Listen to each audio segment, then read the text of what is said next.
कहीं ना कहीं उसको स्थापित करेंगे। और जो चुनाव का रिजल्ट हमें लोकसभा के जब चुनाव हुए और जो नतीजे उसमें हमें मिले, उससे इतर नतीजे जो है आज हमें मिलेंगे, ये हमें पूर्ण विश्वास है। Thank you, Mr. Verma. All the best for you. We also have Adil Singh Boparai from the Congress Party joining us. Adil, we've talked about this earlier as well. What is your expectation from Maharashtra? Because this was not just the Congress's battle. Despite the Congress Party actually performing the best amongst all parties in Lok Sabha elections in Maharashtra, there was a lot of back and forth between the MVA allies. So clearly the Congress was not in a stronger position. In Vidarbha also, you had to give away seats to the UBT Sena. Would you say that the Congress Party could have done better in terms of handling this work of coordination?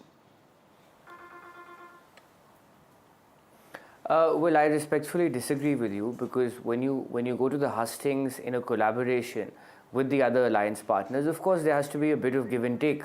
But there was absolute synergy amongst us and our allies, whether it was Mr. Uddhav Thackeray or Mr. Sharad Pawar. We ran a very, very progressive campaign. Of course, the voters today in the course will decide which party do they want to really give a mandate. But we ran a progressive campaign. We ran a campaign of inclusivity. We ran a campaign of justice, social economic justice. We spoke about the real issues. If there was any formation which really spoke about issues like inflation, unemployment, agrarian crisis, deteriorating law and order, it was the Congress Party and our allies. On the contrary, and in contrast, what you saw, the BJP was indulging in rabble-rousing, dog-whistling politics, divisiveness. So today the voter has to decide, we've done our bit, we've taken our agenda to the people. Today the voter has to decide whether he wants to choose justice over injustice, inclusivity over hate. And more specifically, 4 of our key pillar promises, whether it was the Mahalakshmi scheme, about 3,000 rupees to the women in Maharashtra, whether it was the loan waiver, whether it was an unemployment stipend. So all these are very, very progressive ideas. I think we are very hopeful. There was a lot of resonance on the ground to our ideas, to our promises. And finally, I think the voters of Maharashtra and Jharkhand, for that matter, have realized that the BJP has used every trick in the book to demolish democracy. How the current government was broken, how we and Mr. Uddhav Thackre's party, how our government was broken, our MLAs were poached, and an illegitimate government was formed in Maharashtra. Right. Adil there, thank you so much. We've, of course, also got our reporters, Prabhakar there, reporting from Ranchi in Jharkhand. Prabhakar, the early numbers, as Vasudha had been pointing out, these are, of course, postal ballots which are being counted. But at the moment, what we can see is that there are 13 seats in which the NDA is leading, 14 as we speak, and the India bloc leading in 6 seats. These are, of course, very, very early days. Yeah. Nothing much should be read out of this at the moment. But you were, of course, telling us that primarily it lies with the tribal vote bank and the women voters in Jharkhand who are going to be decisive, the deciders as to who will be coming to power in the state. Yeah, exactly. And as far as the numbers are concerned, we should actually hold our horses. We should wait for one more hour to go. We should let this postal ballot be counted first, and then the real figures would start trickling in. So as of now, we should not be reading these numbers actually and reading nothing. These numbers actually mean nothing to viewers, or for that matter, as far as the poll results are concerned. Now, talking about the women voters and the tribal voters, of course, they were the epicenter. First, the tribals were there, then the women, and then the youth. And that's the reason why both the factions, whether it's the India bloc, whether it was NDA, they were trying to lure and target these three section of voters. Tribals were the topmost priority. And that's the reason why you saw the narrative of the Bangladeshi immigrants being floated by BJP on the ground, and where they went on to add that the JMM was trying to settle these Bangladeshi immigrants on the ground, which was eventually eating into the resources meant for tribals. So that was in a way actually to lure the tribal voters. Then the women voters, we have seen the Maiya Samman Yojana by JMM, 1,000 rupees per month being already paid to them. 4 months of payment has already hit their accounts, and now the JMM has promised that if this vote is back to power, it would be increased to 2,500 rupees per month. In addition to that, the BJP has promised Go Didi Yojana, where it would give 2,100 rupees per month stipend to women below the poverty line. So these were the segments actually who would be the deciding force, and it will be a very interesting battle whether BJP is able to dent into the tribal vote bank, which is traditionally the JMM's vote bank, and JMM as a political party has thrived on the tribal support here in Jharkhand.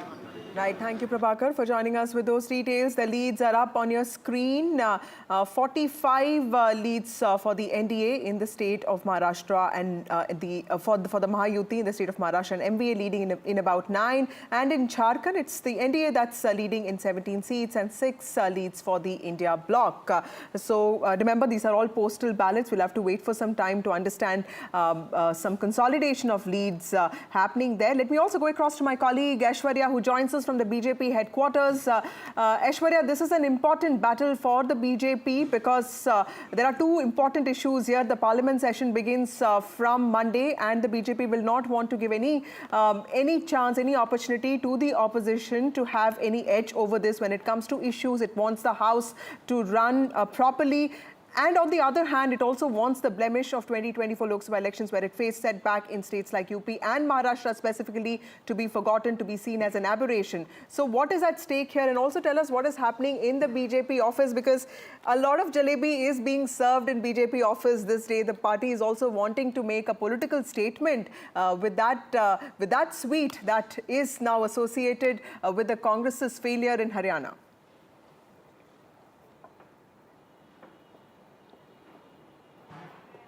Well, certainly the Bharatiya Janata Party leaders have stated that they will not go with the exit poll predictions. Of course, they will wait for the results, because last time as well, the BJP leaders have called out for the exit polls predictions. As far as the Maharashtra polls are concerned, they had been stating that they will wait till 11 or 12 to get a final picture, and only after that, big political leaders of the Bharatiya Janata Party will come outside. On the other side, in Jharkhand, BJP seems very confident, but at the BJP headquarters, of course, you call it early celebrations, or you call it preparations for celebrations, something that we are looking at, because still, over here, what we are witnessing is preparation for the breakfast. Of course, jalebis being prepared early morning. We saw how every elections halwas being prepared at the BJP headquarters, but this time it is, of course, jalebis being prepared here with puri, sabzi and other key dishes. But on the other side, what we saw during the Haryana polls, of course, it was Congress headquarters who had early in the morning had prepared jalebis and started distributing, because they were very confident of the Haryana elections. But at around 10 or 11, when the picture changed a bit, it was Bharatiya Janata Party, who distributed almost 100 kgs of jalebis, and this time it is, of course, the BJP who is early morning, preparing these jalebis. The leaders have given, of course, the Karyakartas about how much the jalebi should be distributed. Of course, it was a flashpoint between the BJP and the Congress. Jalebis is something that was much talked about, but let's see who will taste these jalebis after the election results, whether it is the Congress or the Bharatiya Janata Party. Details, sweets being prepared, snacks being prepared. Of course, this is an important day for not just the BJP, but also the Congress party and all the regional parties that are involved here, because many implications, many consequences there. The parliament session is starting from Monday, so both parties would want to have a stronger position for themselves. And of course, apart from that, the BJP would want to show that the 2024 Lok Sabha elections was the setback that it faced was not really the mood of the country, and it's Haryana that's something that is something reflective of the mood of the country. But of course, the MVA and the JMM there also wanting to make their point. Let me go across to my colleague Anurag, who joins us from Madhya Pradesh. Anurag, very important Budhni elections happening there, and in the last few months, we've also seen Shivraj Singh's stature improving nationally. nationally, he is the agricultural minister, rural development minister, and in Delhi, he actually, has a lot of control over these two large departments which have the maximum number of bureaucrats. Tell us, how important is this bipole for the stature of someone like Shivraj Singh Chauhan, who, of course, that came into question because Mohan Yadav was made the chief minister, understandably, without him being in know of the situation. Yes, but unfortunately, I was listening to my colleagues, but no puri or jalebi or laddus in Madhya Pradesh. But as you pointed out, it's a very important election for Shivraj Singh Chauhan. I mean, he's not contesting, but it's his bastion. And last time he won the seat by a margin of more than 1,04,000. So in Budni, I mean, all the experts are saying is just all about the margin, because Ramakant Bhargav is a very close associate of Shivraj Singh Chauhan. He's contesting from Budni, and the Congress has fielded Rajkumar Patel, a former minister in the Digvijay Singh cabinet. He won the seat in 1993, but after 2006, it was all about Shivraj Singh Chauhan. And Budni was the seat. It comes under the Vidisha, Lok Sabha seat, from where Shivraj Singh Chauhan is the member of parliament, and it gave Shivraj Singh Chauhan a lead of 1,25,000 during the Lok Sabha elections. And the second seat is Vijaypur, from where it has a history of Congress candidate winning from Vijaypur, and out of 15 elections there, Congress won the seat 9 times. And but out of these 9 times, 6 times the seat was won by Ram Nivas Rawat, who resigned from the Congress, and now he's with the BJP. He's a cabinet minister in Dr. Mohan Yadav's cabinet, handling the portfolio of forest and environment. So and from there, the Congress has fielded Mukesh Malhotra, a tribal leader. During the last elections, he contested as an independent candidate and secured around 41,000 votes. So it's a tough fight for Mr. Ram Nivas Rawat there in Vijaypur. But in Budni, everyone is saying that, the only difference will be the number of votes in favor of Mr. Ramakant Bhargav. Thank you, Anurag, for joining us with those details. Former Minister Ram Nivas Rawat, who was a congressman earlier, now in the BJP. His future is at stake from Vijaypur. And of course, Ramakant Bhargav, seen as a close associate of Shivraj Singh Chauhan, Union Minister of Agriculture, Rural Development, now formerly the Chief Minister of Madhya Pradesh. He is also in the fray. Interesting elections there in Madhya Pradesh. We also have Neerja Chaudhary, senior journalist, joining us. Neerja ji, in the Lok Sabha elections of 2024, it was Uddhav Thackeray who won 9 seats out of 21, and Eknath Shinde winning 7 out of 15. Eknath Shinde's strike rate was considered better than Uddhav Thackeray's, and this time it's going to be a crucial election as well. Do you see this as a battle of survival for Uddhav Thackeray? I wouldn't say battle of survival. You can never write off anybody in Indian politics. Somebody like Narasimha Rao had packed up his bags, was going home. He was retiring from politics, and suddenly he becomes the Prime Minister of India. So given our Indian politics, you cannot say that. But certainly it's a very important contest. Does he represent the Sena electorally, or does Eknath Shinde represent the Sena? In Lok Sabha, his strike rate was the lowest among the NDA partners. Congress had 13, Sharad Pawar 8 out of 10, very high strike rate, and Uddhav Thackeray's strike rate was the lowest. So now again we need to see whether it is going to be equally poised or Shinde will get better. And if this is the kind of lead, I mean, this is only through the through the postal ballots, but if this kind of a lead is retained, then that shows Shinde will be also doing well. It's not only the BJP. Absolutely. Other partners will also be doing well. Yes. So yes, it's very critical for Uddhav Thackeray, because so far his stand has been, okay, the MLAs have left me, right, but the ground level Senics are still with me, and they matter. They are the people who are the face of the Sena with the ordinary people. I know in colonies people say, we will vote for the Sena. Why? Because हमारा सारा काम कराते हैं. Yes. कुछ भी चाहिए तो हमारा काम होता है. We can go to them. So, but is he losing out at that level also? Is the reason that he's moved away from what the core group says, the ideology of Hindutva, and relying on Muslim support, which is one of the criticism. But of course, then every party transforms as time goes on. But it's a very critical election, no doubt. Professor Shastri, would you also say that in the last few months, this Ladki Bahin Yojana came up, electricity for farmers came up, and Mr. Shinde was also in some ways able to project his image as someone who's accessible, who's a common man, vis-a-vis someone like Uddhav Thackeray, who's elite and who is seen as inaccessible. Do you think Mr. Shinde has been successful in doing that? So it's often misleading to read an assembly poll on the basis of a Lok Sabha poll, even though they are so close.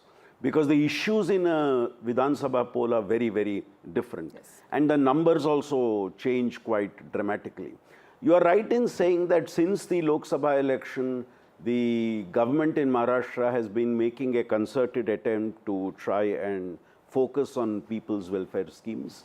And the Ladki Bahin Yojana, I think, has done quite a miracle for the party in that sense, because our study in October showed that nearly 80% people said, we have heard of it, and nearly 70% people said somebody from our family has benefited from it. So yes, that is a critical factor.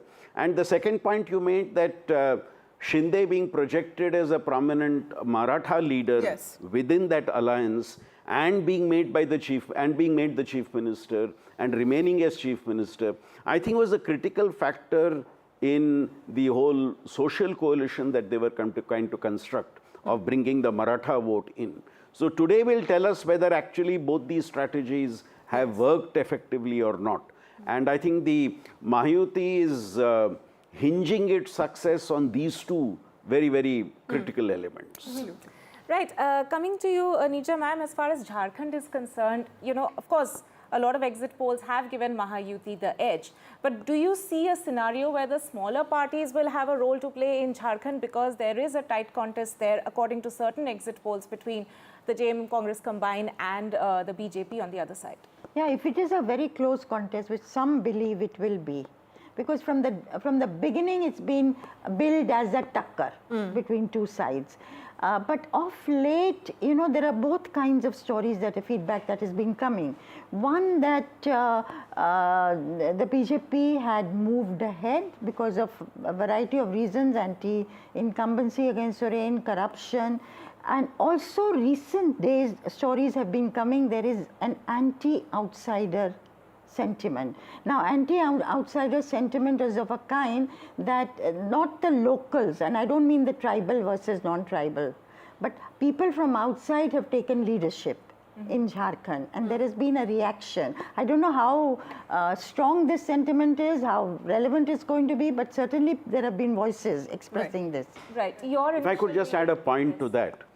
Traditionally, the JMM and its supporters have been doing well in the tribal region, whereas the BJP has been doing well in the non-tribal region. I think the key to the success in this election is how well does the JMM do in the non-tribal regions, even as it holds on to its tribal support, and how well does the BJP-led alliance do in the tribal regions, even as it holds on to its support in the non-tribal regions. So I think the advantage of making inroads into the opposite camp's support base is what is going to be critical in this particular election in Jharkhand. So that's why we saw the most aggressive campaign of the BJP in both Santal Parganas and Kulhan. They also got Champai Soren on their side. So while we talk about Maharashtra and Jharkhand, there are also bypolls that happened across the country. Let me go across to Harsha, who joins us from Nagaur. Harsha, while the bypolls, the 7 bypolls that happened in Rajasthan are extremely critical for Hanuman Beniwal, the Jat strongman, or for that matter, Kirori Lal Meena, the maverick politician, but also the Bharatiya Adivasi Party, a fledgling party that actually made a lot of mark in Lok Sabha elections and also in the assembly polls. Tell us, how are the smaller parties actually, stacking up when it comes to the possible outcome here? Well, yes, I'm very glad you asked me this question about the Bharatiya Adivasi Party. Really, in South Rajasthan, there is a new kind of tribal identity that is at play that we can see on the ground. The Bharatiya Adivasi Party started off as the BTP, and now, of course, it's split and it's the BAP. And they really have, made a mark in the south part of Rajasthan, and I think they're going to be a problem both for the Congress and the BJP in the years to come. So that seat of Chaurasi, where you remember Rajkumar Roth who is the BAP leader. He's become the Lok Sabha MP, the first MP from the party. And there, the kind of identity politics that you can see. I mean, you have the BJP who's saying the tribals are Hindus. You have the tribals who are saying we are not Hindus. Some tribals are saying we are Hindus. So really, that's the fight for the tribal identity in South Rajasthan. Now, as far as Hanuman Beniwal is concerned and the RLP, you're talking about smaller parties. Well, you know, here it's all about the Jat vote. Remember, the Jat vote is very crucial in Rajasthan. And when Atal Bihari Vajpayee put the Jats into the OBC category in the 90s, that's when the party got 120 seats in Rajasthan, which was that election that Vasundhara Raje fought.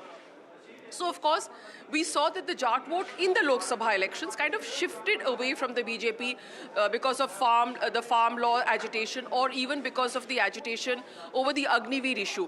Now, we are seeing that these seats, which are really crucial, Jhunjhunu, Keemsar, which is where I am, Nagaur, these seats are very, very important, because if the BJP regains these seats, it means that there's again been a kind of a shift in this kind of caste arithmetic. Also, the most obvious is, of course, that, you know, it's a litmus test for the Bhajan Lal government. It comes exactly 1 year after Bhajan Lal took over as Chief Minister of Rajasthan. Nobody knew who he really was. He was the person, backbencher in the BJP, suddenly catapulted to a leadership role. Vasundhara Raje has not been very active, of course, ever since that happened.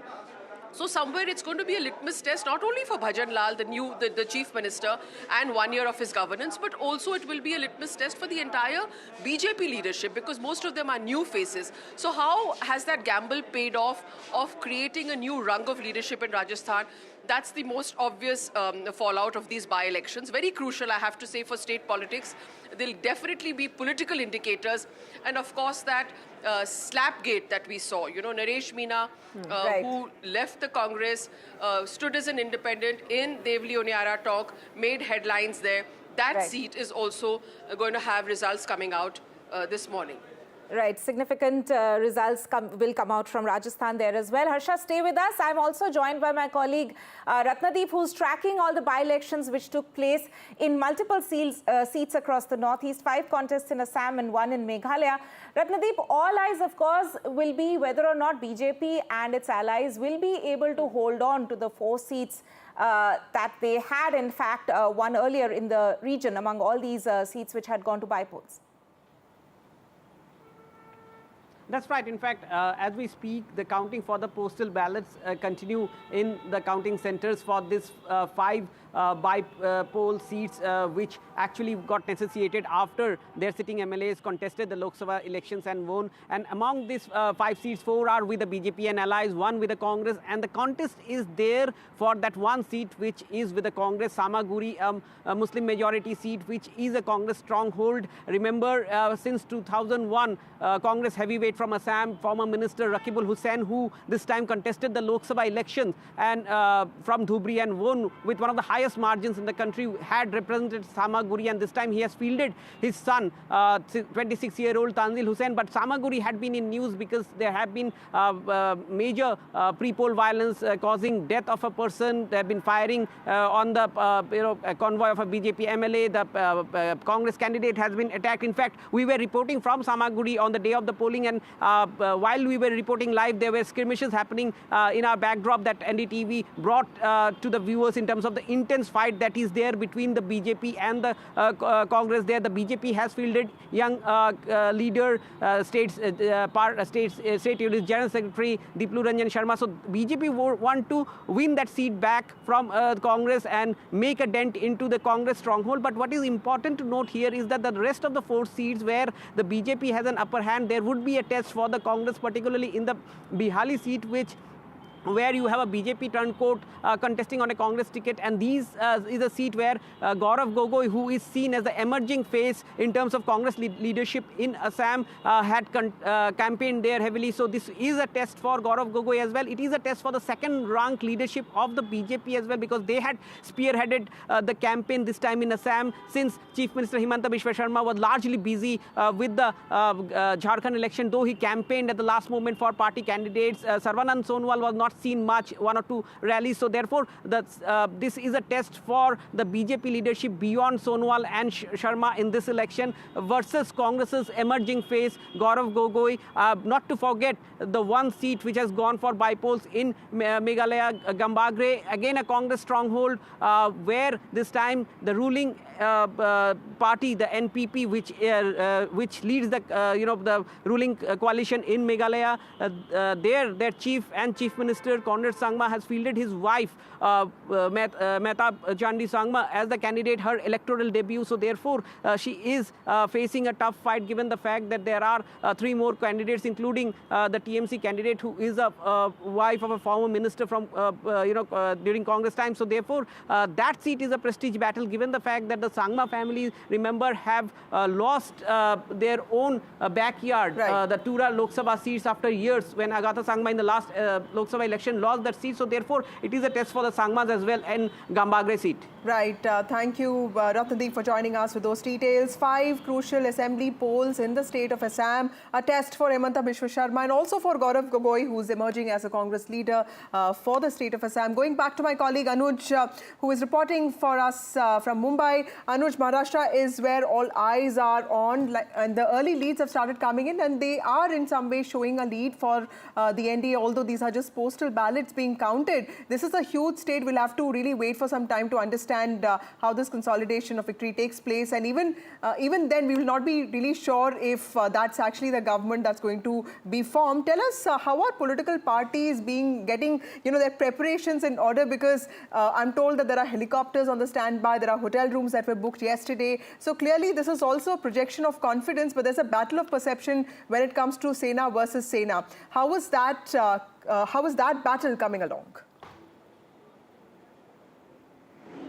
There's a battle of perception throughout the state and also across the different factions here. One thing is for sure is that both the alliances are ready for some sort of unnatural partnerships to take place post the result, because we've seen that there has been some sort of a conflict within both the alliances over several matters. When you talk about Mahayuti, firstly, it's about the chief ministership's face. I mean, of course, in MVA, they made it very clear that, Congress and Rashtravadi did not want to go with the face, but Shiv Sena UBT faction was very much willing to do it. But at the same time, even in Mahayuti, we see that there is not a consensus, because Devendra Fadnavis has been giving hints about coming back to power, but he's also said on multiple times that he's completely out of the race. Then we had Vinod Taude in the center of all the controversies just a day before the polls. We have Eknath Shinde, who made it very clear that Amit Shah had communicated to him that it is under his leadership that the entirety of Mahayuti was fighting the election, which means that the chances of him carrying on as the chief minister, according to the Shinde faction, is very high. But at the same time, they also have the third partner, Ajit Pawar, who's been the deputy chief minister for close to 5 or 6 times and has been very vocal about his willingness to be the chief minister. So when you see all of these things playing out, even in 2019, we saw that one of the major reasons, or if not the actual reason for the Shiv Sena to split away from the pre-poll alliance and part its way away from the Bharatiya Janata Party was, according to them, the BJP not keeping a word of having a 2.5 is to 2.5 years formula as far as the chief ministership is concerned. In this election as well, we can see that just one position of, one executive position can play a very vital role when it comes to deciding the post-poll alliances. Very similar to what happened in 2019. But unlike that, we've seen that especially between the NCP Sharad Pawar faction and the Shinde Sena faction, they both have not really fielded a lot of candidates against each other. And there has been a chatter going around about how, Sharad Pawar and Shinde Sena is keeping their cards open of tying it up with one another if the need comes. One can still not be completely sure about what route is Ajit Pawar faction going to take. Has he parted ways from his uncle for good, or are there ways, for him to make amends? If there's one party which has made its relationship sour with everyone, in the opposition, that is the Uddhav Thackeray faction of Shiv Sena. They have been very vocal and aggressive against, of course, the Bharatiya Janata Party and Shinde Sena for the very basic reason of the party getting split. So we can see very few or less chances of them teaming up. But then, as we heard someone say before, that this is Indian politics and one cannot really predict anything longer term for this. A lot can change in 24 hours. But as of now, we've seen that although the early leads suggest that the Mahayuti would be inching towards the majority mark, but it's just the postal votes. And secondly, one cannot really guarantee that particular alliance to form the government, even if they get the majority mark. Yes. Nisha ma'am, you heard what my colleague had to say. The psychological advantage that the Mahavikas Aghadi had when the numbers came out in 2024 Lok Sabha elections, with Congress winning 13 seats, the highest, do you think the Congress did enough to retain that edge when it came to the assembly elections? Well, the general view is that the Congress's campaign was very, very localized. There wasn't a state leader campaigning all over for various constituencies. Rahul Gandhi went as a national leader and did few rallies, but it wasn't like a blitz. But then this time, the Maharashtra election was more about state leaders and less about the national leaders. In fact, people didn't talk about Narendra Modi or Rahul Gandhi at all. They were more interested in Sharad Pawar, Uddhav Thackeray, Devendra Fadnavis, Eknath Shinde, who would make it, what are the possibilities. So I think, but in a localized election, did they put their best foot forward? Because the political families in Maharashtra who control districts, and often they are contending more than one political family pitted against another one. Like Narayan Rane's family, yes, whose two sons are contesting from Sindhudurg, as opposed to the Naik family, yes, who are the foes. So there are many local, I have called this a hyper-local election, the Maharashtra election. Therefore, very difficult to, predict, because there are too many players taking place in action there. So to answer your question, did they put their best foot forward? People feel they didn't put their best foot forward in Jharkhand, certainly. Yes. Because they were given 30 seats in that alliance, yes, and 41 to JMM, yes, and then to RJD and CPIML. And people felt that, in proportion to what they'd been given, they had not done their best. And they just campaigned in the seats where the Congress was that also. But I think it's much more than, it was more an alliance that was there, MVA rather than Congress per se. Right. And sympathy for Sharad Pawar and Uddhav Thackeray, because they'd been betrayed by their parties. The parties had split. That had played out in the Lok Sabha. Okay. Now, does sympathy manifest itself second time over in the same manner? Right. Then the other thing that went in their favor was Maratha Muslim and Dalit combination. Did that also weaken? Did the Dalit component of it weaken? Even though Marathas, I think, have been with them. I think Jarange Patil's, decision to not really contest elections, because in Marathwada, the BJP faced one of its worst setbacks, winning just about one seat. Do you think, Professor Shastri, that was one thing that was key to this election outcome, whatever it is, Maratha factor? The Maratha factor is going to be critical. I think as the day progresses and as the victories become visible, which way the Maratha vote has gone would be visibly seen, along with the vote of other OBC groups, the scheduled caste vote and the minority vote. I think how these four play out will be seen in the result. But let me draw your attention to one more point, a very critical difference between the Mahayuti and the Aghadi. In the case of the Aghadi, the three parties left each party to focus on the region that they were strong in. So you had Sharad Pawar focusing on North Maharashtra and West Maharashtra. You had the Congress focusing on Vidarbha and the Shiv Sena focusing on Marathwada. Now, did this strategy work? Which means all the three have to pull their strengths to be able to do well in the regions given. On the other hand, in the Ayuti, you notice that the BJP has a majority of the seats across regions, whereas the Shinde Sena is in its pockets and Pawar's NCP is in its pocket. So this is a very different strategy the two followed, and which strategy appears to have the upper hand again is what we will know by 12 o'clock today. That's right.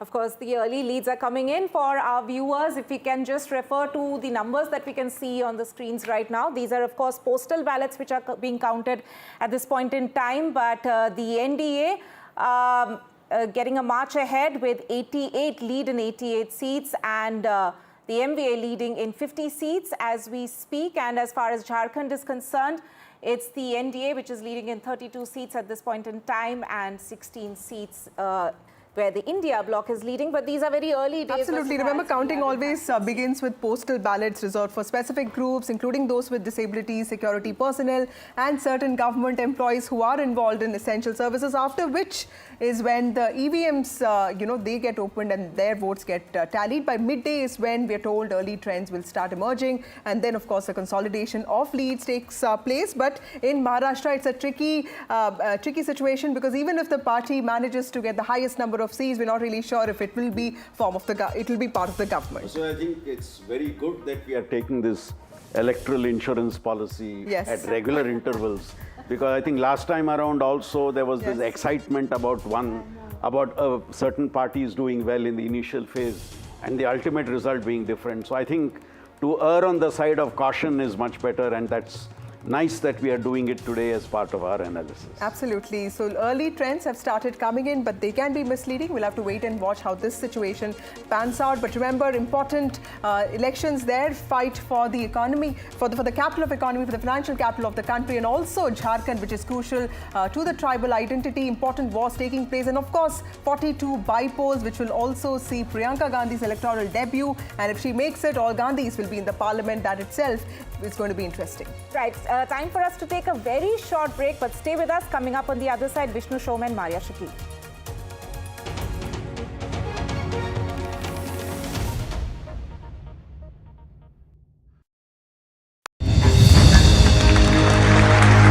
I now request the Honorable Prime Minister to launch NDTV World and address the summit.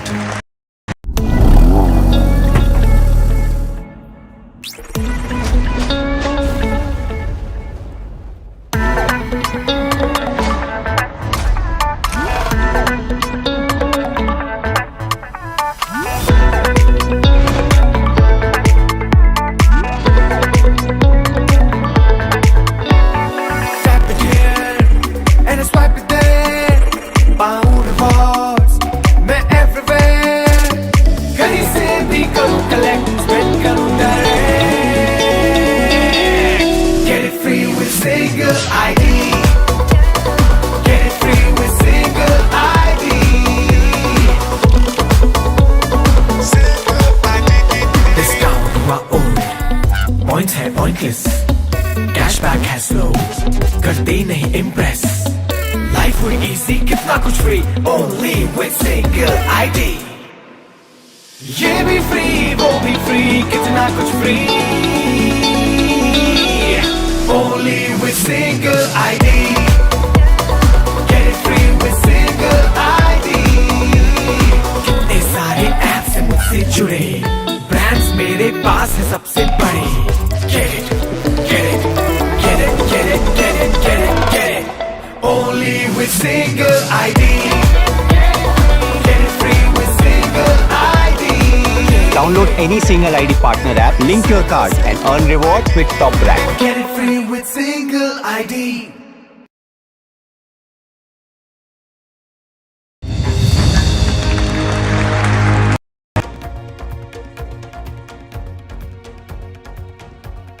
Good morning and welcome. In the next few hours, the political landscape of India could shift dramatically as the results from the Jharkhand and Maharashtra Assembly elections roll in. With high stakes and even a higher voter turnout, these elections aren't just about local governance. They are a litmus test for national political tides. In Maharashtra, the battle between the BJP-led Mahayuti and the Mahavikas Aghadi promises a fierce contest with implications for regional power dynamics. Yes, that's Vishnu, and I are joining you at a time when the EVM machines would have opened and the counting for both the states and the by-poll that's happening across a number of states would have begun. In Jharkhand, the outcome will signal whether the JMM Congress coalition can maintain its grip or if the BJP-led NDA will seize control. This isn't just about numbers, it's about the direction of development, policy and leadership in these pivotal states. Stay tuned as we bring you all the live updates, analysis, first reactions from the ground, shaping the future of over 250 million people. Don't miss what promises to be a political spectacle that could redefine state and national politics. Because, Maria, you would agree, it's not just a state election this time around. Absolutely. There has been a certain trend, which we've seen in the Haryana elections. Is that going to be something which could be a factor over here?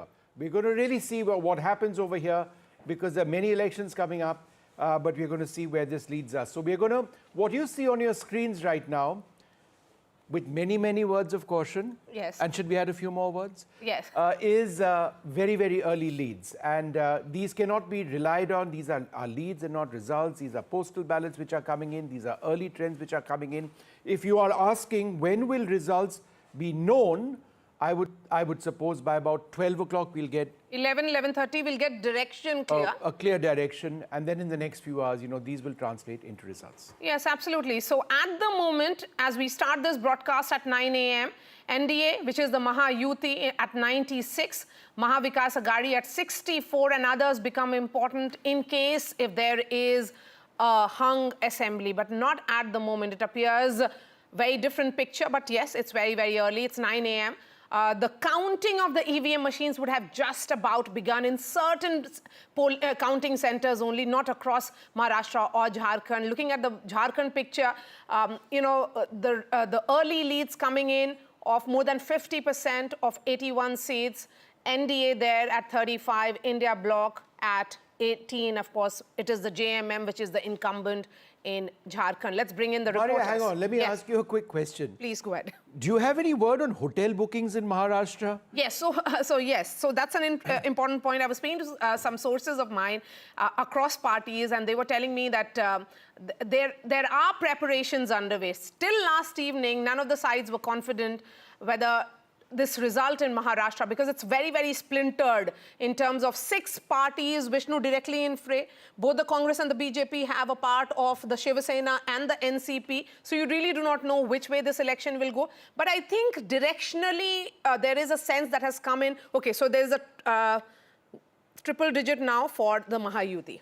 No, you're talking about hotels, and I'm reminded, Yes. since the split of the Shiv Sena was such an important and pivotal moment in Indian politics, about the hotel politics, as it were, when the Shiv Sena split. They first went to Goa, then they went to Assam, then they went back to Goa, Yes. right? And then they went to Maharashtra. Yes, And we were tracking them in various hotels all the time. So, yeah, I think that becomes tough for us because, there are so many hotels and we tend to finally get the numbers of where... And Let's the hope number it of doesn't booking go there. importance. Let's hope it doesn't go Early there. Now we morning, want clean certainly not. elections.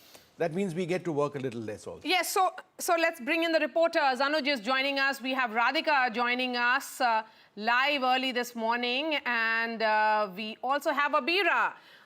Let me begin with you, Radhika. As someone who is in Worli, an important contest between Milind Deora and Aditya Thackeray, what are you picking up? Is it, has the voting, counting of the EVM machines begun? I'm sure the postal ballots are over. What about EVM machines? Has that started?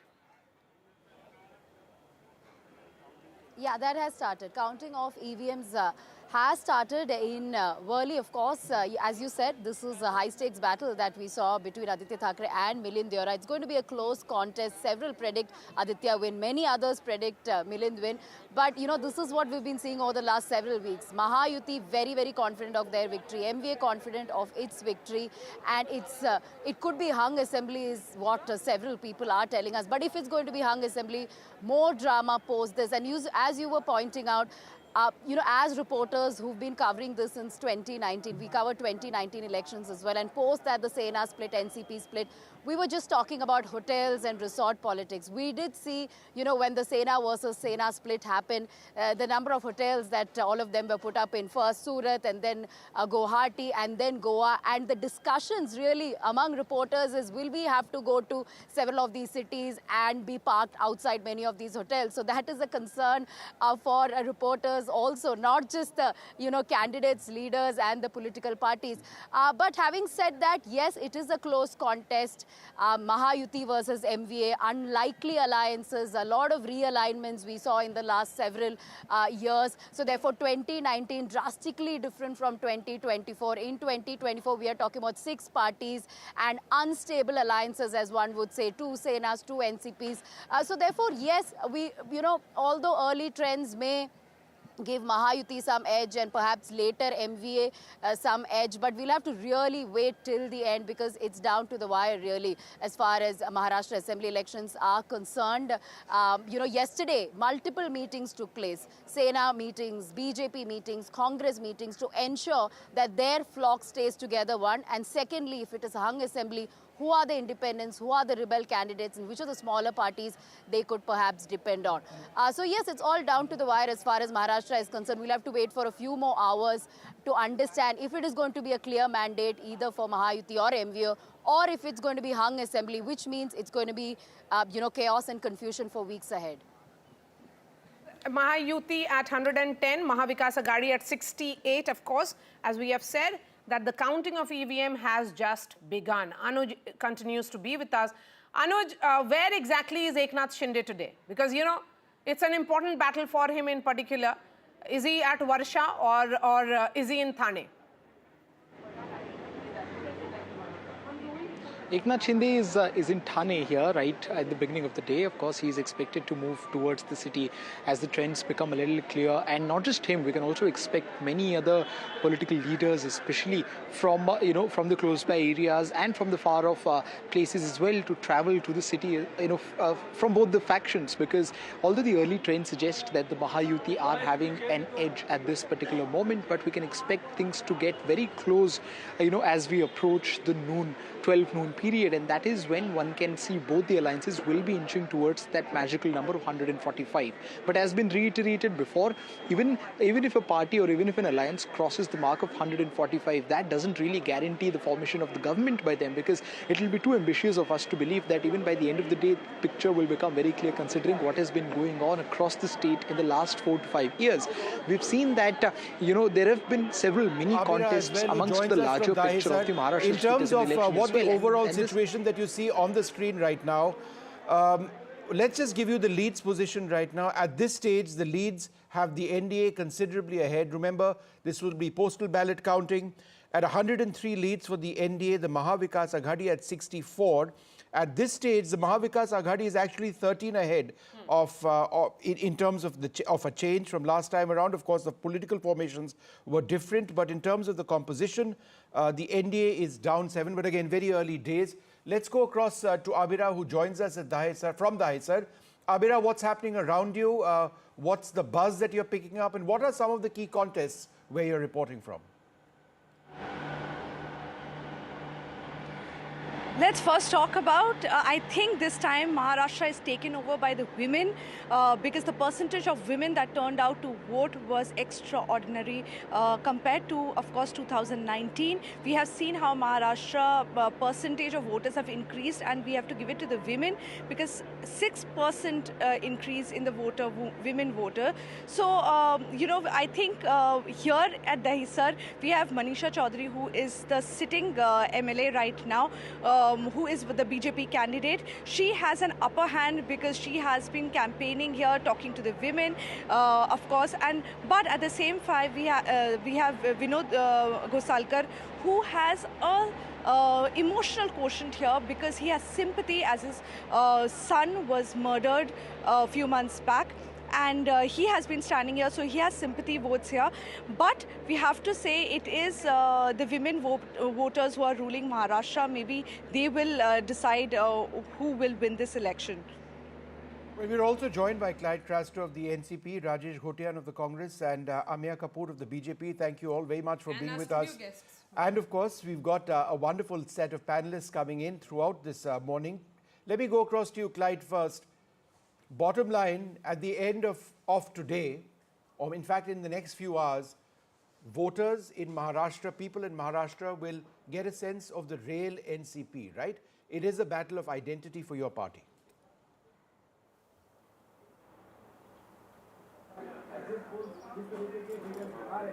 Clyde, can you hear me? Can you hear me? Can you hear me? Yes, can you hear me? Did you get my question? Yes, please go ahead. Yeah, I got your question. Can you hear me now? Yes, please. Okay. Can you hear me? All right, we'll come back to Clyde in a moment. Let's just go quickly across to Rajesh Ghotian of the Congress Party. Rajesh, I know these are very early right now, but it does appear that in terms of the lead situation, the NDA considerably ahead of the MVA.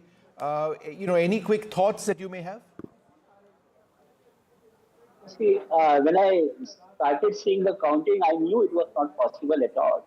And if you see, I have been looking at the left side, that is on the screen, at a lot of Marathi channels, one of them being yours, NDTV Marathi.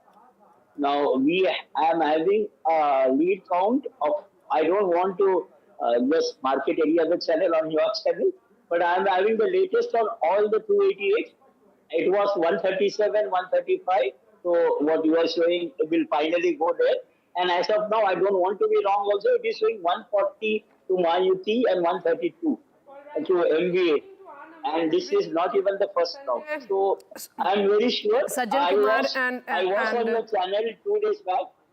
Yes. Hello, can you Sajjan, hear come me? in on this. You know, when we are looking at I these was numbers, on it's your channel 120 2 days is back. what we are looking at for Mahayuti at the moment, and Mahavikas Aghadi at 80. Mahayuti down by 12. I'm giving you the latest. And Mahavikas Aghadi up by 20. Very early hours, 9-11 isn't really the time we can come to some conclusion, but how are you looking at it? No, I mean, that's also the down and up is because last time in 2019, the combinations were different. You have just two parties in what you call today Mahayuti, combined Shiv Sena and BJP. So therefore, both the constituents were contesting more seats. So this time, even if it's going down, the lead indicates one thing. If you see the ground scenario, the fact that except Marathwada region, everywhere there was a positive traction for Ladki Bahin Yojana scheme.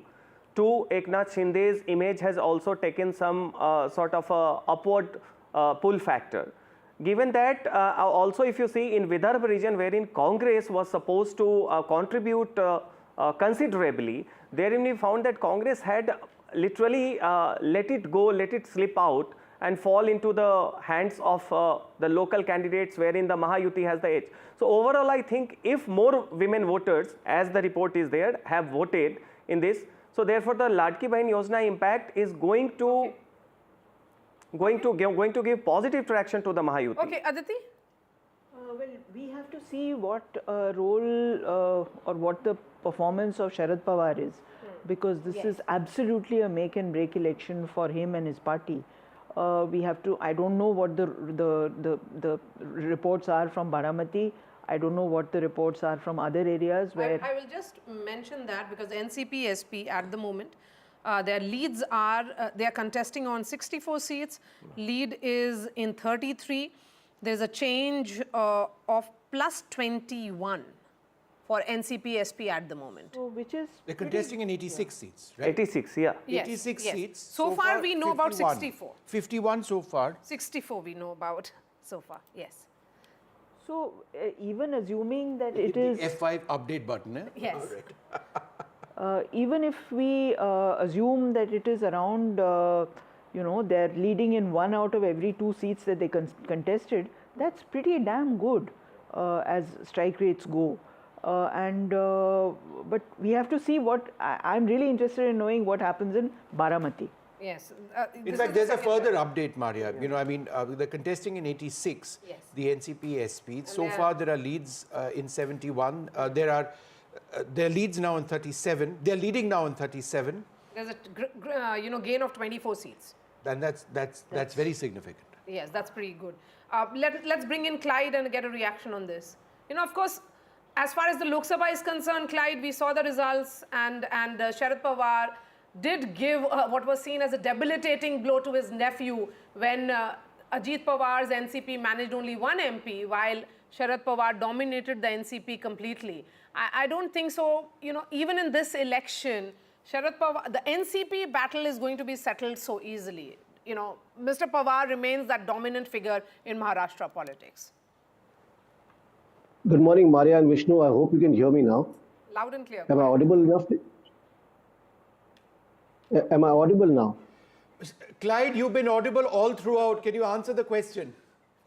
Okay, thank you. Thank you so much. So I heard you. You know, I'm getting my updates, from Baramati. Yes. So at the moment, Mr. Ajit Pawar is leading, but overall picture is that, the NCP, my NCP, which is Mr. Sharad Chandra Pawar, we're leading in 45 seats at the moment. That's the update I'm getting from my central office, that we're leading 45 seats. So it's going to be neck to neck, but, like Maria just said, is it going to be settled, which is the real NCP?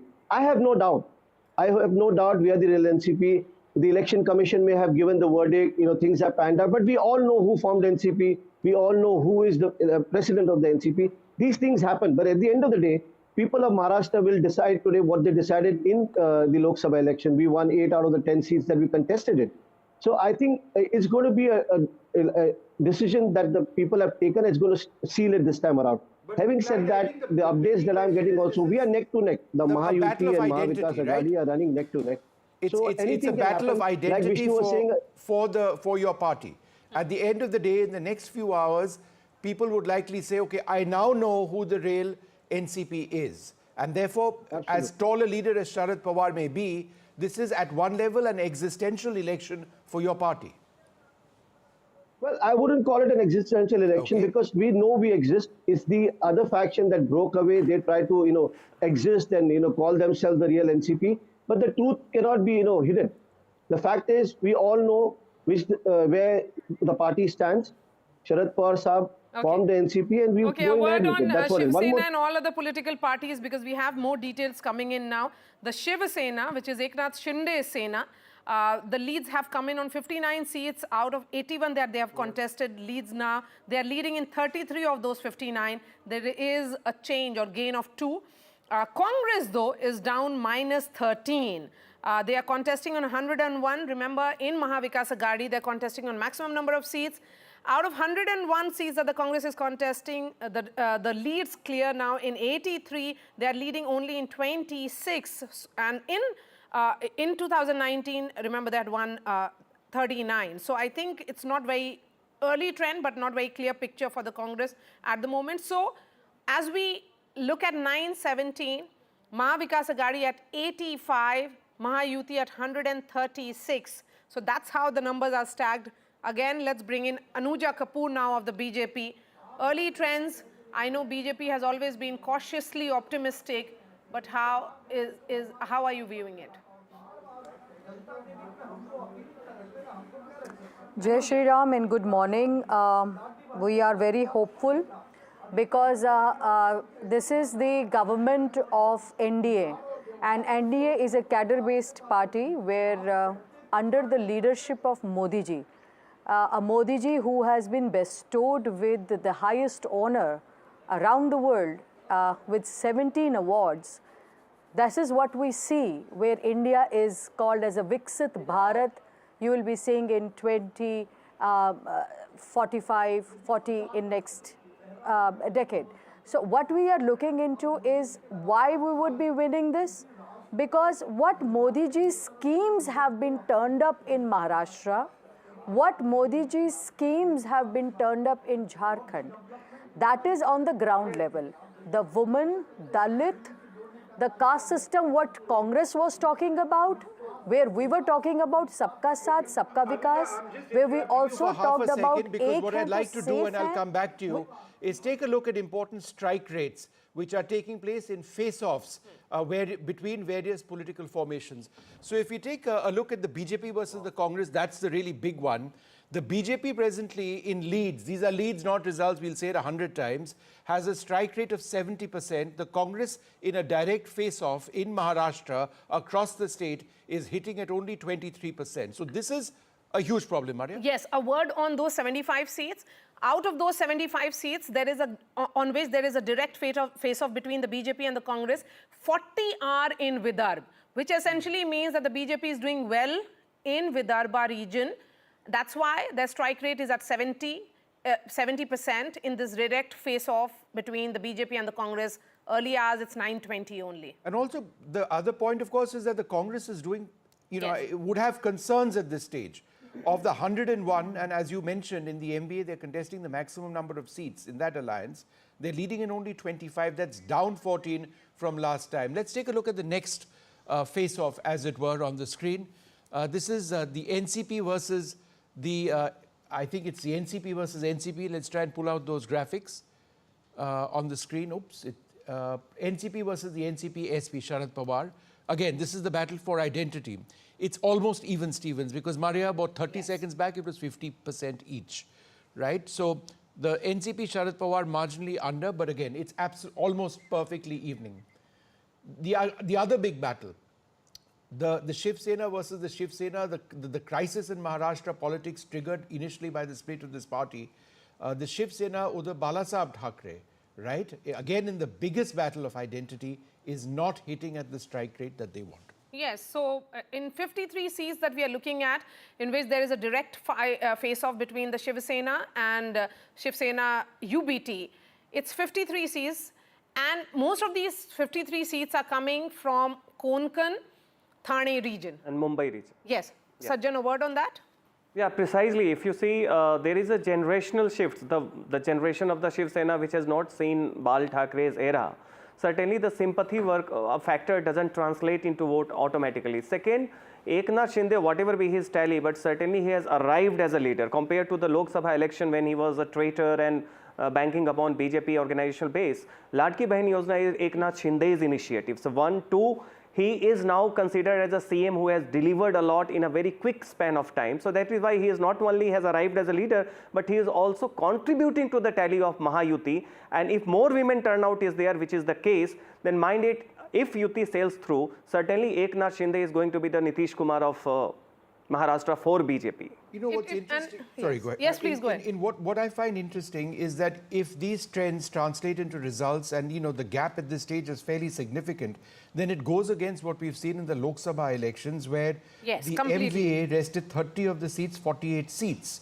Right? So it's a complete spin within a matter of few months. Of course, we know that assembly elections and Lok Sabha elections very different. But coming as it does just a few months later. Vishnu, that was palpable on the ground. What I saw on the ground was that there is no anger per se. 6 months ago, the BJP was being accused of Jod Tod Ki Rajniti. After 6 months, that had gone. So what my reading has been, that if there is anger or if there is sympathy, it manifests only once. And if after the voters are done voting on that issue once, it has been vented out. They have vented out. It doesn't repeat itself. Aditi? Well, yes. The issues would be broadly similar, though. The issues are similar. The issues are actually the same. Issues of farmer suicide, issues of socio-economic crisis, issues of investment flying out of Maharashtra to other states, levels of corruption. Those issues are very much in people's minds. They continue to be throughout the campaign. This is what one heard. But I think leadership also matters a great deal. And so this election proves to us how much leadership actually matters.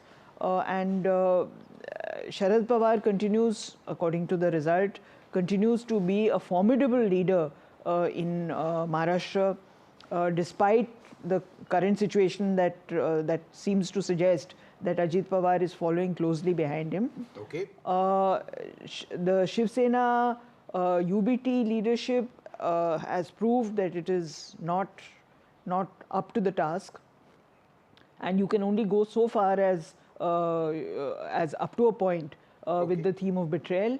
And the Congress, frankly, has completely they are underperforming in a very big way. And I would say Vidarbha in particular, you know, because in that region, it is also proving, if these numbers actually translate into actual results, that even in hyper-local elections, we were seeing this as 288 mini battles playing out in Maharashtra. Even then, there are certain nuts and bolts of an organization which seems to be working here.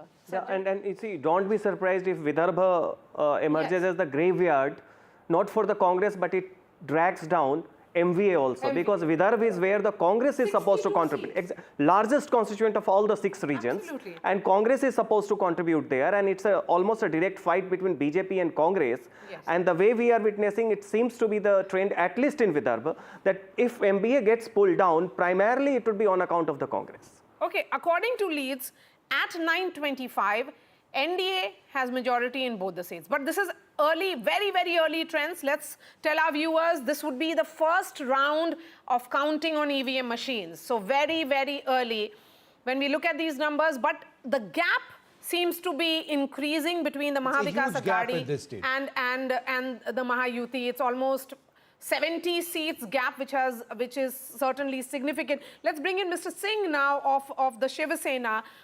You know, the spotlight will be on Eknath Shinde.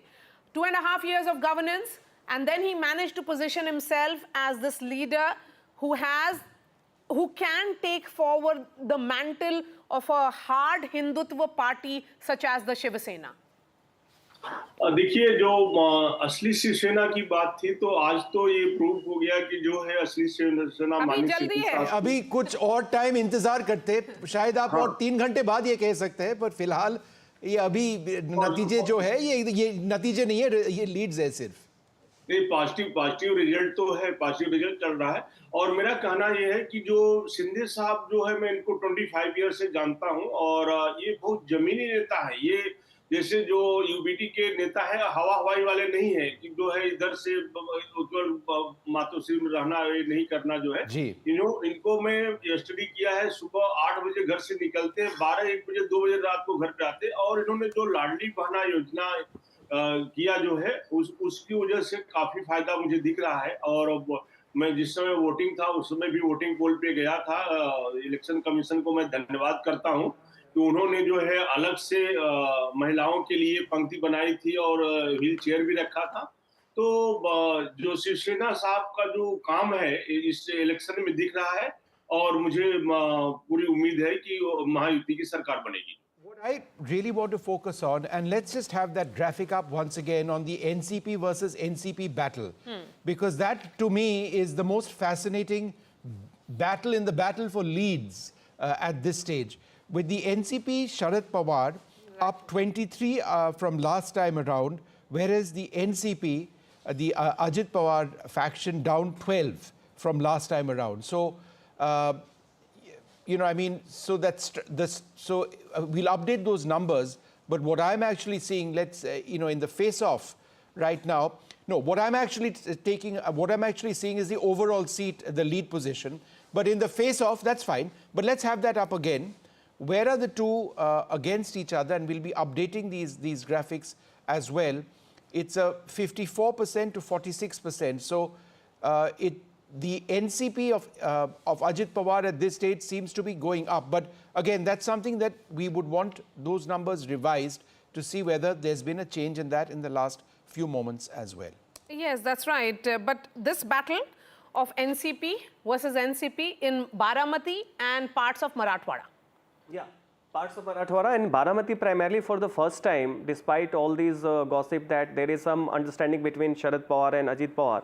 In Baramati, for the first time, you'll see entire Sharad Pawar family is spiritedly, they have campaigned against Ajit Pawar personally to ensure his defeat. Sharad Pawar's wife, who never stepped out in politics, hitherto. Okay, just a moment. I just wanted to go across to Clyde because the numbers which I'm reading, Clyde, in terms of leads, actually has the NCP SP ahead of the NCP. Is that what you're getting as well? So we'll update those graphics of ours. No, Vishnu, I'm not taking anything away from what you've got, but I have got my central office, which we are monitoring because I mean, it's not surprising that we are monitoring both these parties.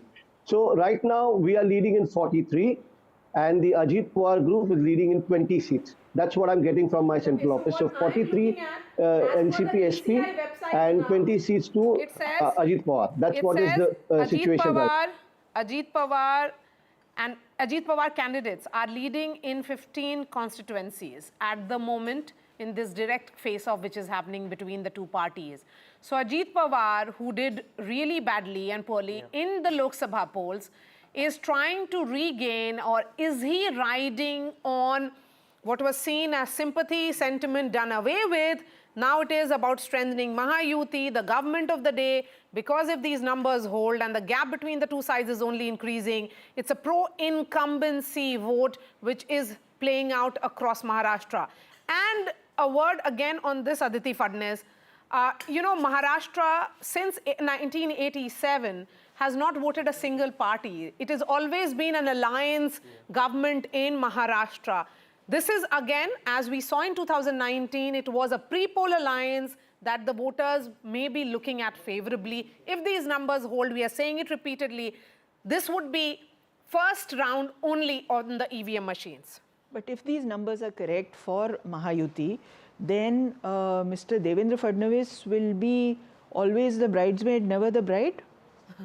Because everybody is doing extremely well. Yeah. And and also, you know, although the BJP has contested the largest number of seats, they will once again be relegated to supporting a smaller party from the outside, which is Or maybe initially they'll not rock the boat, and we'll see that right You know, now. Maria, I'm just going to come back to a point I was mentioning earlier on. And according to the updated figures that we have also coming in and we tabulated with the ECP, again, it's the most fascinating fight for me right now is the NCP, SP and the NCP. The leads position of the Sharad Pawar group of the NCP, according to our data, is 32.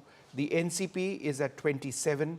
Remember, the NCP Sharad Pawar is contesting in 86, the NCP contesting in 59. The NCP Sharad Pawar, in terms of all their contests, this is not just NCP versus NCP, but in all their contests, is actually up 19. Now, if you take a look at that compared to where the Congress is, at this stage, the Congress in the leads position is down 15. So in terms of the big partner, as it were, in the equation, the Congress contesting in 101 seats, it's quite clearly underperforming in a huge way, and the NCP SP appears to be doing reasonably well. Now, is that good enough or not? I mean, that we will get to that later. But Vishnu, I just wanted to make a small point, which is that the Ajit Pawar faction of the NCP, I continue to call it the Ajit Pawar faction, has actually not contested on its own symbol in many seats. So granular data could result in a different picture. You're talking about independents? I'm talking about candidates of the BJP who are contesting on Ajit Pawar's symbol and vice versa. Yes, Shaina NC. Exactly. She contesting on a Exactly. Shiv Sena, as a Shiv Sena candidate. Exactly. So that granular detail is also quite important when we try to assess the positions of relative positions and strengths. All right. Well, we've got our correspondents out across the field right now, reporting from the BJP headquarters. Who do we have up at this stage? Prabhakar and Aishwarya join us. Let's go straight across to Aishwarya. Give us a sense of what's happening at the BJP headquarters. Laddu? The last time this Laddu business happened, I think you and I were anchoring, and there were Laddus in the Congress office. Our dear friend Sunil Prabhu was eating one of them as well, but then the election results. So I would suggest that Laddus might be bad news, but what's happening around you, Aishwarya? Laddus or jalebis, Aishwarya? What did you get?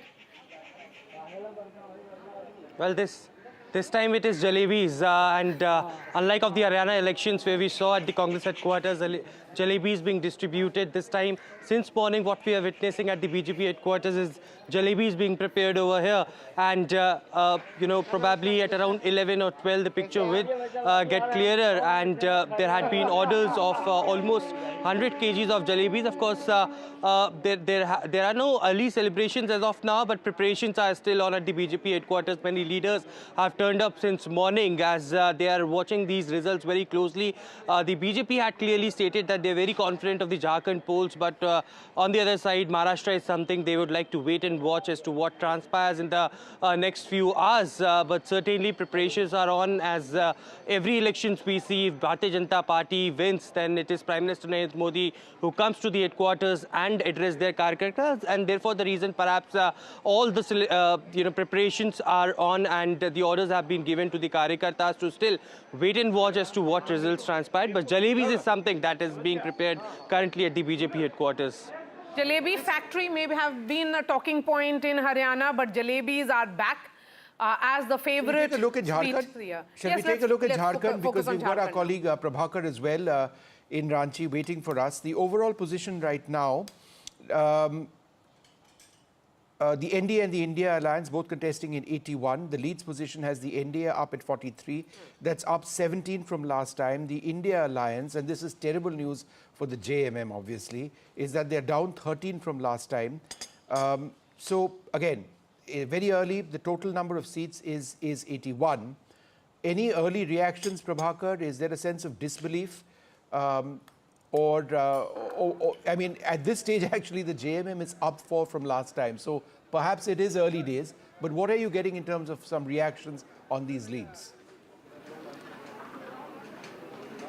I think the leaders from both the factions, they will first wait for the numbers to settle down, and then they would react to the results which are coming in. But as of now, of course, the trends are showing that the NDA is in a leading position, and that would be a big setback for JMM because they were quite upbeat about it. They were quite positive that they would actually be able to come back in power, and it was basically they were riding on the hope of this Maiya Samman Yojana, which is their flagship program actually to attract women voters. And what we saw on the ground during the polling, that women were there in large number on ground voting, and JMM actually believed that it was because of their scheme, the Maiya Samman Yojana, that women have come out largely to vote for them.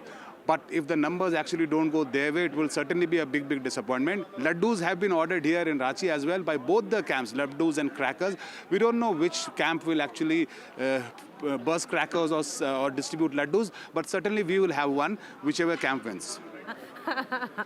Good one, Prabhakar there. Let's bring in Tom Vadakkan.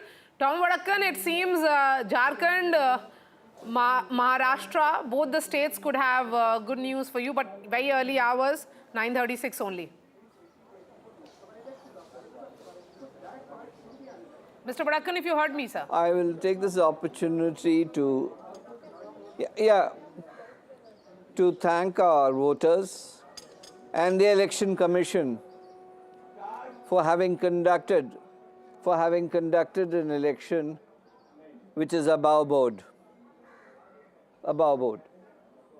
Whoever wins or loses, this is democracy at full play. But Tom, you're being terribly philosophical early in the morning. If you have delivered, got some very positive you will win. leads positions to you in Jharkhand and in Maharashtra. Where is the excitement, or are you in a sense of disbelief that you're doing as well as you are in the leads position in both states? No, that's not the case. We know we have delivered. We know we have delivered. No, that's more and like our guarantees and promises people have seen it. So we are not, we are somebody who's surprised with anything. If you work hard and you deliver, your Kalikartas are there and the results are there, then there's nothing to stop you. And if democracy is anything that we can talk about, that is what you deliver to the people, how well you take care of the people, and the promises that you keep and you maintain it. In these numbers that is the essential test, Tom, litmus test. That we heard two very women-centric schemes in both the states. In one state, you had about Ladki Behan. In the other, it was about Maiya Samman. In both these states, women voters came out to cast their vote. But if these numbers actually translate into actual results, in one state they voted for the party which gave them that model of governance. The other one, they have voted against it. Quite right, absolutely, and we suggest that there are many other factors at work in both states. Well, they are very different states, so you can't really equate one with the other. But even though women have come out to vote in large numbers, the factors that have impelled them to vote in certain ways may be different. And also the tribal voter, we'll have to talk about them. That will become a crucial vote bank now. All that outreach with regards to, Birsa Munda Jayanti and visually impactful images. It's not just that. It's also what BJP told us is in the Kolhan region, where the BJP, which sends 14 seats to the assembly, in the last election, the BJP got 0. Kolhan is where Champai Soren comes from. Right. That's right. So it's possible that the base of the tribal JMM-led tribal consolidation, the base of that grouping is completely broken. Sajjan, that's an interesting point. Hemant Soren in these elections, the fact that he came out of jail as a sort of hero, the fact that the JMM were looking at the entire narrative of how their premier leader has been targeted by agencies.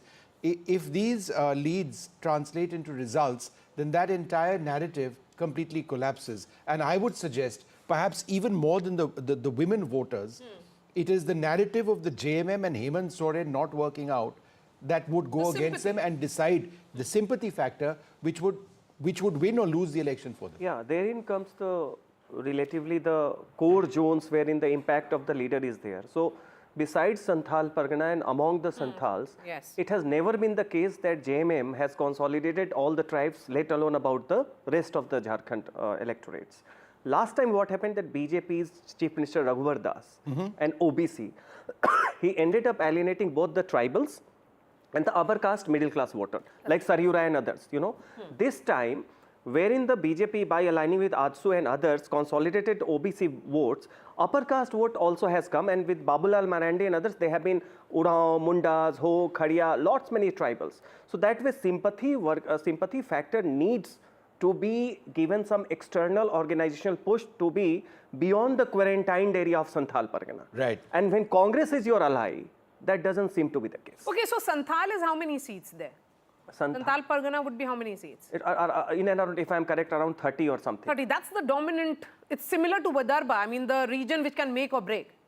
But you have to remember that tribals are only 27% of 27%, Jharkhand's yeah. population. Now, the other castes, OBCs. particularly the Kurmis, and specifically among the Kurmis, the role of Jairam Mahato, who has emerged as a very major a potential chief minister candidate among the Kurmis. That is also very, very important. The Congress down last time in Jharkhand from last time. They're contesting a significant 30 seats.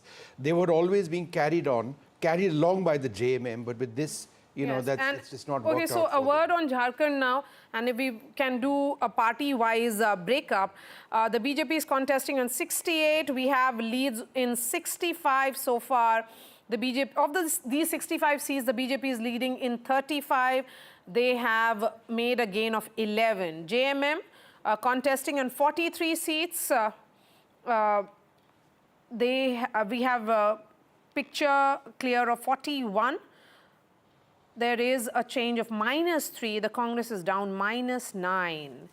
It seems to be certainly bringing down this entire alliance. AJSU, the alliance partner of the BJP there, it is contesting on 10 seats. They are leading in 6. They are making gains of 4. So a word on AJSU. Yeah, AJSU contributes to especially the Kurmi Mehtos. The Kurmi Mehto, yes. Hazaribagh and bordering the Purulia, all the regions wherein you have Kurmi Mehtos and who last time also got alienated. So this time, that is why the women-centric scheme is one factor that should have contributed to the JMM Congress alliance. But when you do not do your homework right about the social base, for example, in Maharashtra, you see, except Marathwada region, wherein the Jarange Patil factor seems to be contributing to, going against the BJP. Everywhere BJP again, consolidated among the OBC base, Madhav Alliance, Mali, Dhangar, Vanjaris, Teli, etc. And that's why you see many of the OBCs are saying that we voted against the BJP because hum dar gaye the because of the constitution narrative. But now that the OBC leaders like Chhagan Bhujbal and others, they openly came out against Jarange Patil, and that is why you contribute to the social boost, and then Ladli Bahin Yojana adds up. And in that narrative of Jarange Patil in Marathwada, here is Jarange Patil not questioning the Shiv Sena. He's questioning his target is essentially Devendra Fadnavis and the BJP. That's the caste. No, that not Maratha leaders of BJP. No, yes. Primarily the Devendra Fadnavis because he's a Brahmin. Yeah, so I'm saying even then Jarange Patil was selective in his target questioning. So that essentially confused the voters even more. When I met him at his home in Marathwada, he gave me an impression that yes, I'm going to start agitation again, and all his questions was only against Devendra Fadnavis. Right. So the BJP chose that in Marathwada, Devendra Fadnavis will not be in the front line of the campaign. He'll be much behind. I just want to switch very briefly to Jharkhand once again and pick up on the point that Aditi was talking about. I think Jairam Mahato and the entire insider-outsider debate is one of the most fascinating aspects of this election. The fact that he's campaigned on a domicile policy going back to 1932, saying that that is the cutoff when you'd be decided. How significant a player is he in the context of these elections and this particular insider-outsider debate, which has also been core to what the BJP has been arguing? Look, this domicile thing is already a done and dusted thing. Babulal Marandi way back, 2 decades back. It comes up, yes. Now in Jharkhand, more than that, I think his crucial impact would be among the Mehto, Kurmi Mehto community who are sizable in Jharkhand. Because I think this outsider-insider debate has been dusted. It doesn't have the resonance, but because the very demand of being included into the ST category. You know, 1908 when the Kurmi Kshatriya Mahasabha happened and they were invited, the tribal told them that you are not the Kurmis of UP and that time the plains of Bihar, do not go, but they went there because of the Sanskritization logic. No, but what is interesting now is that even there, a party like BJP, which had, not really directly projected Babulal Marandi as their face, they are getting acceptance from tribal state. It's a tribal, 28% may not be the completely dominated state, but will be seen as a tribal state. In terms of the territory, in terms of territory. Inhabit. I think much more important is the Kurmi BJP. factor. No. BJP got 0 seats in the tribal reserved area. The Lok Sabha reserved seats. In fact, the BJP slogan, "Tom Vadakan batenge to cutting," that is also something that evidently may be working. It was debatable, it was controversial in a sense. The Congress really took you on that, but you stuck to that, and I mean, at the cost of some suggesting that it was divisive.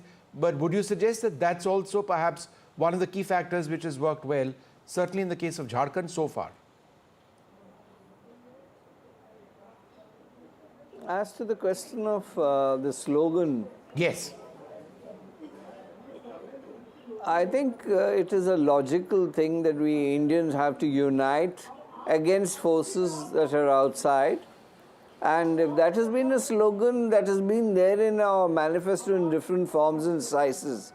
Now, I think one thing that is being avoided on your channel, that demographic change in the tribal area is an effect that the tribals have realized that they are being replaced.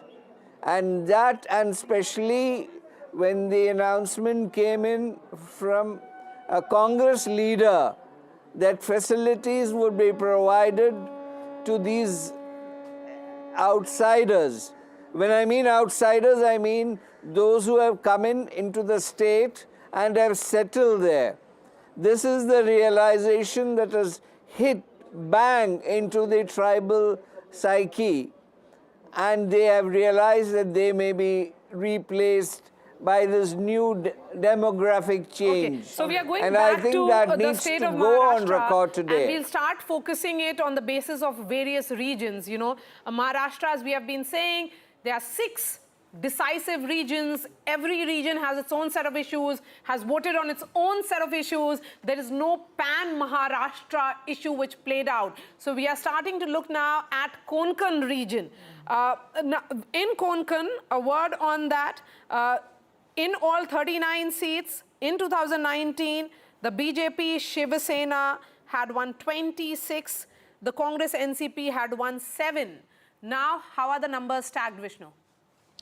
Well, if you take a look at the Konkan region in Maharashtra, the NDA up over here, up 4, the MVA leading in just 1 seat. Others are not particularly significant in this concept. It's a runaway success in the Konkan region. Sajan, how would you look at Konkan and the dynamics in Konkan, which are different from other parts of the state? So Konkan, you have 3 districts, Sindhudurg, Ratnagiri and Raigad. Yeah. But when you add 39 seats, it's also have the Thane and Palghar. Right. That's combined. Okay. In Lok Sabha election, when the generic trend was against BJP, both the seats of Konkan was won by BJP. Narayan Rane is one who is not considered a Maratha leader because he is from Konkan, and because of its continuity to Mumbai, there was more kind of a Shiv Sena base. So that is why Uddhav Thackeray was supposed to contribute here. It was his passion. He should have been the legacy holder. But we saw that during Lok Sabha election also, Konkan went Mahayuti ways. This is one. 2, you see, in this region, there is always the kind of a factor, you see, Hindutva is more strong, but therein also the factor that Uddhav went with Mahayuti. And okay, so now, a word on that. Mahayuti has reached 202. Right. Never before in Maharashtra history an alliance is standing at that number. Aditi, I mean, it's going to be a landslide if that actually Meanwhile, Aditya Thackeray is leading in Worli. That's interesting. Yes. That's important. Yes, while we look at it. The Thackeray faction. Yes, but 202, where are the numbers coming from? Let's put out more numbers now there. 202 for, okay, now 203, it's only increasing for Mahayuti. So let's bring in region-wise again, Jui, starting with Vidarbha now. Let's move to Vidarbha because that's an important battle there. In all 62 seats, how are the numbers stacked? Okay, massive gain for Mahayuti there. They are leading in 51 seats again. No, and this is very significant because this is an area which is known for agrarian concerns, and agrarian distress has played out very much in parts of Amravati, Chandrapur, Nagpur as well. Farmer suicides was something which was very, very big over here. Yavatmal is here. Yavatmal is in Vidarbha. In Vidarbha as well.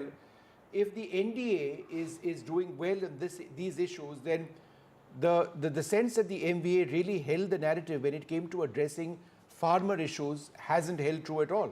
No, certainly not. And therein comes that yes, there were complaints about the low productive of soybean and cotton. Yes. Prices were not much, but yet people said that when you, I mean, we do not treat ourselves as farmers in isolation, women in isolation. They treat how the household income has been affected. This massive cash schemes that was there between Raksha Bandhan and Deepavali.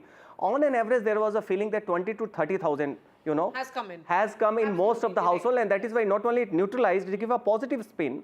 Can I just revisit? Most of these and seats, Maria, you answer this question for me. In most of these seats, what people want to know, when do we move away from saying that these are early leads to saying that we are now in a particular direction? You know, it's now 10 o'clock almost in the morning. I think post 10:30 we will be, because it's not really, you know, it's not.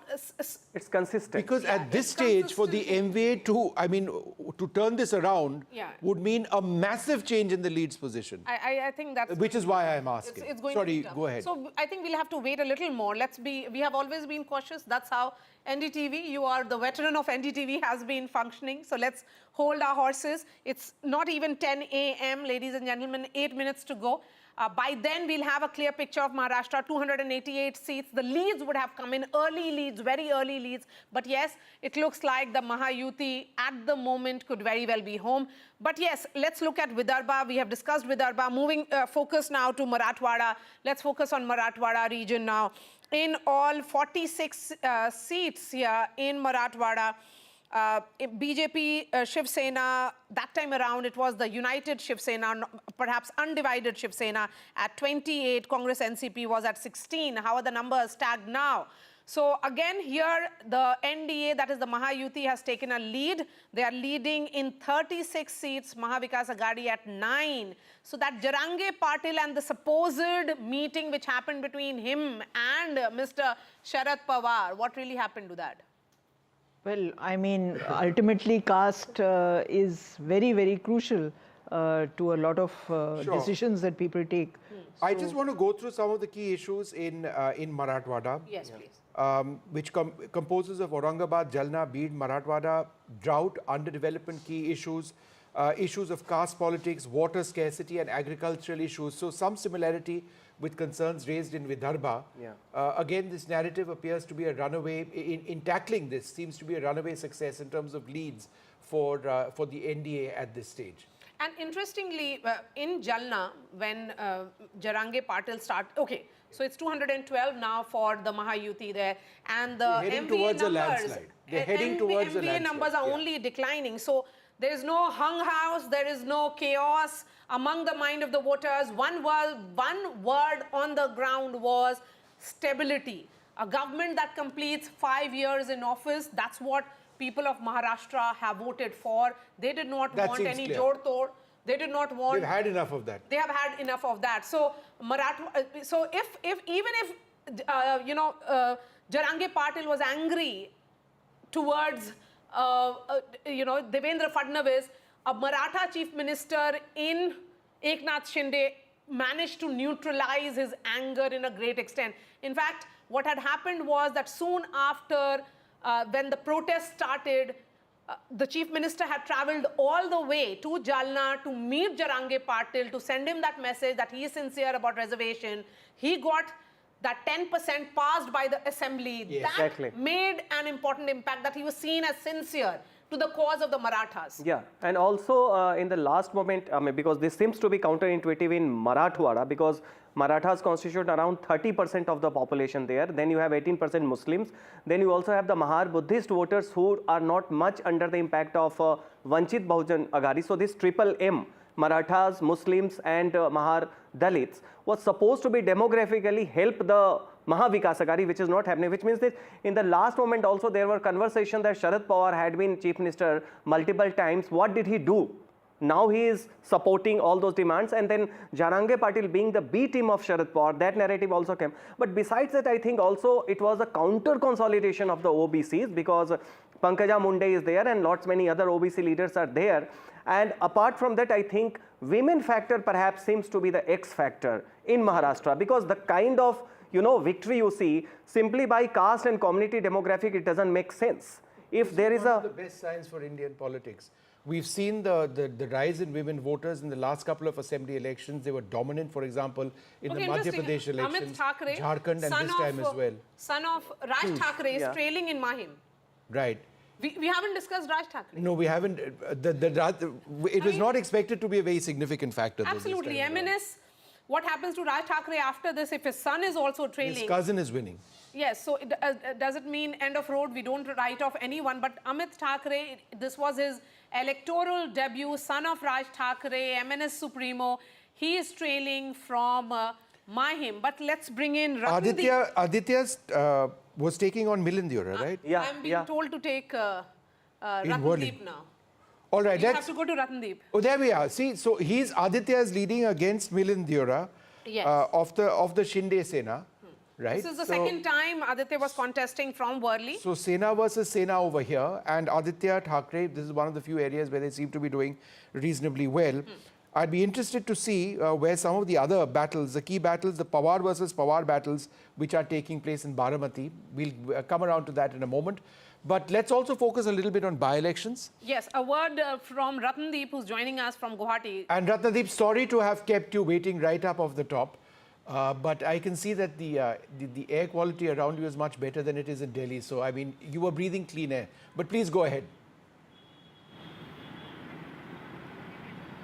That's right, we are breathing clean air, and perhaps in the by-polls in Assam, where there are 5 seats which went for by-poll, there is initial good news for the ruling BJP and allies, as out of the 5 seats, the leads that we are getting after round 1, in 3 seats, BJP and allies are leading, and that includes the crucial Samaguri seat, which has been a Congress stronghold since 2001. Since 2001, Congress had never lost Samaguri, but after round 1, BJP candidate has taken an early lead of 2,000 votes. So therefore, remember, this time BJP has campaigned hard there in the stronghold of Congress heavyweight Rakibul Hussain, and his son, 26-year-old Tanzil Hussain, is making his electoral debut there. And there it seems the BJP has been able to make some early inroads in the seat of Bihali, where a BJP turncoat was contesting on Congress ticket, where Congress heavyweight Gaurav Gogoi had led the campaign. There Congress is trailing, and also from Meghalaya, from the Gambagre seat, which is a prestige battle for Congress Sangma's family, with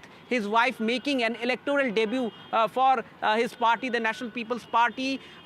She is actually leading there in Gambagre. There is a multi-corner fight there. So these are the updates coming in. So therefore, good news, early good news for the BJP and allies, not only in Assam, but also from Meghalaya. But all eyes would be on the Samaguri seat, which has seen major pre-poll violence, even skirmishes on the day of the polling as well. And remember, this time, this was the first election of at any level in Assam since 2016, when BJP came to power in Assam for the first time, that Himanta Biswa Sharma, the chief minister, was not leading the campaign. He did campaign for the party candidates because he was busy with the Jharkhand elections. And also Sarvanand Sonowal, the union minister, former chief minister, also was not seen very active in the campaign. So BJP had this time tested the electoral management of its second-ranked leaders in Assam. So therefore, this has been a major test for the BJP itself, and also for Gaurav Gogoi, who was emerging as Congress's face in Assam.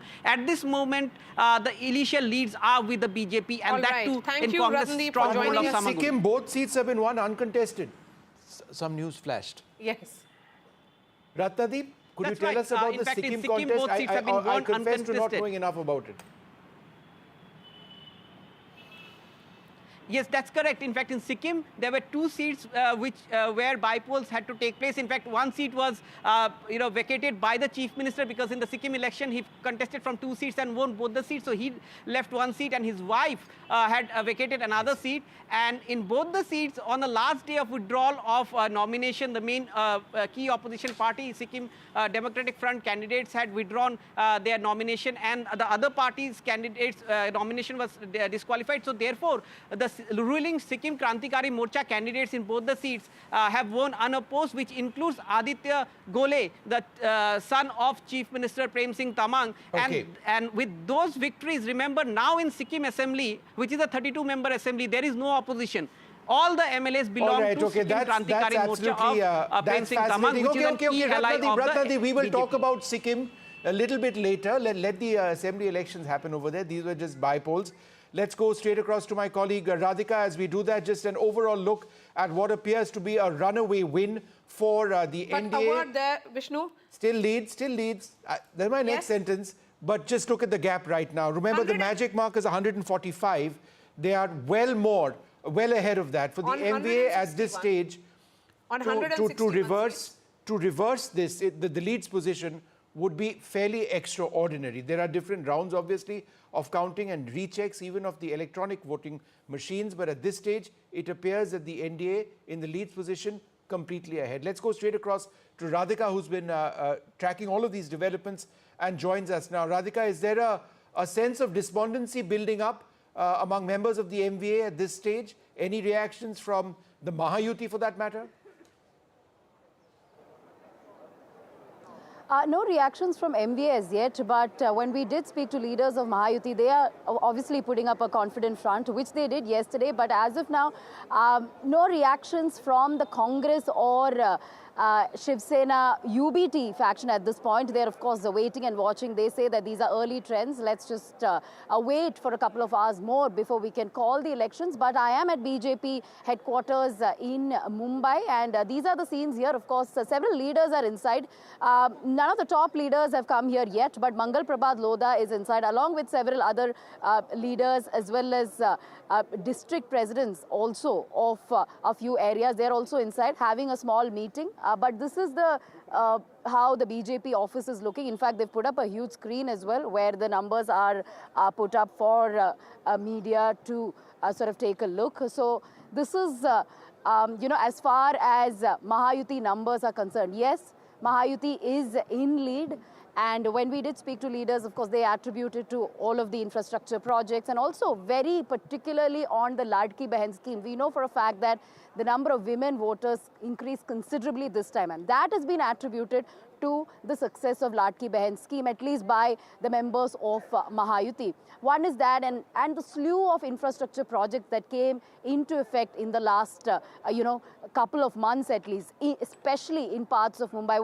When we did speak to voters of different kinds in Maharashtra, particularly in Konkan region, Mumbai, Thane, they were talking about the development initiatives, projects that have come in the last couple of years and that are in the pipeline as well. That is something that really did lure voters.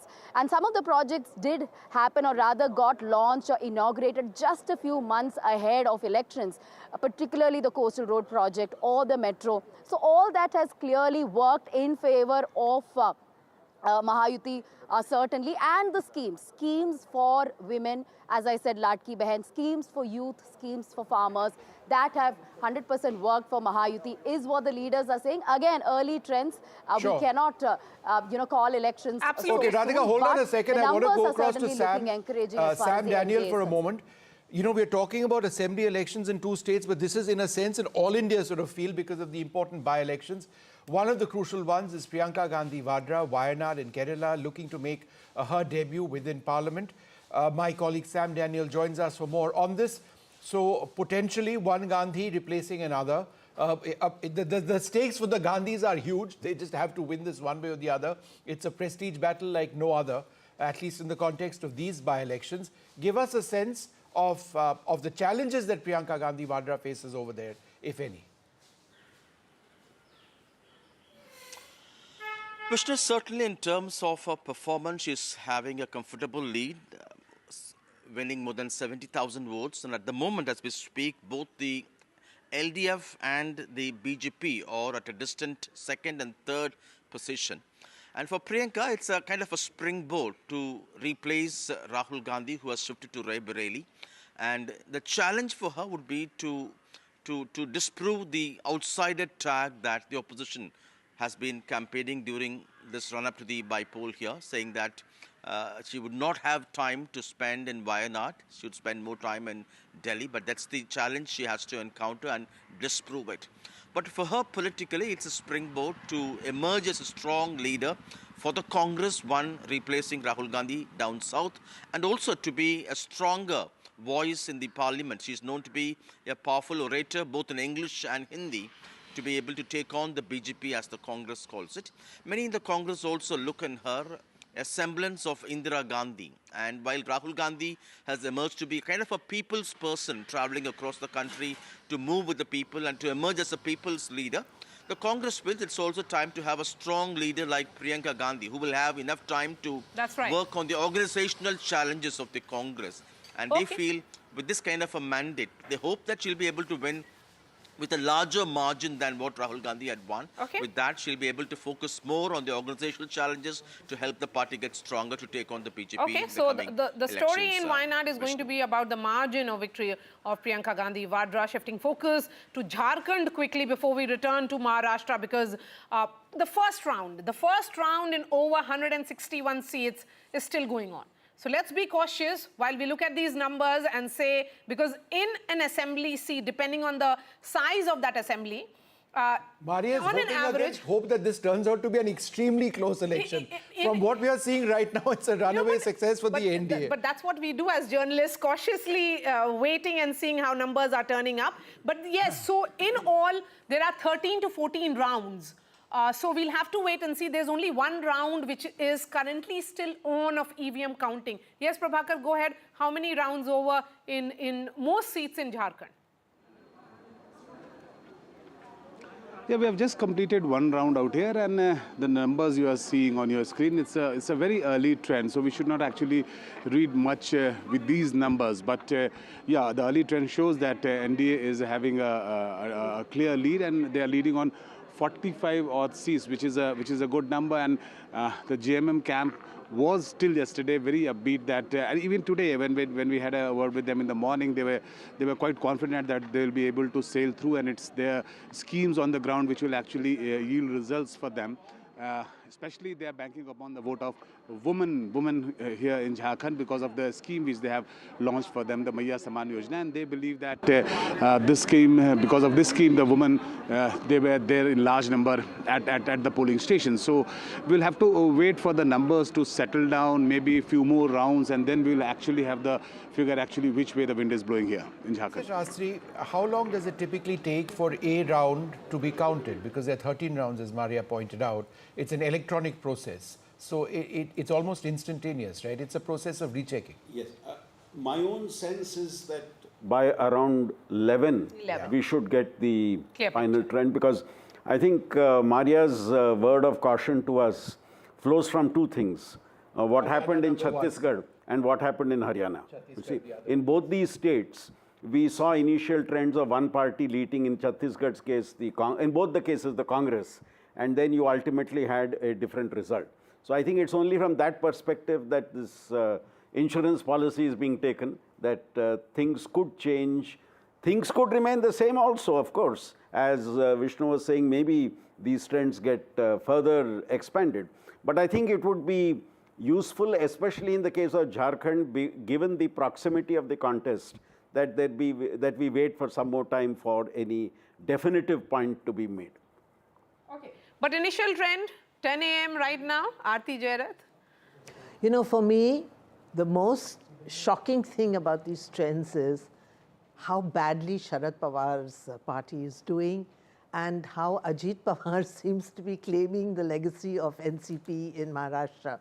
All reports, and even the Lok Sabha results had suggested that Ajit Pawar was, kind of finished, and after the Lok Sabha defeat, his party kind of broke up, there was an exodus to the NCP, and yet we find that Sharad Pawar seems to be doing badly and Ajit Pawar seems to be ahead. And to me, this is really, I'm not surprised about the BJP versus Congress, because we saw in Haryana that when the Congress faces the BJP, it just completely collapses. The BJP does well. But interestingly, Aarti, right now we are looking Maria, at those if I could numbers. just make a small point. Yes, sir. The Congress seems to be the factor pulling the alliance down, both in the case of Maharashtra and in the case of Jharkhand. Okay, can both of you hold on for half a second? We need to go across to our colleague Radhika, who's been, where there's a lot of action happening around her. In simple terms, Radhika, what's happening where you are? Are there celebrations in the Mahayuti camp, or what exactly are you seeing right now?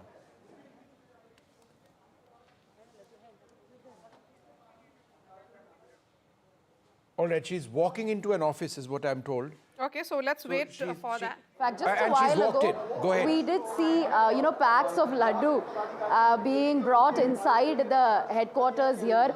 I will just try and show you that, because they just went inside with those packs of laddus. But yeah, those are the packages that are kept inside the BJP headquarters here. So clearly indicating that they are confident of a win. Of course, Mahayuti is in lead. The numbers are looking great for Mahayuti, especially for BJP, which is why BJP headquarters at this point is buzzing. Those are packs of laddus that are kept inside to be distributed perhaps in an hour or two. They are being cautious, clearly. It's not getting distributed at this point, but perhaps in an hour or two, we could see that happening.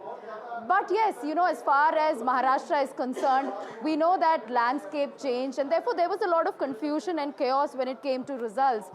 There was uncertainty. It was not really easy to predict, which is why pollsters gave different predictions. Of course, most of the pollsters did say Mahayuti would win, but there were pollsters who also gave prediction of hung assembly, and some also giving advantage to MVA as well, which is why it was hard to predict. Also because of the number of parties in fray this time. In 2019, just 4 parties. It was BJP, undivided Sena, and of course Congress and undivided NCP. It was a straightforward election at the time until Uddhav Thackeray decided to break away, and then things changed from then on, and then of course all the splits, which is why this is the first assembly elections, of course, post these splits, and therefore things have changed drastically, which is why all kinds of permutations. Just hold on for half a second. I think Aarti wanted to make a really important point. Yes, and we'll come back to you. We'll come back to you. Stay put. Stay put, don't go anywhere. What you were mentioning is the battle for the heart and soul of the NCP, which Sharad Pawar, in what possibly his last election, absolutely, he's 84. He's turning 84 next. He's 84. This is his last election. He has been the doyen of Maharashtra politics for the last 4 decades, dominated either in front as chief minister or as a power behind the throne. And now we see a near wipeout of, so far at least, unless things change, we're looking at a wipeout of the Sharad Pawar NCP. Let's and, have the clearly the NCP legacy is versus going NCP to graphic. Ajit Pawar. We're going to have the face-off, as it were, or the NCP versus NCP. Okay, so we have now graphic the on trend stage. in all 288 seats in Maharashtra. It's 10-15. Mahayuti leading in 217. This is, of course, the first round which is going on. Mahavikas Aghadi at 58. They're only slipping. NDA seems to be going ahead. If this holds, then it's a wave election in favor of Mahayuti. Landslide, if this happens. But this is a wave election. Aarti was talking. Professor Shastri, you want to take this question? The NCP versus NCP, the strike rate of the NCP, Ajit Pawar at 66 versus 24%.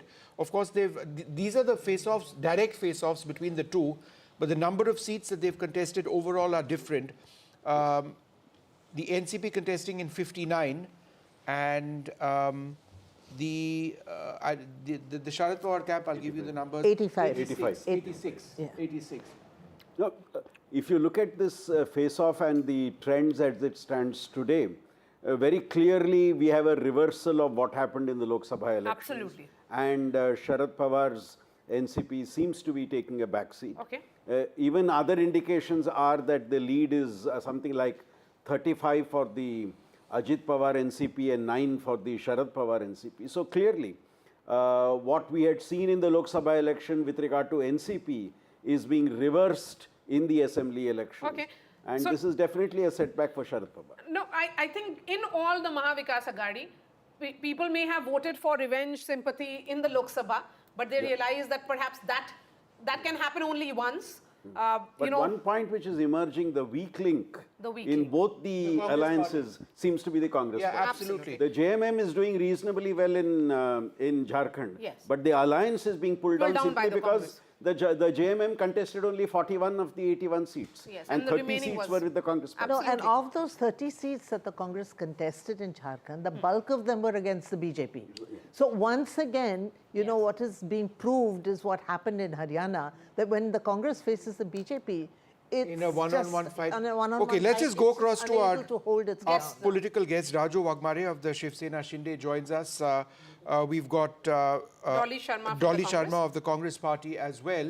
Arvind Tiwari from NCP SP. Arvind Tiwari of the NCP SP. And Rohan Gupta. And Rohan Gupta from the BJP. Dolly Sharma, let me come across to you first. And sorry to keep you waiting, but you know, I mean, these are of course early leads. But you know, it's 10:16. The sense is that within the next 45 minutes or so, unless there's a very dramatic reversal, it seems that in Maharashtra and in Jharkhand, the Congress or your alliance in deep trouble. How do you see what's happening now?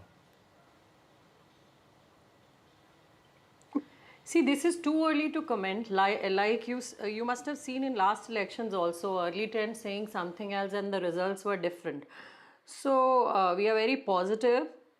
And also, like, you know, in the election, the muscle power that was used and the conflicts and divisions were instigated between the Marathas and OBC communities. The ruling party employed criminals and misused government machinery to further, you know, its agenda. Voter lists were manipulated. BJP extensively used power and money all over. And this was why, you know, in open you could see how money is being distributed. It's not a matter Response to from the laugh BJP, upon. Rohan Gupta. Everybody has seen the way they've Rohan, would you misused the like to power. respond to that? Money power is the allegation made by the Congress. So Vishnu, I am very happy that even after so many defeats, opposition hasn't learned the lessons. See, after Lok Sabha, there was an indication that their narrative on the name of reservation or constitution was getting little traction. But what happened in Haryana, what is happening today, it is a clear-cut message that the opposition parties are totally against the ground narrative. They don't know what the people of country want. They don't know what the state of Maharashtra wants because they are completely in their own, like Alice in Wonderland. They don't know what is the ground situation. Two things. One important thing which I would like to tell you. On the last day of the election, if the opposition leader has to react to the narrative set by the BJP, it clearly shows that they don't have faith on their own narrative. All their reveries or guarantees, people won't believe that because one day before the election, you get the message that Himachal, which is ruled by Congress, Himachal Bhavan is on sale. So people won't trust the people who give the guarantee and cannot fulfill, number one. Number two, on the other side, Ladli Behna Yojana or other schemes of NDA government, they were successful on ground. People were getting benefit of that. So as far as local narrative was there in Maharashtra, absolutely opposition party completely failed. On the other side, on national narrative also, their leader was completely taken aback. Because that appeasement thing and division of Hindu votes, this successful strategy of Lok Sabha, it proved boomerang to them in state elections because they could not understand how the ground is changing. They could not understand how people are responding to it. Rohan, hold on. Let's go across to Arvind Tiwari of the NCP, Sharad Pawar. Mr. Tiwari, thanks very much for being with us. It's not looking very good for you at this stage, is it?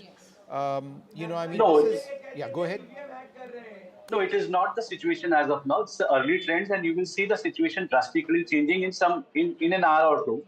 As soon as the count increases, as soon as the rounds increases, you will see that the situation in Maharashtra has drastically changed. And I believe very strongly that whatever is the trend at this moment, it is going to be exactly opposite. And what my friend was now saying at this point of time, the narratives that they had set in Lok Sabha, there was a different narrative because at that point of time, that was the issue before the country, because that was what was being told by the BJP, their own leaders, that the constitution is sought to be replaced. the reservation was at stake. That was the situation at that point of time. In Maharashtra, at this point of time, the problems were the women's security. That was a major problem. You had seen wherein the women security had become a biggest question. You saw the issue of Badlapur, where the government was very much busy in publicizing its But Ladli Arvind, Behna the scheme for elections 6 are days. over. For 6 Now, days. I take For all the 6 days, points they that were you're talking mentioning, but maybe this could have been stated a couple of days back. I mean, just Correct, looking at but this leads see, position, unless there is a very dramatic reversal, because look, let's face it, it's 10:20. Professor Shastri Bita said by 11 o'clock we should get an idea of the general leads that are happening. He doesn't get things wrong mostly. That being the case, you've got just about 30 minutes or so to 40 minutes or so to turn things around. Now, given that it's a landslide, it's headed towards a landslide if these leads translate into results, you might just be staring at an existential crisis for your party and a complete loss for your alliance. Is that your worry at this stage, or are you still hoping against hope? No, right. It's not the question of against hope. We are not only hopeful, we are confident that we will be in a very much better position. Fair enough. You have to put up a strong front there. Fair Mr. enough, Wagner, yeah. please come in on this. How are you looking at the numbers stacked up right now? I think we are very happy to see the numbers which is coming through, and we was very confident about it that the Mahayuti will come into the power with the big majority, because the main situation is this, that the opposition completely lost the track or lost the connections with the voters and the people of Maharashtra. When we came out with a Mukhyamantri Ladki Behan Yojana, it was such a powerful and such a big, you can say, the program to get a woman on standing on their own feet, giving them confidence. Rather than supporting that, the opposition came out and they was blaming women that who was taking participation in this program. And you will surprise, in women voters, if you look into the voting percentage, 6.5%. What is taking place now, Dr. Wagmare, would be looking at the leadership issue post the declaration of results. If for a moment we believe that the NDA or Mahayuti is headed for a win in Maharashtra, do you believe that the issue of leadership is something? Shift. Just one sec. Do you believe that there would be a real question on leadership and who leads, given your position relative to the BJP? See, this election has been fought in a leadership of Mr. Eknath Shinde, who is our leader, and the popularity of his There's a complete reverse. Okay, hold on, There's sir. a complete breaking reverse news. which has Maria, go ahead. happened in Jharkhand now.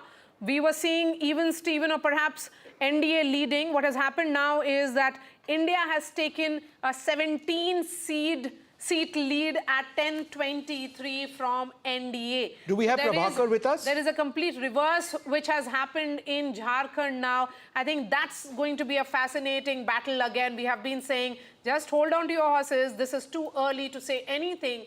But what is becoming clear is that if these numbers actually, because it has turned in a matter of few seconds. They lead in 49. 49. And the NDA leads in 30. Yes, so there is a gap. A huge gap building in favor of seats. India. Building in favor of Hemant Soren, I would say. I would absolutely. The entire narrative of Soren having failed has now failed us. No, I mean, so I think we really should not be, sort of jumping to conclusions right now, because it is very early. Absolutely. But I think Hemant Soren is really holding ground among the tribals. And that, I would say that, for the BJP, that would be a big disappointment, because they tried very hard for the tribal vote, using the infiltration narrative and, all sorts of other things. But I think Soren, there was a sympathy factor, his Maya Yojana scheme, and the issue of tribal identity. So I think say, that is the when it is about the women voter, when they came out, we were, discussing that still an hour ago. They have gone with the schemes in both the states. If it is Maya Samman or Ladki Behan, now it is 50. They're only gaining now in. But Maria, I would say that apart from the women factor in Jharkhand, I think the tribal identity was very key. For those tribal seats. So what happens now? This would be a simple majority. I was saying before you both came on the show in the first hour, Yes. that today we will see the clear predictability of an unpredictable verdict. Okay, Rohan Gupta, how are you looking at Jharkhand? Now it's a reversal, clear reversal for you. When we are looking at your numbers, I am looking at the EC side that only first round has been counted out of 20 rounds just because Jharkhand counting has started late. So hold your horses. अभी तो ballot हुआ है और वहाँ पे जो हरियाणा में हुआ वो झारखंड में आपको अभी थोड़ी देर Rohan, में दिखेगा। is it your sense that the counting in Jharkhand has been a bit slow compared to Maharashtra? Is that on the basis of data that you're seeing? Absolutely. What it looks like? Yes. Yeah. And yeah, Rohan, so do you have only any? First round, only first round. And in how many rounds, according to you, have been done in Maharashtra, by the way? Around 7 rounds, 7 to 8 rounds. 7 to 8 rounds, right? And there are 13 total, correct? Must be more in Maharashtra, I would say. How many rounds? 16. On an average, 16 rounds. Yeah. On an 16, average, 16. 16 rounds. Yes, so there is still a long way to go, but I think Jharkhand picture, because it has been a reversal, 51 now, that gap is consolidating in favor of India. It's 10-30 now, so we can tell our viewers that this is how the numbers are stacked up. Both the states, the trends have come in on all the number of seats, 288 in Maharashtra, 81 in Jharkhand. On these 288 seats, Mahayuti comfortably holding on. They are only increasing. They are above 200. So they are leading in 216 seats in Maharashtra. In Jharkhand, it is India bloc, which is standing now at 51. So it could be one good news for one bloc, India. The other one could be for the NDA. But I think... Almost like Haryana and Jammu and Kashmir, right? One all. Except that I would say that the Maharashtra elections are perhaps more crucial in terms of the national picture. Yes. Because it is the second largest state after UP in terms of representation in the Lok Sabha. Also the Mahayuti had done very badly in Maharashtra. Yeah. And I think that this really is a tribute to the way the Mahayuti hunkered down. Flip from the Lok Sabha election. To flip it in just a matter of 3 months, 4 months. So we need to also look at certain parliamentary by-elections. Yes. In Budni, in fact, the Congress is leading, the seat which Shivrajji is vacating. Right. And in Karnataka. Yeah. Ajit Pawar leading in Baramati, not much of a surprise because he had said that in the Lok Sabha, the mood was that Tai in Lok Sabha and Dada in Assembly.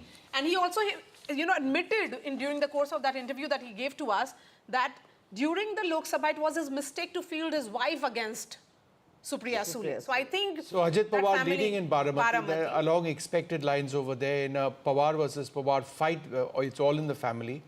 That is expected. We'll take a look at some of the other big faces. Let's keep rolling those graphics so that we go through some of the other big faces in the Maharashtra elections. Nana Patole, Sakoli, he is leading. That's some good news for the Congress party. Chhagan Bhujbal leading in Yevla is in fact trailing. Devendra Fadnavis leading in South Mumbai, Nagpur Southwest, sorry. Prafulla Gudade, Nagpur Southwest is trailing the Congress party. Because in most of these seats in Vidarbha, Vishnu, it's a direct face-off between the BJP and the Congress. Go ahead. And Nawab Malik is trailing as well of the NCP. So a prominent face of the NCP in this area, trailing Aditya Thackeray. Some good news, at least for the Uddhav Balasaheb Thackeray faction. He's up against Milind Deora. Milind Deora of the Shiv Sena versus Shiv Sena battle is losing. But that's the contest. That's the contest. That is one of the most high-profile Aditya Thackeray versus Milind Deora. Sort of contests in Mumbai, certainly. Professor Shastri, the one point that people watching this broadcast would want to know is, again, we've seen in the case of Jharkhand a quick turnaround. We're told by the BJP that only one round of polling is now taken place and things might change. How does the process of counting rounds in an electronic voting machine scenario, how does that actually work? They do it area by area, and the reason why you sometimes see a dramatic shift across rounds is that you get the EVMs opened in places where a particular party dominates, and that shows the shift in the trend.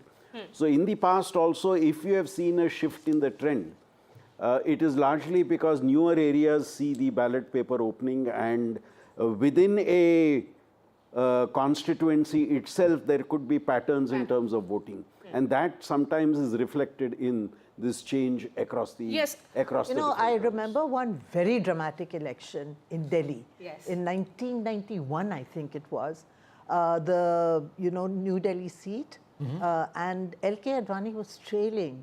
He was trailing till the last round when they opened the ballot boxes from Lajpat Nagar. And then he surged ahead by 2,500 votes.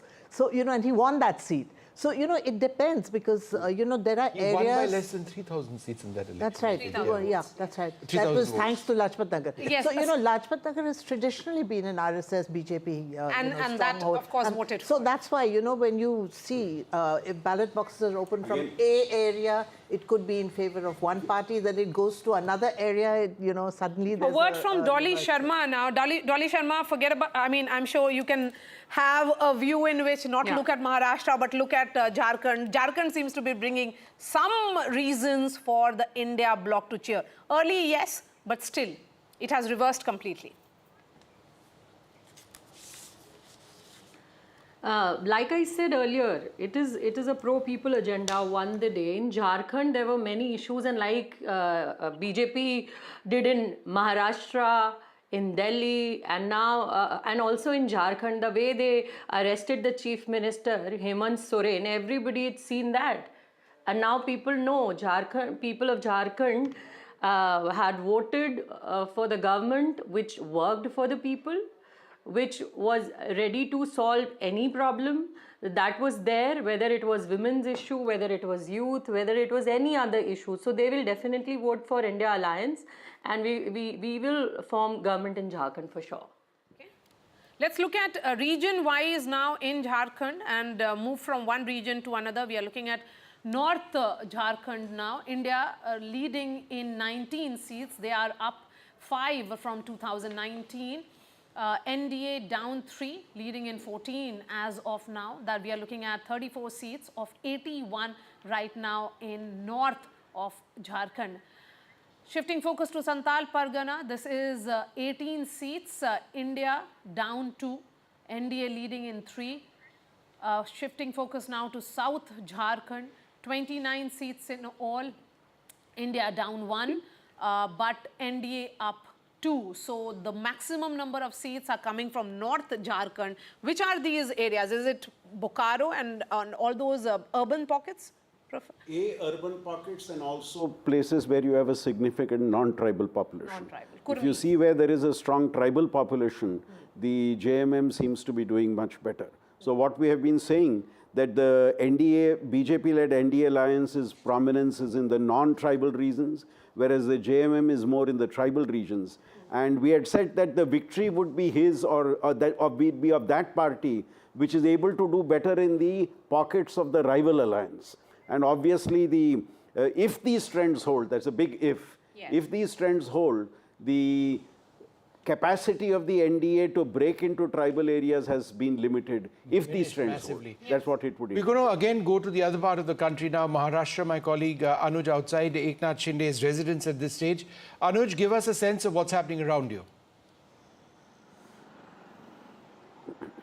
Eknath Shinde is expected to leave for Mumbai in a short while, and here in Pakhadi, this is the home constituency of Eknath Shinde, and behind me you see this is Eknath Shinde's personal residence. The number of supporters here is increasing slowly, and we'll eventually see more number of people thronging not just to this part of the city but also to also to the office of the Bharatiya Janata Party of Shinde Sena and of Ajit Pawar faction of NCP there in Mumbai, considering that the Mahayuti is on its way to get an unprecedented lead here in the 2024 Maharashtra State Assembly election.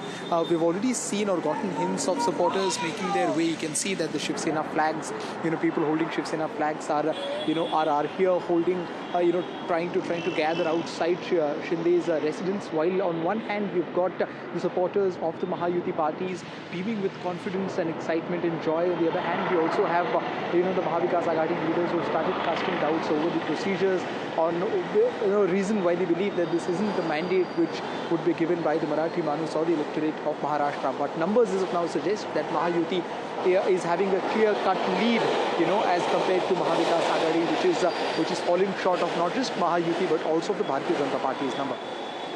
Eknath Shinde house in Thane. That's where Anuj was joining us. In Thane, a very fascinating battle because in Panchpakari, Kokri, where the Chief Minister is contesting from, he's up against Kedar Dige. Kedar Dige is the nephew of Anand Dige, who was the mentor of the Chief Minister, that is Eknath Shinde, Kopri, Panchpakari, the Chief Minister leading. Not much of a surprise there. Kedar Dige trailing, and that was expected. Kedar Dige saying that Chief Minister was missing in action. On ground, it felt that Thane and the people of Thane had this sense that there was a sudden influx of projects, infrastructure projects in particular in Thane, because it was now the Chief Minister's district, home district. But Eknath Shinde, the man of the ground, I met him at midnight for the interview, and he gave me that impression that, certainly he was up the whole day, holding 7 to 8 rallies, clocking it across Maharashtra, and then sitting down for interviews. And in Varsha, it had opened up, the gates had opened up for the Janta. So the CM, he had rephrased it and said it was common man Chief Minister. CM for him was common man Chief Minister. So does it mean that the common man Chief Minister, Mr. Sirsa, could have the last laugh here? Eknath Shinde, the man of the moment, if these numbers hold, you'll have to give him all the credit for Ladki Behan. No, definitely it's a collective credit, and it is a credit to our Honorable Prime Minister Narendra Modi. The people in the entire country vote for him. Definitely when the Chief Minister is there, it is not that his share is not there. It is always there when the Chief Minister's face is there and our Chief Minister is there. But people want a double-engine Sarkar, and for that reason, the policies of the Honorable Prime Minister has given a good impact in the Maharashtra, and at the same time our alliance has worked day and night, and that is the reason that we are getting these good results. Translate into results. Aren't you at a point? Vishu, I think you asked a very interesting question because, this is the whole point. They did the Mahayuti did not project a chief ministerial face during the elections. But, clearly the BJP is doing really well. Its strike rate so far seems to be, so there'd be a BJP chief minister next time. So will it be a BJP chief minister, or will it be way ahead? They are. But I think, as Maria pointed out, that, Shinde, had become sort of very much the face of this alliance. In the mass and leader. a very acceptable. And unlike Maharashtra politics, Maharashtra politics is about flamboyance to a great degree as well. That's right. So can you just rule him out as a chief ministerial candidate post-election? Look at the lead. I think that's a really interesting question. Which is much more than the combined Mahavikas Aghadi. Correct. If I could just make a point here, it's going to be if these numbers hold, it's going to be very difficult for the BJP to convince its cadres that we don't have the chief minister at this stage. Yet, you cannot rule out the fact that the Shinde's leadership in Maharashtra over the last recent times has helped the party consolidate its position. The Maratha vote is critical. So, I think it's if these trends hold, it's a very difficult decision which the alliance will need to take, its leadership will need to take with regard to who becomes the chief minister. And I think this Ladki Behan scheme is very much identified with Shinde. Yes, he's very seen much as the face of identified. Ladki Behan. Absolutely. He inaugurated the scheme. The BJP did not seem to be too enthusiastic about it actually initially. So, can you really rule him out as a possible chief minister? But it's quite clear that But yes, the BJP is doing far better. Its strike rate is far better, yes, no question. And interesting observation, really at 10:40, the BJP is a low number. is twice that of Mahavikas Aghadi. So their strike rate, of course, is almost 70-80% in that alliance. They had contested on 149, leading in 125. In 2019, it was 105. There is a gain of 20 plus seats. So, but it's a fascinating thing what has happened there. Shiv Sena, again, they contested on 81 seats. That is Shiv Sena of Eknath Shinde, the chief minister there, leading in 55. In 2019, it was 41. So they have also made a gain of 14. And the weak link here is actually Ajit Pawar. He contested on 59, his party, that is the NCP. They are leading in 35, so they are -6. But it is the BJP which is actually holding on this alliance. The anchor, the word that you used, Professor Shastri, it's very clear that the BJP is holding on. And similarly, it is -23 for the Congress. So the anchor certainly seems to be pulling this up. And at the same time, it is Eknath Shinde who's helping that rise. Can I just say that, there have been, it's SOP versus SOP. We see this in election after election. And in as much as we talk about the Ladki Bahin Yojana, the Mahayuti had offered more through the Mahalakshmi scheme, 3,000 rupees versus 2,100 rupees. But this is a space which the BJP has completely taken. Because of implementation, for example, in Madhya Pradesh, where they rolled it out, it was absolutely fascinating. This is a narrative that they built up which works across the country. Vishnu, the key word you used is implementation. Yeah. These schemes have been promised by different parties over the last 15, 20 years. And many of them have not been able to do well because of the promise. That's because of the past experience of the people with the implementation of programs. Here, what we are noticing is a perception that a particular party which promises a scheme is actually implementing the scheme, therefore we go back to that party. So I think it's more a perception on implementation rather than a perception on promise. Okay, just hold on one sec. Let's go across Jain, to...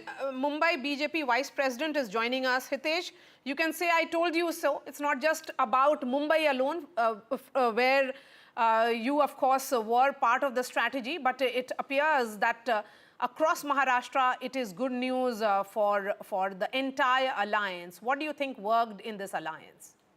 Well, I think multiple factors. One, there was this alliance who really projected to win the election. They were on the front foot. The policies were there. The campaign was there. It was a comparison between a 2.5 years of speed breaker of MVA versus 2.5 years of campaign of Mahayuti.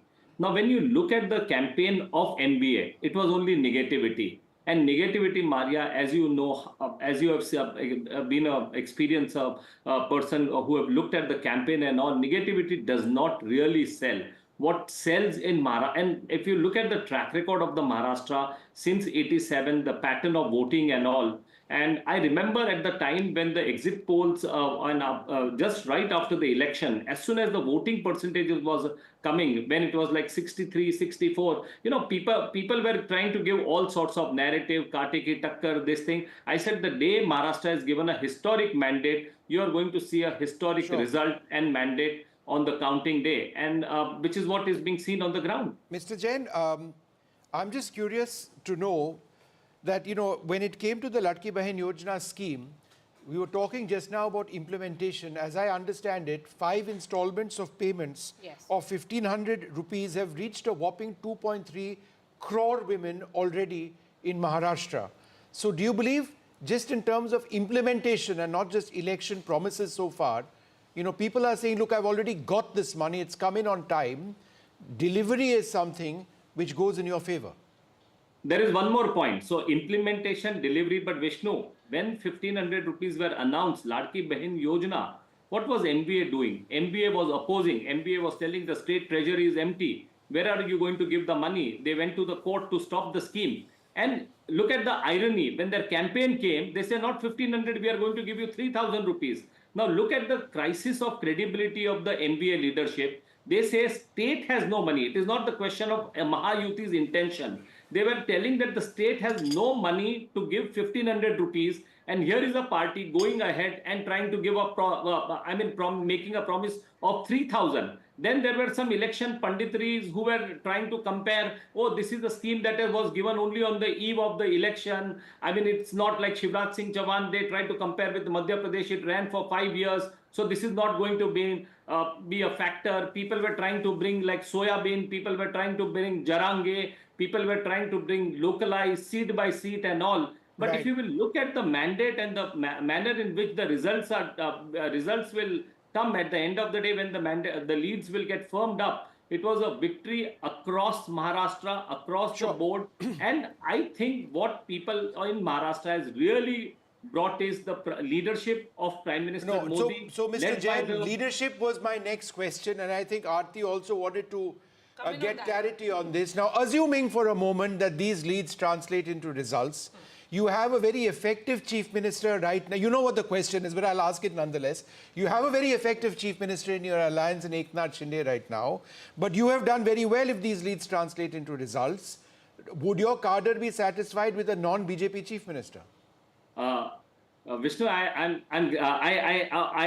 anticipated this question, but just to give you the same answer which was given by our senior party leader Amit Shah ji in Mumbai. He said that post-mandate, all the three leaders of all the three parties, Mahayuti, will sit together and then they will decide and they will take the decision accordingly. Very diplomatic. That was the right thing to be said, Mr. Jain, at this stage. All right. But Mr. Sirsa, we have always said, I think all throughout the campaign, we have said the right things. Okay. I think our campaign was positive and we had a lot of support from the organization also. Mr. Sirsa, now you're looking at these results, leads, I should say. You know, the MVA trailing massively at this stage. The Congress party itself is down 21 in terms of leads at this juncture. There would be many more rounds, perhaps more than 8 rounds, which would have been counted. We are progressively getting into the stage when we can point at a direction these elections are taking. How would you respond or look at the overall situation in Maharashtra?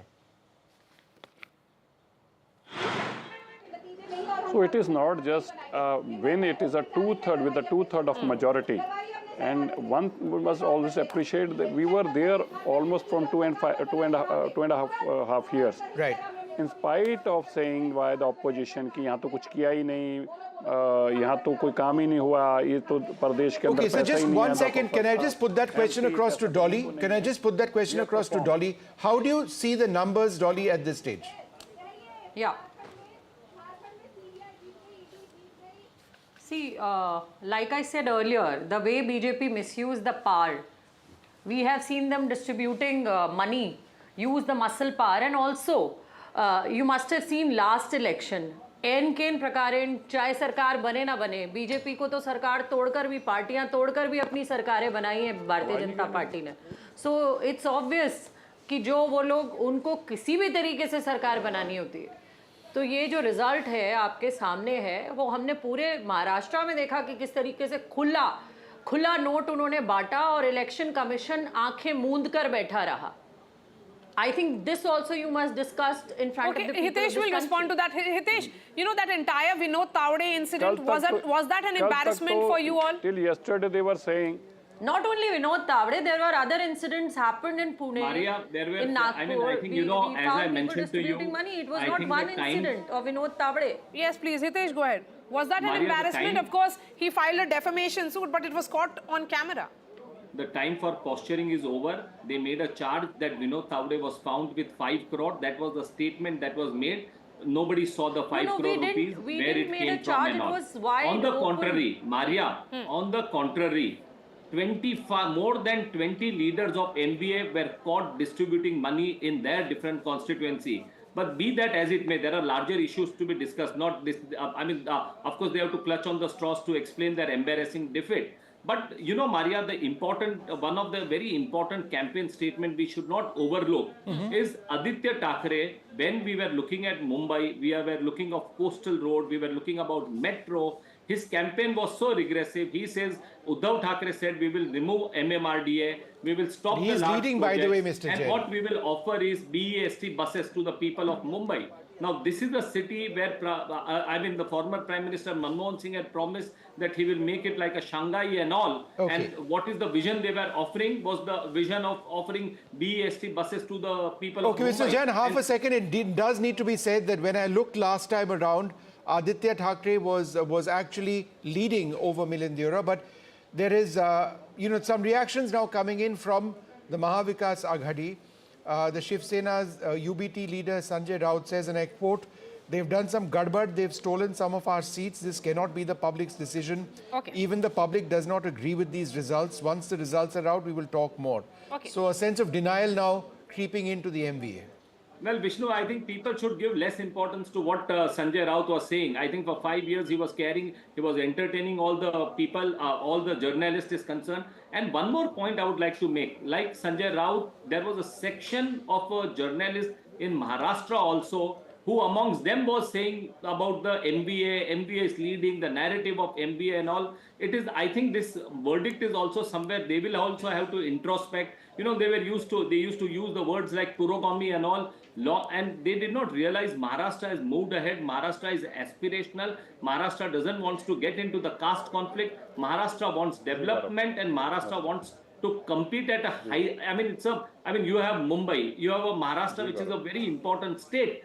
And if you again look at the campaign, that is the difference today. Mahayuti was talking about taking Maharashtra ahead, giving the speed to the progress and development of Maharashtra. While, as I was speaking to you earlier, Aditya Thackeray was promising BEST buses to people in Mumbai. All these hard questions, nobody was asking the MBA leaders. They were, I think the journalists in Maharashtra also were asking, about the family, about it was just about the families, the dynasts and all. All right, Mr. So Jain, that's I get what you're saying. Aarti, it almost seems, if you look at what Sanjay Raut's statement, which I read out a little while back, is what we saw with the Congress party in Haryana, the sense of disbelief, then going to the Election Commission, writing letters even before the day was done, saying that there's something terribly wrong over here, you messed up here, there. I think this preemptive... It's sort of that preemptive, good word, effort at going out to the EC or feeling out the EC seems to have begun. that stealing of the mandate, I think that's overdone now. The gadbad, they have done some gadbad. That gadbad thing, that should apply also in Jharkhand. It was a narrow victory. I think, maybe, that argument may still have had some, some sense. But in this kind of a victory, it is a sweeping victory. They're heading towards a 2/3 mandate. Never seen before in Maharashtra. Mr. Jain, how many rounds according to your data? How many rounds according to your data has been counted in Maharashtra? Do you have an update, Mr. Jain, in front of you? How many rounds has been counted in Maharashtra? Well, Maharashtra, you have like 5 to 7 rounds that are counted, and most of the places, I will give you one more data which I have in front of me. Most of the candidates of Mahayuti are winning over 15, 20, 25,000. The leads are consolidating. And if you look at the leads of MBA, they still have some 15 to 18 seats where their lead is not more than 1,500. Aditya Thackeray himself is only leading by some few hundred votes. Okay. Okay, so that's fascinating. Okay, but 7 to 8 rounds. Look at the bipolls at all, because those there's a elections, very right. interesting one happening in Karnataka. Let's And Karnataka, where this Karnataka Channapatna, which and is even Uttar Pradesh. and Uttar Pradesh. So let's look at Channapatna, which is sort of Kumar Swami's son. Okay, so let's thank to the Congress. now. Congress is Thank you, Hitesh, for joining leading us. a JDS Let's stronghold. continue to have other guests and shift focus now to bipolls. But can I just jump in for half a second, because Yes, that's please. what I do. The strike rate is phenomenal. In the Mahayuti strike rate right now is 84%. 84% of the BJP. 84%. The Shiv NCP Sena. has, the Shiv Sena Shinde is 71%, the NCP at 62%. The MVA strike rate for the Congress is a dismal 19.2%, and for the NCP, Sharad Pawar is an even more dismal 11.6%. Which is the most shocking thing, actually. You didn't For expect... me. you I didn't expect. this No, at I all. expected Sharad Pawar to do well. I did think that the Congress was the weak link in MVA, but I certainly did expect Sharad Pawar to, pull his weight, because he has been such a dominant figure. Yes. I think what happened here... It's really surprising, what happened here, Aarti? he's being wiped out in his own stronghold, Western Maharashtra. Exactly. He's done so badly What there. is becoming clear here is that if it is about stability, the people of Maharashtra thought that they should give the mandate to the entire Mahayuti. It should not be only about one party or a particular party. In case of Mahavikas Aghadi, it is a no confidence to all three of them. As we have been stressing, if it was in the Mahayuti, it was the BJP which needed to do very well. Whereas in the case of the Aghadi, for any success to come to power, it needed all three of them to do well. Okay, so first set of reactions coming in of Shaina, NC and Rahul Narvekar. Let's listen in. You know, I have never played divisive politics. I've tried to take everyone along in every sense. But having said that, there are certain parties that only appease vote banks and play pseudo-secular politics. I think we need to move beyond that. The time has come to only talk about development, and the younger generation understands that. और बापा के चरणों में यही प्रार्थना की है कि इस राज्य को महायुति की सरकार प्राप्त हो, जिससे राज्य की जनता को न्याय मिले और राज्य प्रगति पथ पे चलता रहे। मेरे हिसाब से 175 पौने 200 सीट महायुति जीतेगी। Okay, Rahul Narvekar there, who is the candidate of the BJP from Kolaba. He's of course leading. Shaina NC, from Mumba Devi. Let's switch that plate to look at her picture and what is her scene in Mumba Devi. It appears that she was of course fighting a tough battle. Whether she's trailing or leading, we'll know about it in just a bit.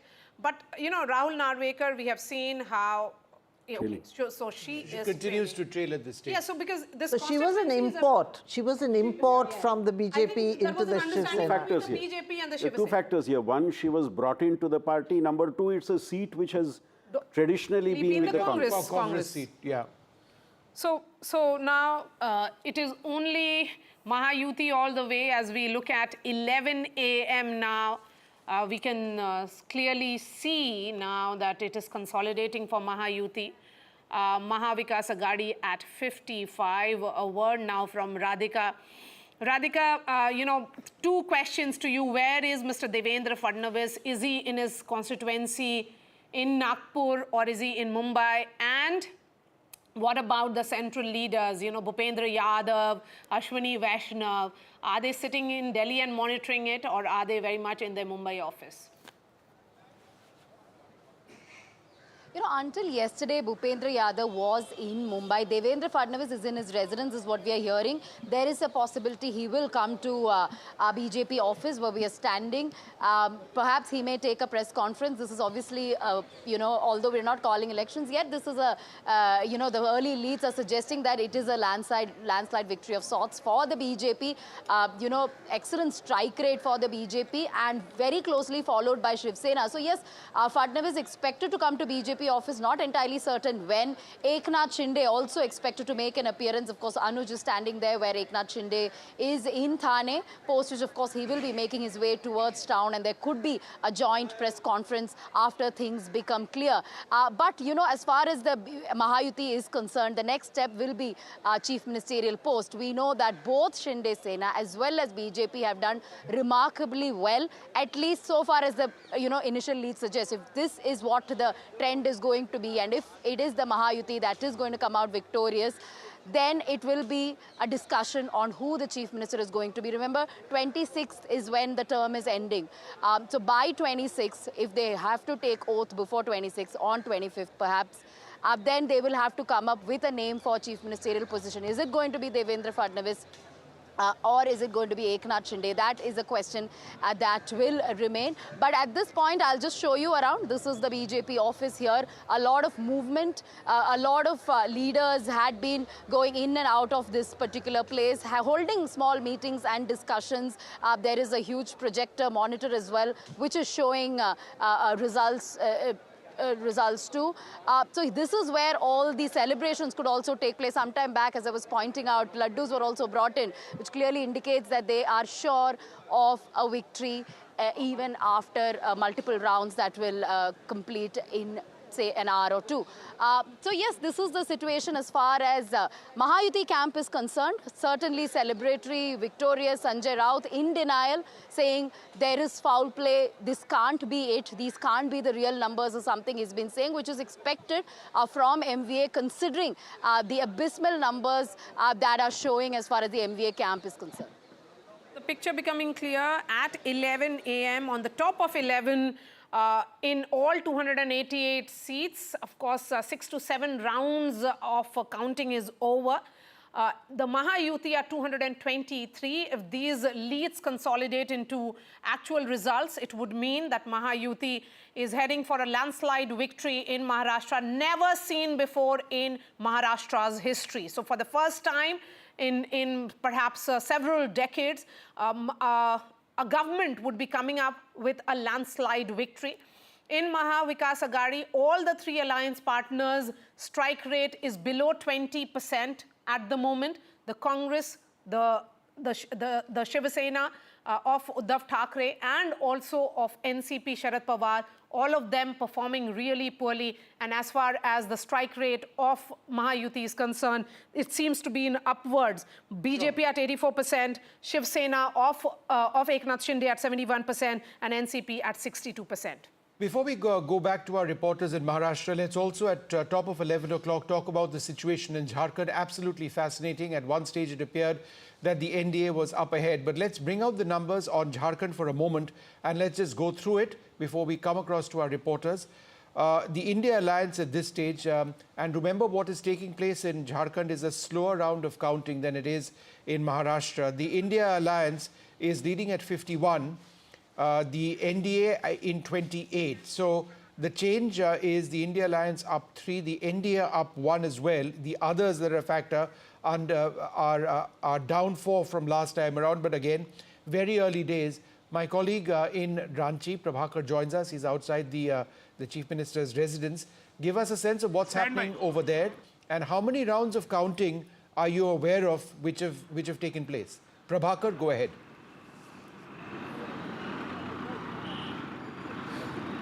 Yeah, the last update with us was of 4 rounds of counting, but the numbers are cementing now. And it's going India block way. We all know that the India Alliance is going India Alliance way. But we are parked right now at the Chief Minister's house. Here, the celebration has not started. Even at the JMM office, they are holding their horses. They are probably waiting. They'll wait for some more time actually for numbers to settle down, and then you'll see the laddus and the crackers being distributed here and crackers being bursted here. But as of now, it's a mega comeback. It has never happened in Jharkhand, and it seems that the way JMM over there, we'll try and get that back in a moment. But just in terms of the overall situation in Jharkhand, it is fascinating because the JMM has done well. The BJP, in terms of the lead situation, is where it was in 2019. The Congress is down 4. That was somewhat expected in Jharkhand. They were always riding on the back of the JMM in a sense. But it does believe that the overall situation is one which favors the India Alliance quite clearly. Do we have Prabhakar back with us at this stage? We'll try and fix that audio with him. But let's go back to Maharashtra, where it's the opposite scenario with many more rounds counted. 288 of 288 seats, the counting has begun. At least I would suggest 8 rounds would have been done by now. The NDA ahead, many would suggest that this will start firming up sooner than later. I think we should go to the man of the moment, which is Eknath Shinde. What is happening at his Thane residence? Anuj, give us a sense. Have the supporters of Eknath Shinde started arriving, or is he very much locked inside his house, away from all the limelight? As of now, he is pretty much, locked up in his house, but he's expected to come out anytime soon. And as you said, that close to 8 to 10 rounds have been counted all across the state on all the 288 seats. And one direction that all of these early trends are showing, I am saying early because time-wise this still is early, but the gap between the NDA and the India Alliance, that is the Mahavikas Aghadi here in Maharashtra, is increasing. And I'm outside Thane residence of Eknath Shinde, and as you can see, the activity around this place has increased. The number of supporters coming here has increased, and one can expect Chief Minister to walk out of his residence any point of time. We've been interacting with a lot of Shinde Sena leaders since last few days, and they are very sure of the fact that it is not just the Mahayuti which will be coming back to power, but it is also Eknath Shinde who will be, laying his stake, claiming his stake very strongly for becoming the Chief Minister of the state. It is under his leadership that they believe, schemes like Maji Ladki Bahin have been popularized across the state. Mind you, it is not just Maji Ladki Bahin Yojana, but it is Mukhyamantri Maji Ladki Bahin Yojana, which means that the name of the Chief Minister has been going around with that scheme all across. Besides that, Eknath Shinde has gained a very good reputation all across the state amongst different categories. He comes from the Maratha community, which is why he's seen as a safer bet by even the BJP RSS cadre when it comes to the growing anticipation and the protest of the Maratha reservation protest. He comes from a farming background as well, and he's got a very good hold over the farming community in the western Maharashtra.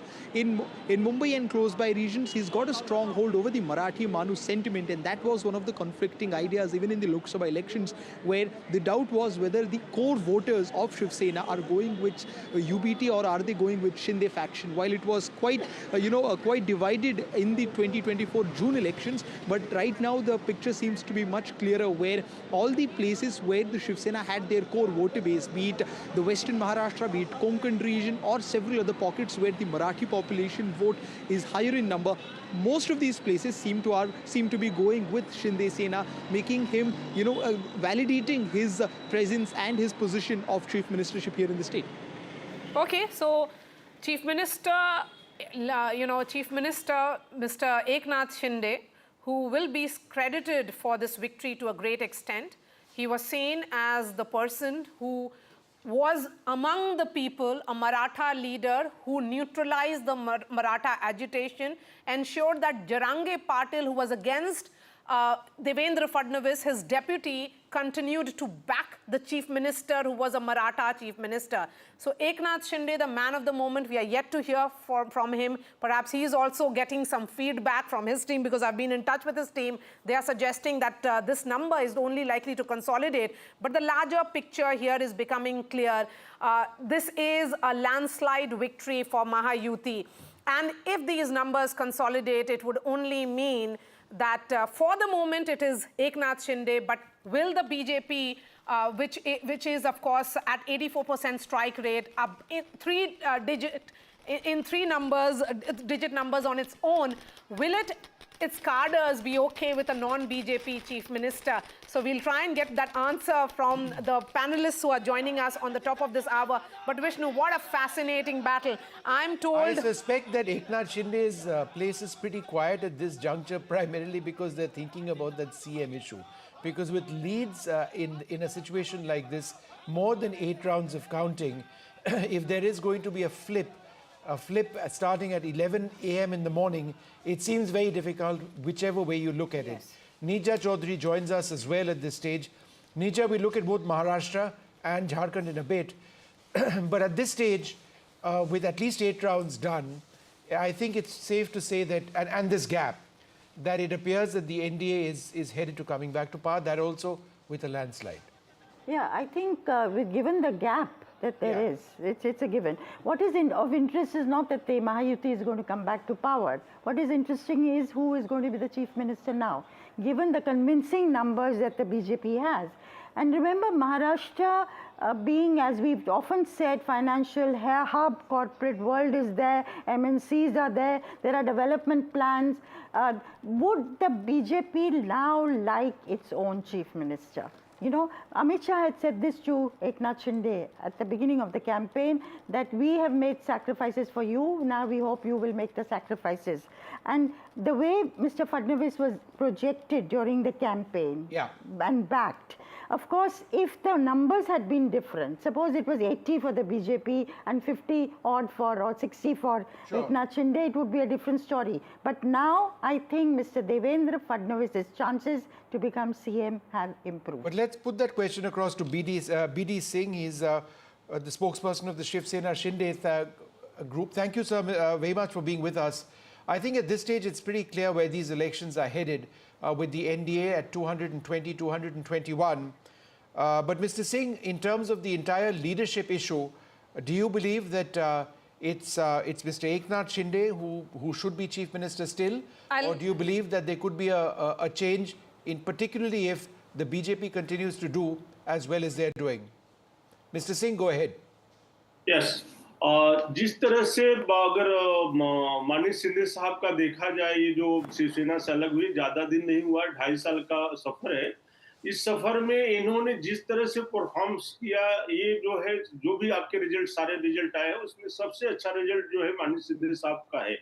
और दूसरी तरफ से ये बोला जाए कि अगर असली शिवसेना या नकली शिवसेना की पहचान की जो सील थी, जो इलेक्शन कमीशन ने दिया था, जो है वो प्रूव हो 100% प्रूव हो गया कि असली शिवसेना माननीय शिंदे साहब है। और लीडरशिप के बारे में हम बात करते हैं, बीजेपी के जो लीड्स है इस वक्त वो भी काफी स्ट्रांग है, उन्होंने आपसे ज्यादा सीट्स पे कंटेस्ट किया है। तो अगर चीफ मिनिस्टर का पद के लिए एक बातचीत शुरू होता है आप दोनों के बीच में, आप लोग मानेंगे कि शायद बीजेपी का चीफ मिनिस्टर बनना चाहिए इस बार? देखिए, ये तो क्या है कि जो महायुति की सरकार है उसमें डिस्कशन होगा, डिस्कशन के बाद ही ये डिसाइड होगा कि कौन चीफ मिनिस्टर बनेगा। उसके बाद ही सारा डिसीजन होगा, क्योंकि ये जो है महायुति सरकार जो है काफी मतलब केंद्र से भी चलती है, तो उस पे मैं नहीं जाऊंगा। लेकिन ये है कि जो जिस तरह से मैं एक कमेंट और करूंगा कि जिस तरह से बाला साहब ठाकरे ये बोलते थे कि जो है अगर मुझे कांग्रेस के साथ जाना पड़ा तो मैं अपनी दुकान बंद कर दूंगा, लेकिन आज जो है उद्धव जी ने वही कांग्रेस के साथ जाकर के अपना शटर गिरा दिया। जी, all right, Nija, shall we flip this now, take a look at Jharkhand? Or I think we should concentrate more on Maharashtra, because Nija, I've just been told that Maharashtra has largely seen fractured mandate, and not this scale of victory ever in the state. Perhaps it was last in 1967-72. I mean, this kind of victory for an incumbent of 2.5 years, and an incumbent which only 5 months ago faced a massive setback in the Lok Sabha. They did course correction, and then they have come back, and how? Look, I have only one simple, I keep saying this, it's one factor responsible for this, and that is women. Ladki Behan. In Ladki Behan and money. Samman and Ladki Behan. Yeah, in both places, women have emerged as a major factor in the electoral process of the country, as a constituency, that the way we not regarded them. And remember, money in the hands of women is different from money in the hands of men. That money has actually come in the case of... Money has come for 5 months in the hands. 5 installments of 1,500 rupees. And Vishnu, I keep... 2.3 crore women. That's right. Absolutely. And as I've said this several times, I did not meet a single woman who said, I have not got money. No. It was random. So implementation has been fantastic. So as implementation it was in has been fantastic, and this, the people in the Mantralaya tell you. The officialdom tells you how hard they've had to work. Nija, let me ask you this. You know, I mean, it may be the women's factor which actually decides which way the election has gone, but there is a battle of identity which will be decided. Yes. Who's the real Shiv Sena? I have suggested that it's an existential question for both the Sena and the NCP. The women's vote we've focused on, and this being India's second largest state, the national sort of scenario over here, should the NDA win, it's huge. So let's talk about the battle of identity first. What would this potentially mean for Sharad Pawar, and what would this mean for the Shiv Sena with the Bala Sahib Thackeray? Look, you cannot write off anybody in politics. So even Uddhav Thackeray, very weakened Uddhav Thackeray, will remain there. And bide his time for the future. If people get disgruntled, this side, they may want to move over. Sharad Pawar, it's now the last battle, and he's the patriarch of, you know, not just, huh? Maharashtra, the tallest leader of Maharashtra. He's done his bit. There was sympathy for him last time, and that sympathy played out. Sympathy doesn't play out again and again. So yes, he will be there. Again, let's see what, you know, suppose you have a disgruntled Eknath Shinde's group and a disgruntled Ajit Pawar group. If they are not satisfied in the new government. We have been discussing that. Is there a possibility of a potential realignment post this result? With this kind of result, do you still sense realignment? No, you know, they cannot move wholesale and form an alternative government. And once you're in power, then it's that much more difficult to say, I'm moving to the other side. The other side has very little to offer you, whereas the ruling side has much more to offer you. Anil Antony of the BJP joins us. We also have Mr. Chavan of NCP Sharad Pawar. A massive setback for you, Mr. Chavan? Disappointment? Yes, definitely. It is disappointing and unexpected. Nevertheless, we humbly accept the mandate given by the people of Maharashtra, and we are committed to reflecting to the results with sincerity and introspection. Sir, this is what I can say at this moment. These elections? Is your party officially conceding these elections? You see, the thing is, the results are there in front of you, and I don't know what to react at this moment because, as I said, it is really unexpected for us. So we need to wait and really introspect. This is what I can say at this moment. All right. Let me go across to Mr. Antony. You know, extraordinary leads, and if these leads translate into results which will start happening anytime now, then, you know, we need to look at the next stage. That would be government formation. Now, we've been debating this for the last hour or so. You've had an excellent Chief Minister in Eknath Shinde. However, you've done extremely well in these elections yourself. The BJP has done extremely well. Would your cadre demand a Chief Minister from your party? Thank you, Vishnu. First of all, the Bharatiya Janata Party would very categorically say that this is a great day for India, not for India Alliance, but definitely for India. For India, this is a great day.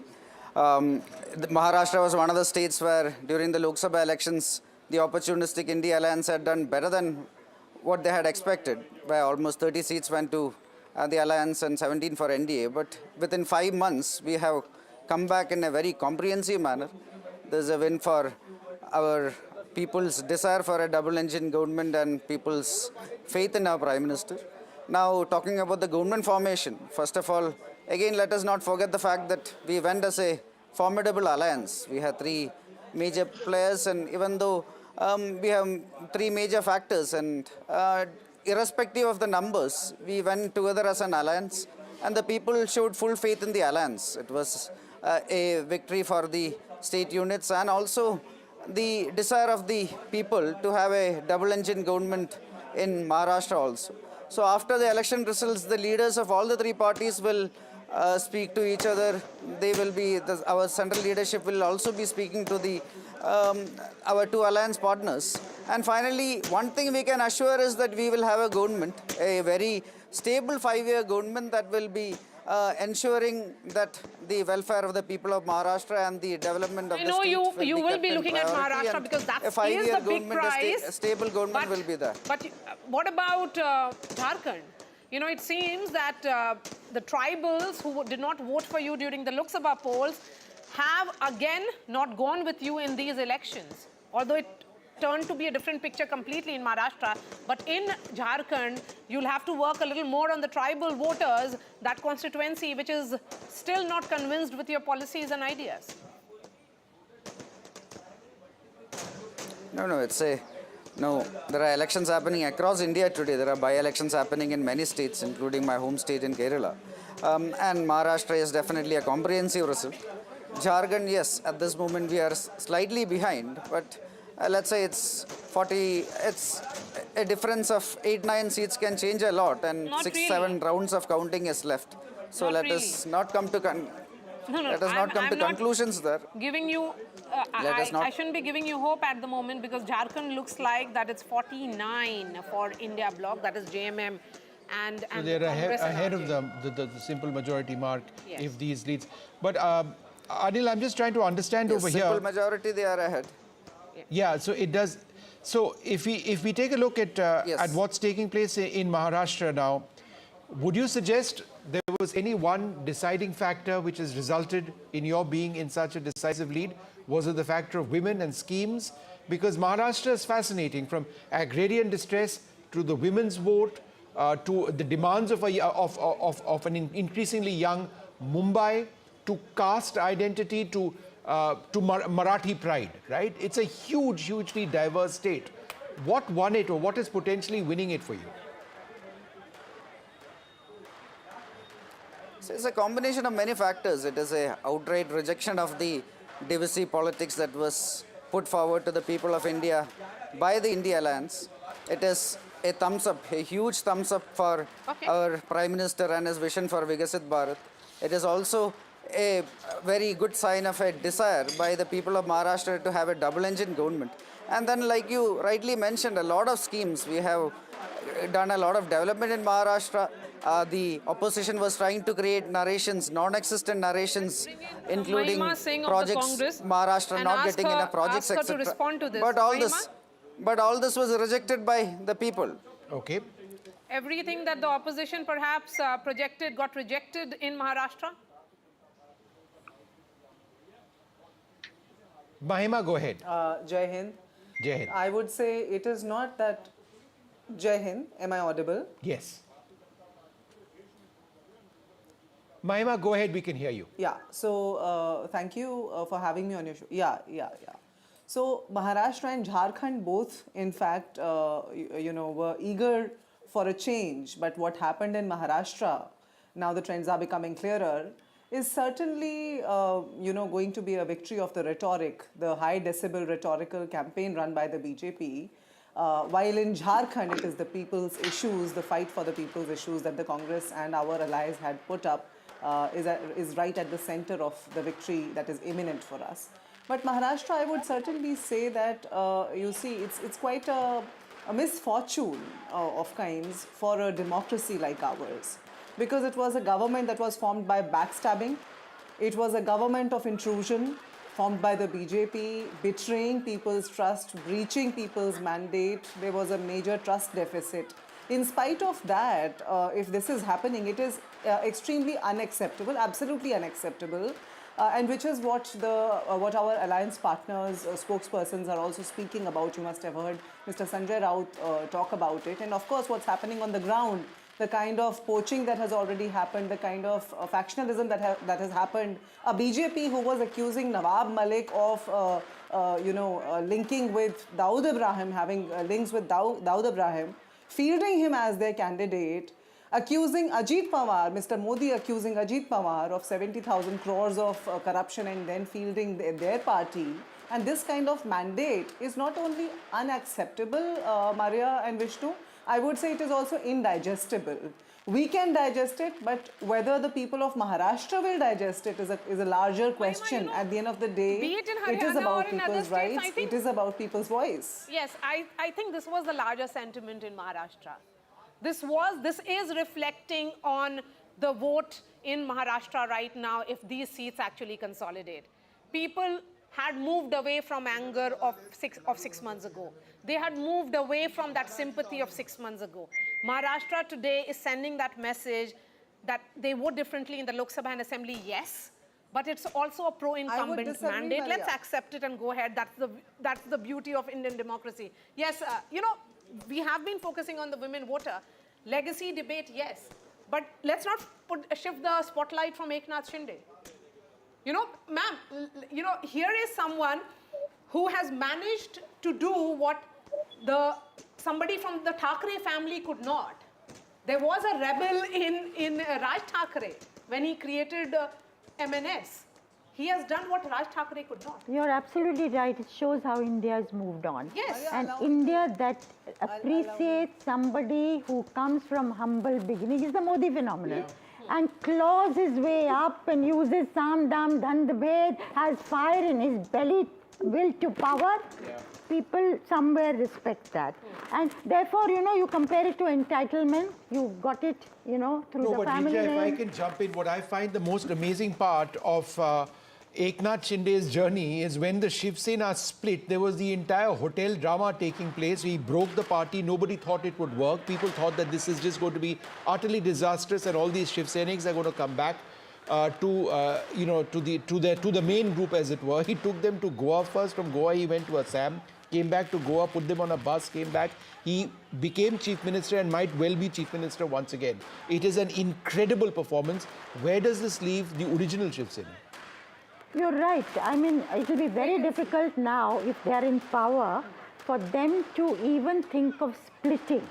Much more difficult to move back to somebody who's not got power. It could be the other way around. I mean, it could be the other way around. Also with the NCP, let's Yes. see. Even though there's Sharad Pawar this side, and he's known to pull things out of the hat at various moments, but still, would people go to a group that is in power with all the loaves and fishes that's going to offer and perks that it's going to offer to them? So, and with, of course, Ajit Pawar was leading, and one expects him to win in Baramati, actually. Yes, Because but Neerja, again, that was the sentiment that during the Lok Sabha it would be Tai, and during the assembly it will be Daga. I came across this. That was the sentiment, and that also Mr. Ajit Pawar believed in, that fielding his wife against Supriya was a mistake. No, not only that, every single person who was opposed to him for him would say, "Kaam to kiya hai." Kaam to kiya hai.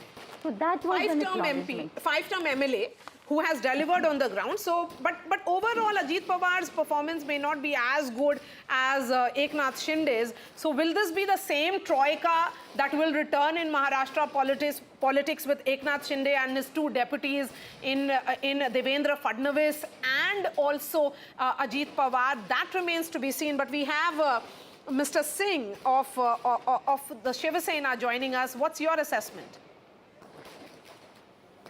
Yes जो है जो शिंदे साहब का जो जमीनी ये था, इससे पूरा इलेक्शन में दिख रहा है।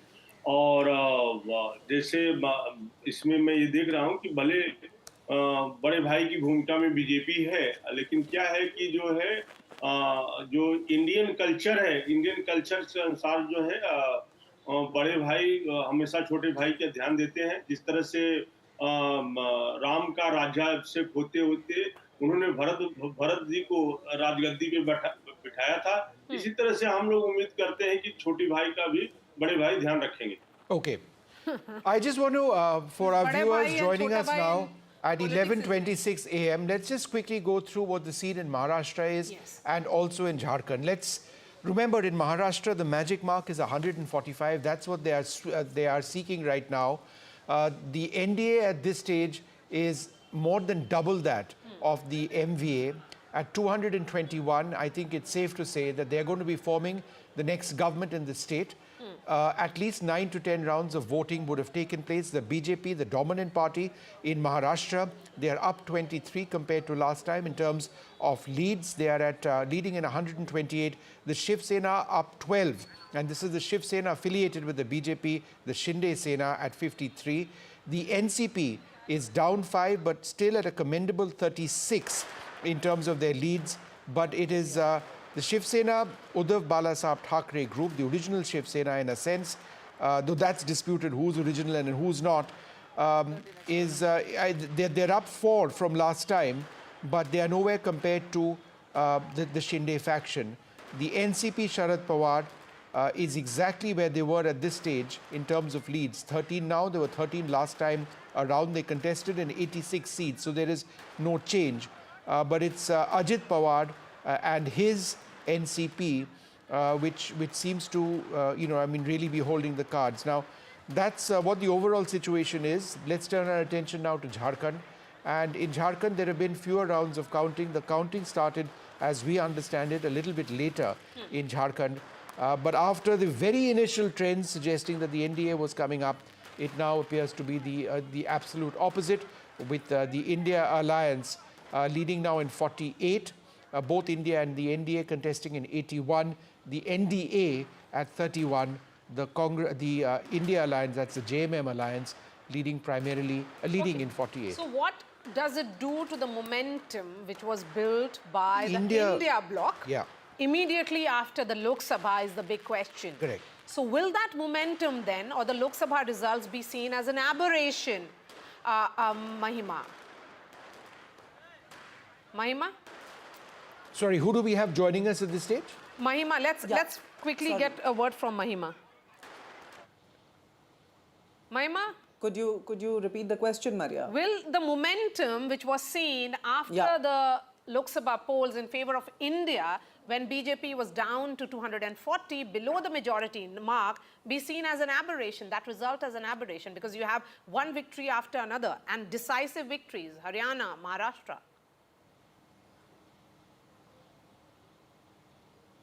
I would, before I delve into your question, Maria, I would actually, because I was looking at the Jharkhand trends and, the leads that we are getting there, it's quite interesting because the kind of high decibel campaign the BJP ran with Himanta Biswa Sarma at the helm of it as the ambassador was quite intriguing in an uncomfortable, in a rather adverse way. Yet what you see in Jharkhand is a victory of people's rights, people's issues, and that is what we expected in Maharashtra also.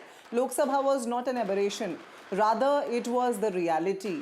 You see, the BJP had upset its ideological father, the RSS, and that is when you saw the real people's issues come to the fore. This time around, whether it was Haryana or the Maharashtra, BJP, which was a few months ago telling the RSS to take a back seat because the BJP can stand on its own feet now, is actually, having to rely upon the appendages of its allies that it has broken apart, it has excoriated to the extent of, extinction of the real ideology. So the BJP, that is basically the khichdi of BJP, which is being cooked today, which apparently is gaining these leads today, is setting in a major identity crisis in our society in the forthcoming years, Maria, and that's worrisome.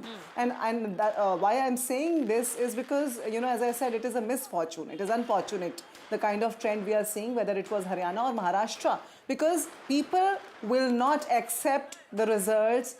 Although the BJP may have succeeded, the Congress may at the end of the day go back to its drawing board. Our alliance partners may go back to our drawing boards for Maharashtra while we celebrate Jharkhand. Sure. But at the end of the day, it is the people whose just bear with me for a moment. trust I wanted was to go back, backstabbed by the BJP. Yeah. I wanted to go miserably. back just briefly to Neerja. Neerja ji, let's look at 4 or 5 key factors in these elections. A, there's a thumbs up for the Prime Minister's infrastructure push. Obviously, the women's scheme, the Ladki Behan scheme, Ladki Behan, Ladki Behan, right? That's done. Okay, that's done dramatically. Ladli, that has become Ladki in Maharashtra. In Maharashtra, that's done well. The Shinde has settled the issue within the Shiv Sena on the legacy debate. And whenever there is, and this is what fascinates me, whenever there is a direct contest between the Congress and the BJP, the Congress is not in the picture. What does it say about the Congress in these direct contests, I mean, from a national standpoint? Well, I think if you look at it, the Congress tends to drag the alliance down. And now look at, Jharkhand, they're saying 5 RJD people are leading. They got 60 tickets. Right. Congress got 30. Now I think it's not so bad that they're leading in 13. Earlier the figure was much lower. So final figure will be interesting. But overall that is correct. So I think Congress, even though there may be a sentiment as in Jharkhand, does not seem to take advantage of it as it should. And is not the dominant party. It's not the dominant party. Even if you also look at Jammu and Kashmir, we don't talk about them. They were supposed to do much better in Jammu. They've not. They hardly. The question was whether they would get any births at all. Organizationally, they are so weak that I think that's where they need to, put their effort. Also, sometimes I feel Congress has forgotten how to work hard. It's become a drawing room party. In fact, congratulatory messages, Neerja, have started now.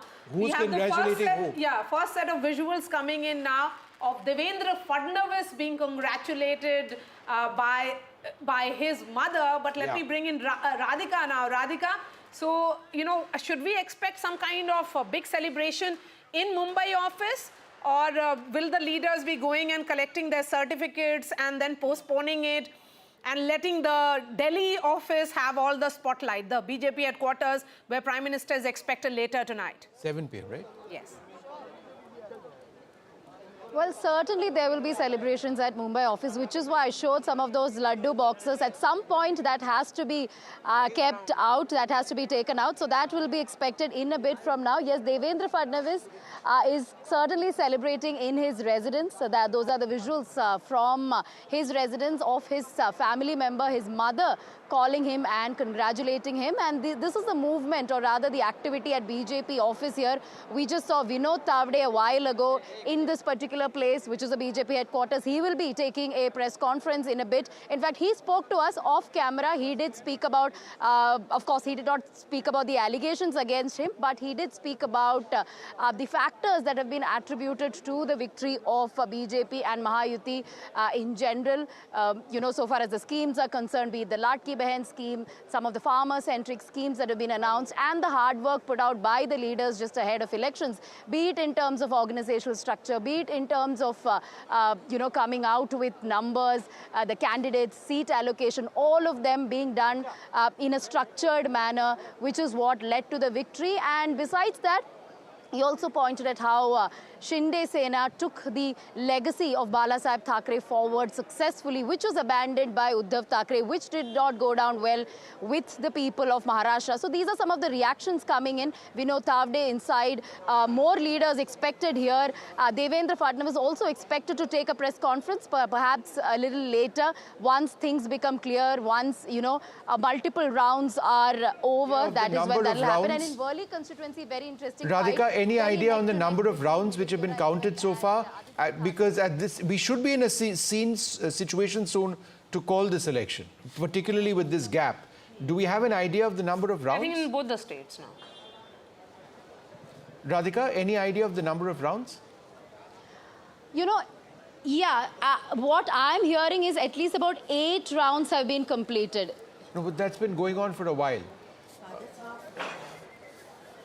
Okay, so let's listen in to the first reaction that is coming in. Devendra Fadnavis in conversation with his mother.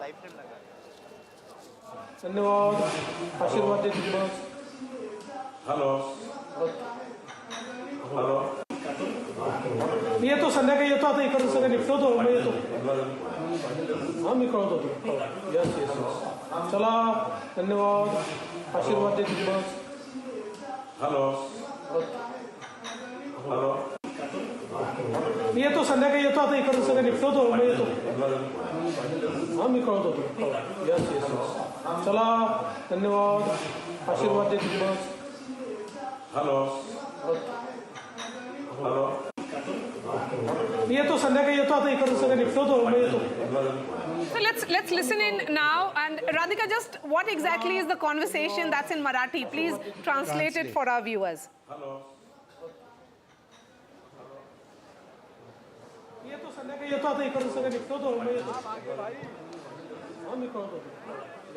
All right, so Devendra Fadnavis gets a congratulatory message from his mother. There is another picture that is coming in now of Mr. Bawankule, who is the state president of the BJP, with Devendra Fadnavis. I'll ask the producer to put that photograph also on the television screen. So the celebrations indoors clearly right now has begun. But let's not forget that the BJP strike rate is the highest in this election.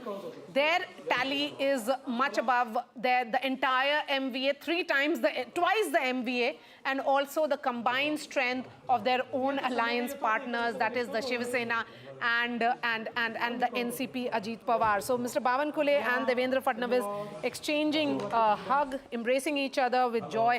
That picture will be coming up as well.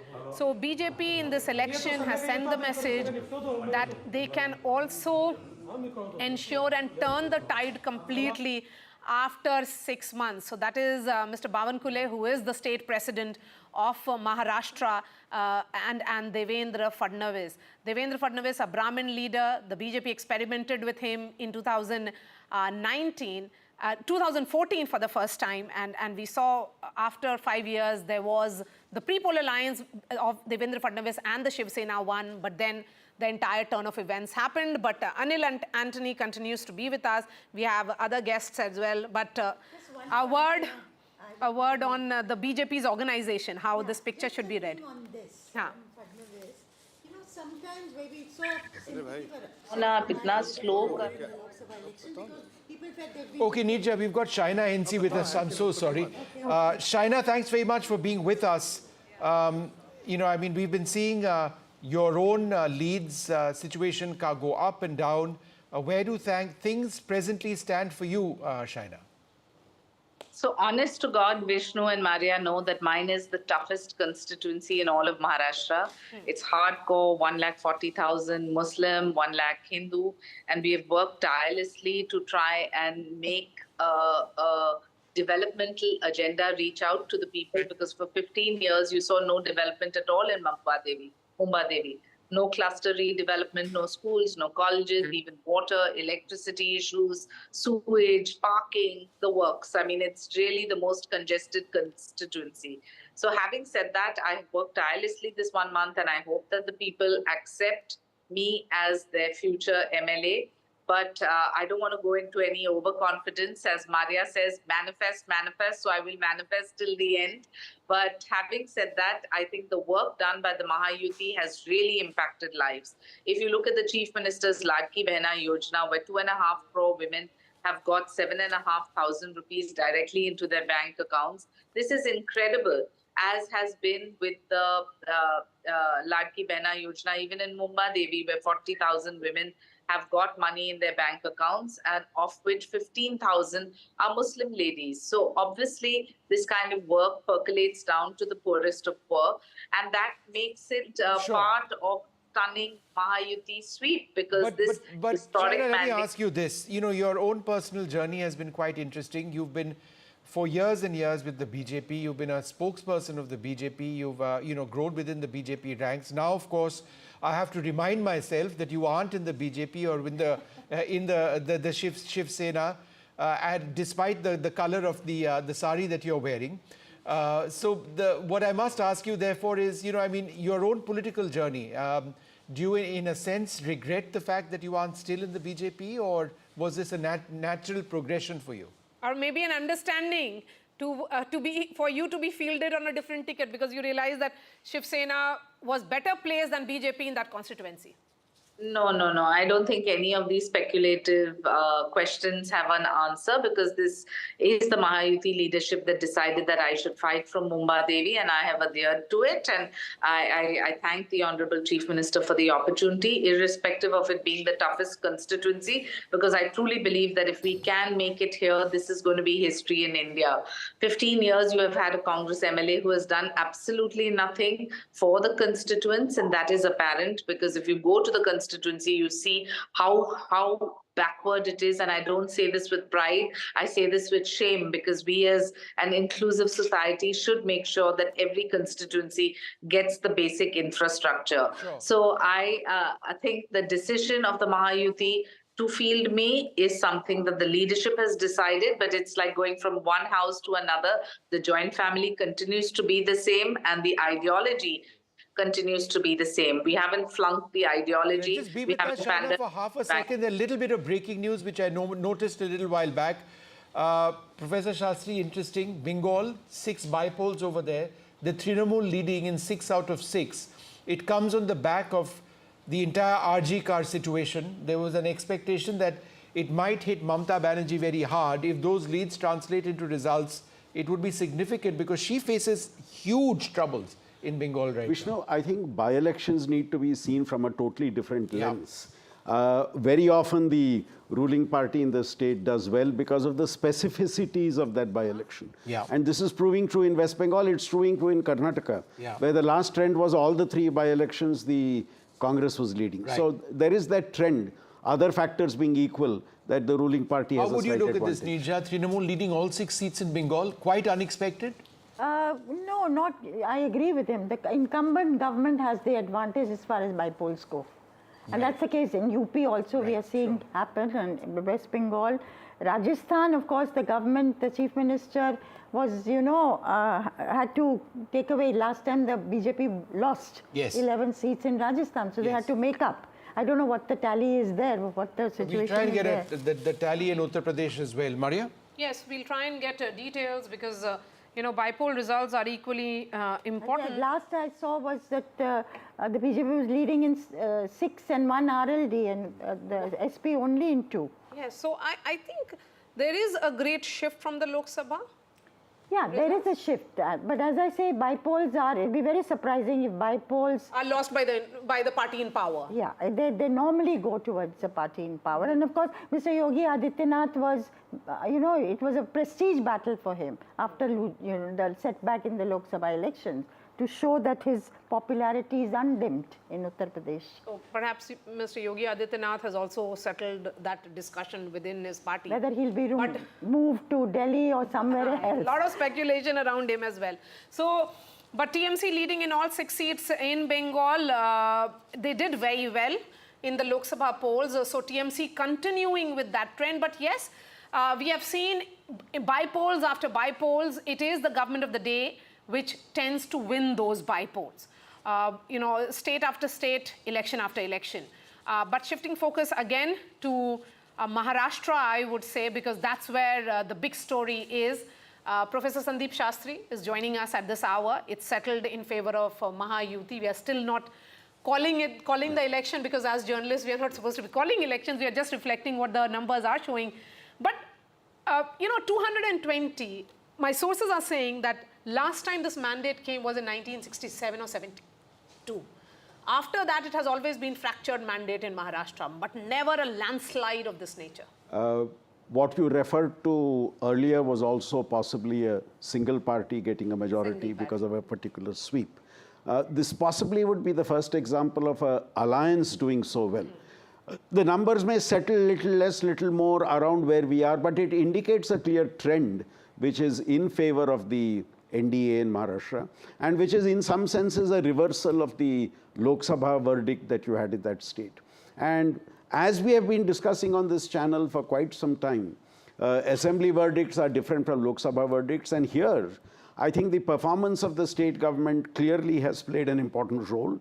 The caste coalition they were able to create has been successful for them.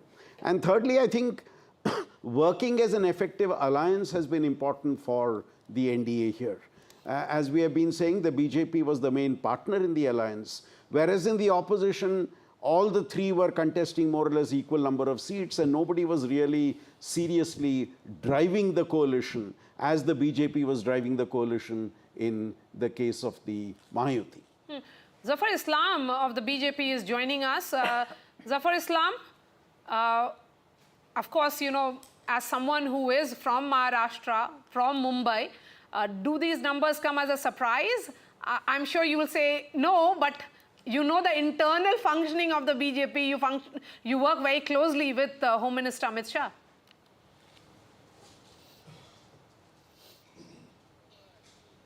If you see my tweet in this morning, rather I gave it by to ANI, and that was aired on many channels.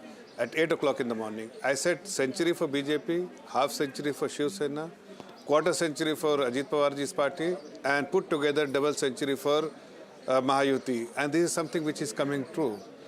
And it is primarily because of the Modi magic which actually works. All these other strategy they have, the MVA, has actually not worked because they are not connected with the people. Because I worked for 2 months in Maharashtra, as you know, that we exactly know that which party was connected with the people. Even though if you can see that even in Uttar Pradesh, Samajwadi at least has some connect with the people. That's why they are at least leading in 2 seats. But as far as Congress and Uddhav Thackeray's party, Bata, they were absolutely away from the ground, and they were more on television and fighting with each other and criticizing each other. And Sanjay Rawat in particular of Ubata actually made life difficult for all the political parties of FVA, because every morning it was his strategy to target our leadership, target Mahayuti leadership.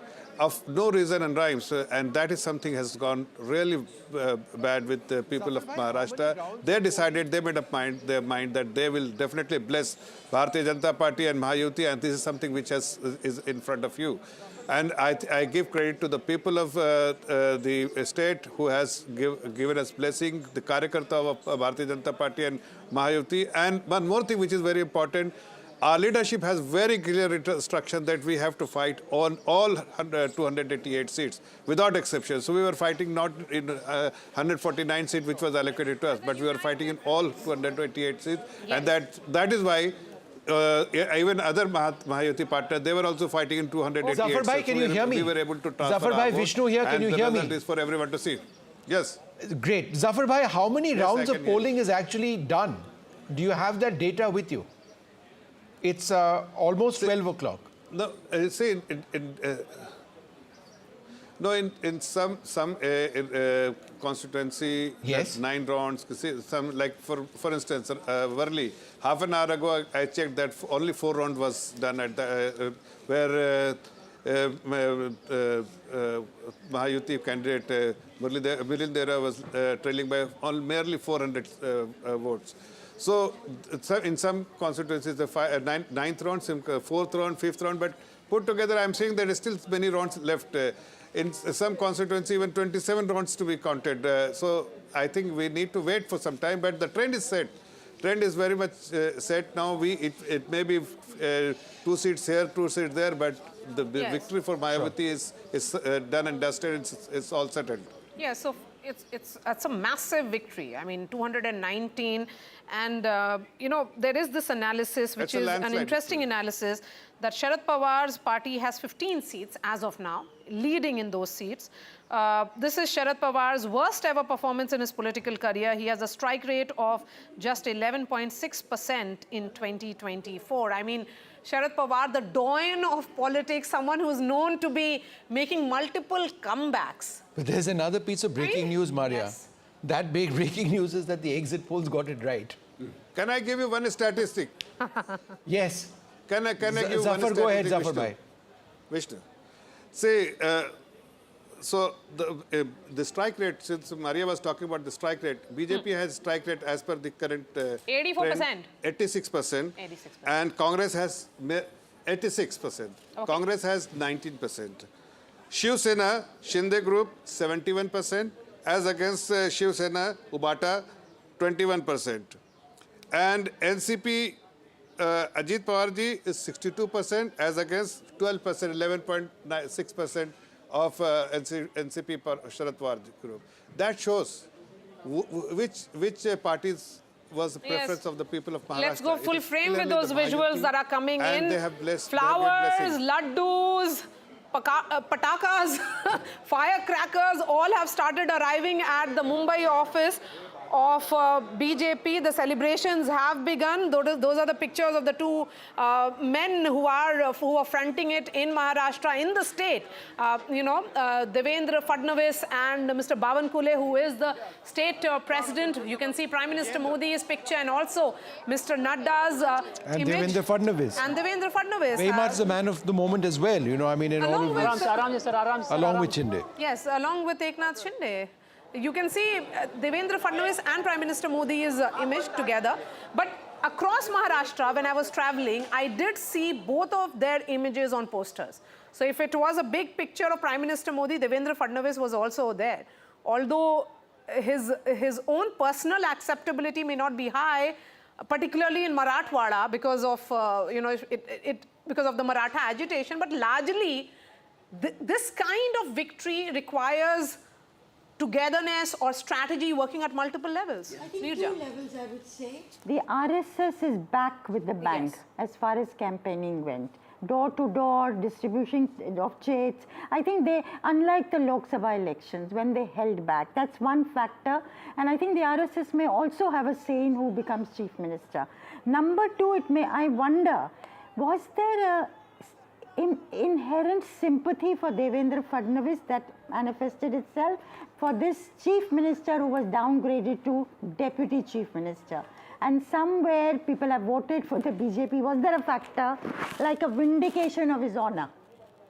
I do believe that despite all of the arguments and debate that we've had, that it will be Devendra Fadnavis as the next chief minister. It seems unlikely that it wouldn't be the case. Vishnu, in a poll that we did, when we asked people, are you voting for party candidate or leader?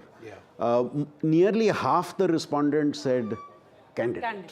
It's the candidate who makes the difference, then the party, and then the leader. So I think Fadnavis has got the benefit of a party which was on the upswing and a right set of candidates being chosen, and the two factions supporting what the BJP wanted. I mean, the two parties in the alliance supporting what the BJP wanted, that worked to their advantage. Where I think there was a lot of division within the three partners in the opposition alliance, which is seen in the type of results that we are getting. I'm just saying that 6 months ago it was a different story altogether. Absolutely. I mean, the same alliance was seen as cohesive. Maha Vikas Aghadi's So the differences sorted narrative out. in our politics has changed completely, Absolutely. right? I mean, the BJP is on the upswing again. They are From getting Rahul one Gandhi saying, I think the day after the Lok Sabha elections, that we have reason no longer to fear the Prime Minister. Then, campaigning hard and yet losing decisively in Haryana, doing very poorly as a party in Jammu. And now it appears that they've not done well over here as well. So in terms of the momentum which the Congress believed they had picked up, many would suggest that that may not be the case, though yes, there is a strong possibility that they may win Jharkhand. Also, the consolidation of the OBCs behind the BJP has been very, very strong. And possibly the consolidation of the Marathas behind the MVA has not been that strong. Marathas behind the chief minister, perhaps.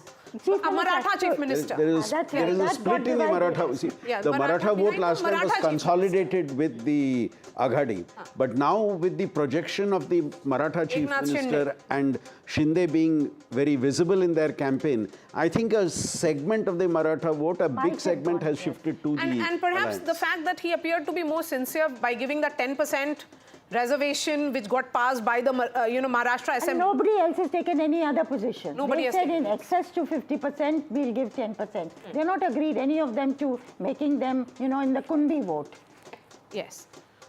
All right, let's take a look at what the overall situation is, and let's have the strike rate numbers up as well. We are gradually getting to a scene where the trends are now going to fast become results, and it appears quite clearly that the NDA is winning Maharashtra.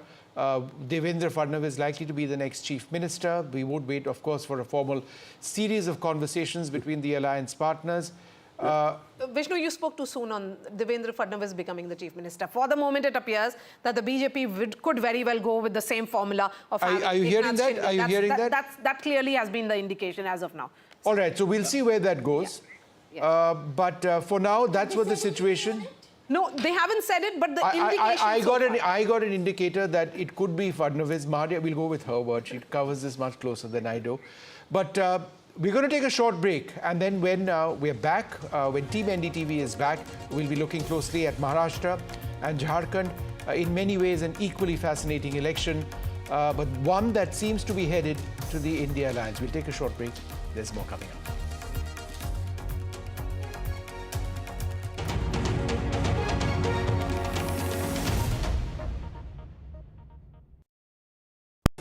Stay informed and entertained with the new and updated NDTV News app.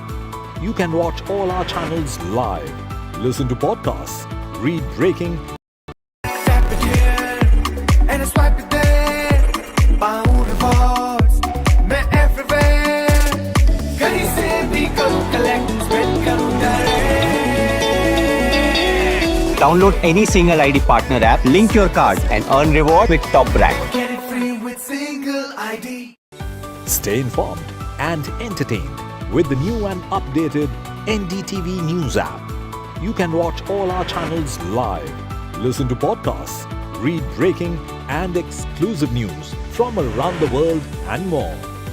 Download the NDTV app today and get access to the best journalism and storytelling on your smartphone or tablet. The NDTV app. News that matters to you. NDTV proudly upholds its legacy of trust and credibility. According to the prestigious Reuters Institute's Digital News Report 2024, NDTV is the top-most news platform in the country. Number 1 in both online and offline reach in India. Beating all its competition, NDTV stands for trust. Hello and welcome to India Sense, where I speak with global opinion makers. The United States has made a strategic decision over the last 20 years to move closer to India. Our $7 trillion economy seems a perfectly conceivable number. If you want to be a national party, it's that you sort of accept the way the world is rather than want to endlessly hark back to how it was. Modi is promoting the digitization of the economy, which is accelerating growth in the country. It's a web of frauds, calls, luring emails, threatening messages. Cyber frauds have cast their net wide and everyone is at risk. We track the victims, their horror stories as they get conned online, extorted and robbed of their hard-earned money. How to identify a cyber fraud and how to stay cyber safe. What are your options? Fraud.con, NDTV initiative for cyber safety. Only on NDTV 24/7. हम ये चुनाव विकास के मुद्दे पर लड़ रहे हैं. Let them come for an open debate with me. I've challenged Eknath Shinde multiple times. Congress is in the worst situation in this state. Mahayuti में भी इससे ज़्यादा डिस्प्यूट है. Everything is fair in love and politics. Vote देने वाले ही जिताने वाले हैं ना. So we worked on 4 options.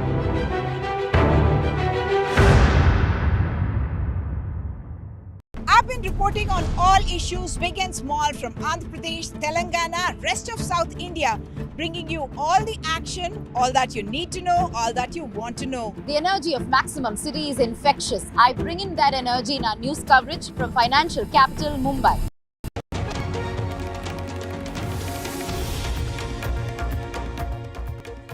Good afternoon, everyone. The Mahayuti is poised towards a comfortable victory in the state of Maharashtra. It's a restive state that has not seen one party touch the majority mark on its own in the last 5 assembly polls. And in the last 5 years, it has seen 3 chief ministers, 4 deputy chief ministers, multiple wars for symbols and names. But leading in over 127 seats, the BJP also seems to have really put on its best performance. But how does that change the dynamics? What are the large implications of this win? All of that is going to be keenly watched.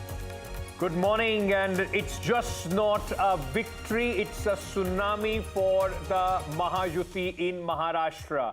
I mean, for all those who were thinking it's going to be a keenly contested match, just take a look at what's happening at this moment. If you talk about the MVA, I think it's that's the man of the moment at this moment, isn't it? What's the Devendra Fadnavis with the BJP president of Maharashtra, Mr. Bavankuley, and possibly poised to be the next chief minister, because with these numbers, there is no way that Devendra Fadnavis and of course the Bharatiya Janata Party would not be staking claim as a chief minister seat is concerned. 127, in a way, it's the choice of the BJP who they want to go ahead with, and the partners would have more or less no say. Though I must say, it was just not the battle between the BJP and the Congress, it was also the battle between the Shiv Sena Uddhav Thackeray versus Shiv Sena Shinde, and of course NCP Ajit Pawar, Sharad Pawar. In all those battles, the Mahayuti has checkmated their opponents. And the other important state, Jharkhand, the India bloc has managed leads in 50 out of 81 seats. Of course, NDA, as per the leads we have now, is ahead in 30 That's the seats. solace. Yes. That's the solace for the India Alliance, because the route after Haryana and the route now in Maharashtra and the kind of numbers that we are seeing, it will be in fact a mayhem as far as the India Alliance is concerned for the Congress party, an embarrassment at this moment coming in there from Maharashtra. So we'll get you all the latest details, but let's quickly start with the headlines. Fadnavis, the ultimate comeback man in Maharashtra. Fadnavis stars in BJP's stunning show, specifically in the seats of Vidarbha. NDA set for a landslide victory in Maharashtra. Stunning feat by the BJP. Contested 149 at this moment, leading on 127. Some relief for the India bloc. Its source in Jharkhand widens its lead, defying anti-incumbency. Hemant Soren most likely to retain power.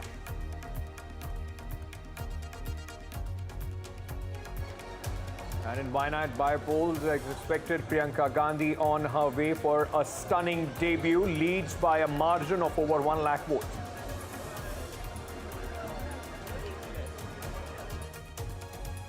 Results of by-polls that took place, 42 of them are also coming in. TMC and BJP maintain lead in West Bengal, UP respectively. In Punjab, Aam Aadmi Party leads in 3 seats, Congress in 1.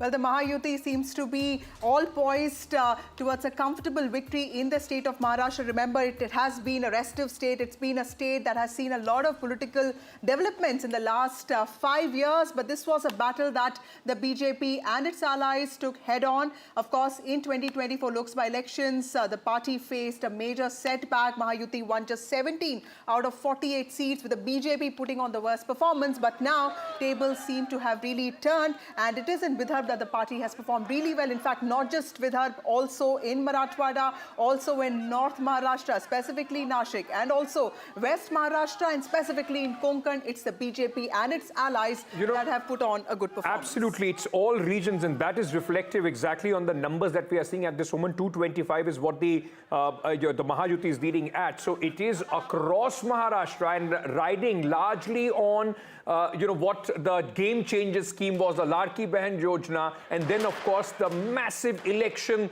management of the Bharatiya Janata Party at its best being displayed as we talk about these numbers. In just about 4 months from the Lok Sabha elections, the reversals and the way, in fact, in all the areas where the party was weak, whether it is now the reversal of the Dalit vote coming to them. Look at it, even by the context of the Dalits, the OBCs, even the Marathas, the Maratha agitation impact also not at this moment denting the party. So where on the one hand, the MVA thought that after the elections result of the Lok Sabha, their victory was given. The BJP and their allies went back to the drawing board, completely different strategy, and riding on the back of the women vote of the Ladki Bahan Yojana have stunned with these results. And also, I think, Ankit, the most important takeaways would also be the fact that apart from the Ladki Bahan Yojana, the BJP also took a lot of corrective measures and took its allies along with it. And there was a lot of focus on the Maratha factor, which was in some ways reflected in Eknath Shinde's leadership. And like we were talking before the show began, Eknath Shinde also projected himself as this common man, somebody who understood, issues of common people, contrasting that with the image of Uddhav Thackeray, completely accessible person, somebody who threw the doors of Varsha open to common people. So completely, a lot of these, it's a battle of perception in Maharashtra, and that is where the Mahayuti seems to have really pulled it off. Let's go across to our colleagues right now. It's more or less the results, the leads have settled, and this is how the result would look like, more or less, barring a few seats up and down. Radhika joins us from, at this moment from BJP headquarters, where a lot of action, Radhika, behind you. Jitendra is also joining us. Let's very quickly first go to Radhika. Radhika, the BJP, asked the voters, their supporters there, their karyakartas, I'm sure they didn't expect to wake up to this result this morning, isn't it? It's an absolute tsunami. Absolutely. It is an absolute tsunami, a landslide victory of sorts. Of course, a lot of people did predict a Mahayuti win, but maybe not this kind of a win. Even pollsters, some of them did predict a Mahayuti win, but not perhaps 220 odd seats. That was something that none of the pollsters predicted. Nobody really wanted to take a chance with that. Even Mahayuti didn't predict. The leaders said it could be 180, 185, but not beyond that. Let me show you where I am. Yes, I'm at BJP headquarters, and as you can see, these are the flower decorations that have been put up. This was put up just about half an hour to an hour ago. Flowers here, and of course a huge banner has also been put up by the BJP just about 10 minutes back. This poster, or rather the banner, has been put up which says that this is a great victory for the BJP, for Mahayuti, and a huge round of congratulations to all of the winners. That's what the banner here says. And saffron wave is what we are seeing outside the BJP office. BJP flags all around. This is the decoration that just started coming up about half an hour back, flowers all around, BJP flags all around, and banners in every corner of BJP office. And a lot of Karyakartas are here in and around. They were seen sloganeering as well. I will try and go across to some of them. But this is the scene here, and predictably, expectedly so, considering the landslide victory that we are talking about. It is a clean sweep for BJP. Very few seats lost by BJP, and it obviously puts the MVA in shame, and obviously a time for them to perhaps introspect. But this is the situation outside the BJP office, and I will go across to a few कार्यकर्तास. आप बताइए, आप इधर आए हैं, आप victory के बारे में बताइए. तो लैंडस्लाइड सुनामी टाइप विक्ट्री हो गया. बहुत बड़ी जीत है, बहुत बड़ी जीत बोलता हूँ मैं तो. मेरे लिए बहुत. आपने एक्सपेक्ट किया इतना नंबर्स? 180 185 तक तो सब लोग कह रहे थे. इससे ज़्यादा की उम्मीद थी, इससे ज़्यादा की उम्मीद थी. नहीं, उम्मीद से ज़्यादा हुआ ही है, और इसमें जो है हमारी लाड़की बहनों ने बहुत अच्छा वोट दिया है, जिसके लिए मैं हिंदू भाई बहनों को बहुत बहुत धन्यवाद दे रहा हूं कि उन्होंने अच्छे तरह से मतदान किया, और इसके लिए हम इतने अच्छे से जीते हैं. ये तो बस झांकी है, लोकसभा बाकी है. यहाँ के जो मतदाता भाइयों ने हमको सहयोग किया है, विशेषकर मुस्लिम महिलाओं ने, जिन्होंने लाड़की बहन योजना का फायदा लिया है, उन्होंने हमको वोट दिया है, और ये नतीजा आपको दिख रहा है. So a lot of this attributed to the schemes by Mahayuti. We know for a fact that there was Ladki Behan scheme, a huge hit among women. One of the reasons why, at least pollsters and several of the experts feel, one of the reasons why the number of women voters increased immensely this time is as a result of these schemes for women. Besides that, there were farmer-driven schemes, schemes for youth, including internship programs, scholarships. All that seems to have wooed voters towards BJP, and of course in particular towards Mahayuti. So it's a great strike rate as far as BJP and Shinde Sena are concerned, and even NCP, Ajit Pawar for that matter, he was seen as the dark horse in this particular equation. But he also felt... Anuj joins us from outside Sena Bhavan. Anuj, that's Eknath Shinde speaking, the Chief Minister of Maharashtra.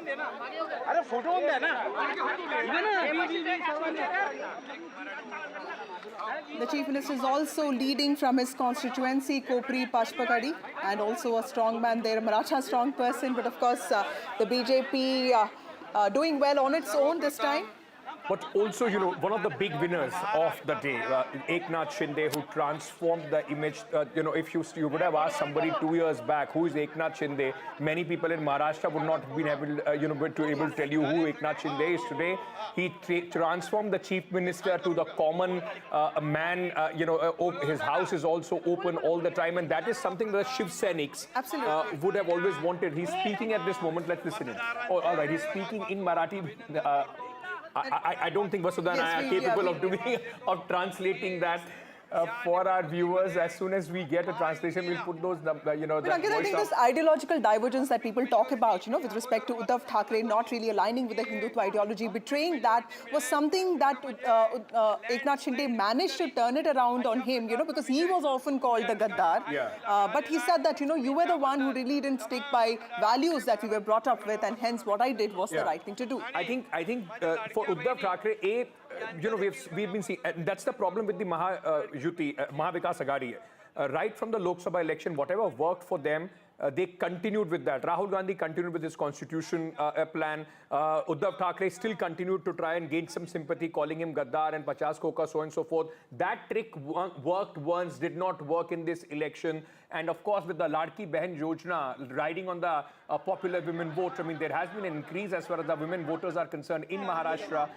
And Eknath Shinde, he was able to present himself as an absolute contrast to what Uddhav Thackeray was standing at. And if this election was in any way a referendum on who the real Sena is after the Lok Sabha, possibly the voters, especially the Marathi Manus, who the Uddhav Thackeray faction was banking heavily on, has answered that. Like, you know, somebody in the BJP told me that Maharashtra does not need mass leaders. Like, if you talk about Yashwant Rao Chavan or Shankar Rao Chavan or Mr. Naik or... Okay, we have Anuj with us to translate what Mr. Shinde is speaking about.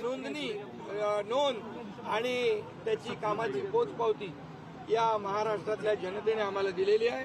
खरं म्हणजे आता आम्ही 2.5 वर्षात जे काम केलं, आता पुढच्या कार्यकाळामध्ये आमची आणखी जबाबदारी वाढली आहे. The people of Maharashtra have validated all the work that we have done, but this also puts us under more responsibility to work even harder in the next term. सर्व कार्यकर्ते मनापासून काम करत होते आणि म्हणूनच हा विजय एवढा मोठा. All the workers worked very honestly for this fight, and that is why this victory has been possible for the entire Mahayuti. मतदारांना धन्यवाद देतो की खूप मोठ्या लीडने मार्जिनने त्यांनी मला. I would like to thank to all the workers and all the people of Maharashtra for giving us such a huge and unprecedented lead. पुन्हा एकदा सगळ्यांना मनापासून खूप खूप शुभेच्छा. मनापासून सगळ्यांचं सर्व मतदार. I'm thankful to everyone, all the workers and all the people of Maharashtra. आज मैं महाराष्ट्र के तमाम मतदाताओं को बहुत बहुत धन्यवाद देता हूँ, उनका अभिनंदन करता हूँ, क्योंकि ये विक्ट्री जो है ये लैंडस्लाइड विक्ट्री है. ये मैंने कहा था कि महायुति को थम्पिंग मेजोरिटी मिलेगी और इसीलिए मैं तमाम मतदाता जो है, मेरी लाडली बहनाओं को मैं धन्यवाद देता हूँ, लाडले किसानों को मैं धन्यवाद देता हूँ और लाडले हमारे भाई हैं, लाडले सीनियर सिटीजन हैं, सभी वर्ग जो है, सभी वर्ग को मैं धन्यवाद देता हूँ कि उन्होंने ऐसी विजयश्री प्राप्त कर दी है कि न भूतो न भविष्य तो ऐसी विक्ट्री जो इस बार मिली है, जो 2-2.5 साल हमारी महायुति ने काम किया है.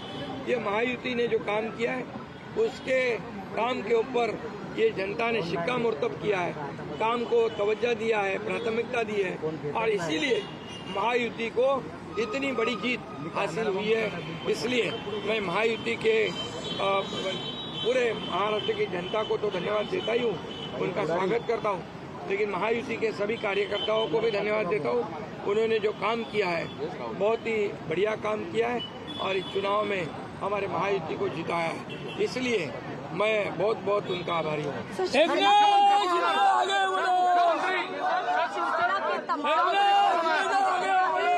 Say that I can come back to the Chief Minister.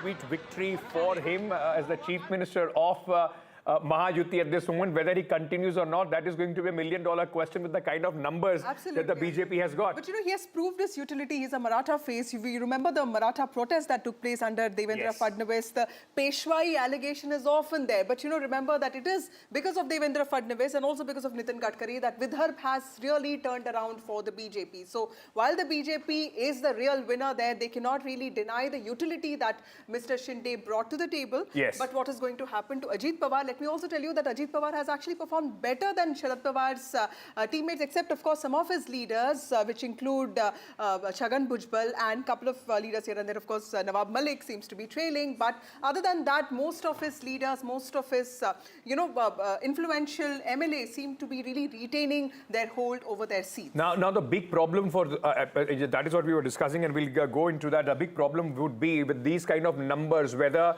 whatever number of MLAs are winning for Sharad Pawar and also for Uddhav Thackeray, whether they are going to stick around or is there going to be another, it will be easy to break those and go back and bolster the claims of Ajit Pawar and Eknath Shinde. But we also at this moment, let me introduce our other guests, those who are joining us.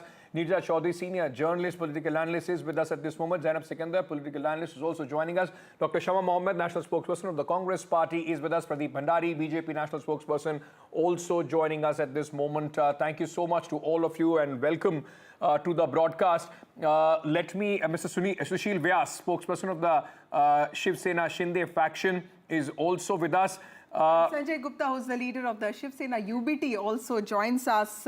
Thank you all of you for joining us on this broadcast. To you, Shama Mohammed, first. Shama, what really do you think went wrong with the Maharashtra campaign of the Congress party? Because just about 5 months ago, the party emerged as the party with the highest number of seats, 13 seats in all, and it was supposed to be this driving force, the anchor of the MVA, but clearly there are things that went wrong. Do you think that it was also the allies that in some ways pulled the Congress down with the kind of demands that they made with respect to seat sharing? First and foremost, I myself am shocked when what I'm seeing in Maharashtra. I was there. I mean, you can have a difference, but not this much. Now, one thing they are saying is the Ladli Behna or Ladki Behna scheme worked.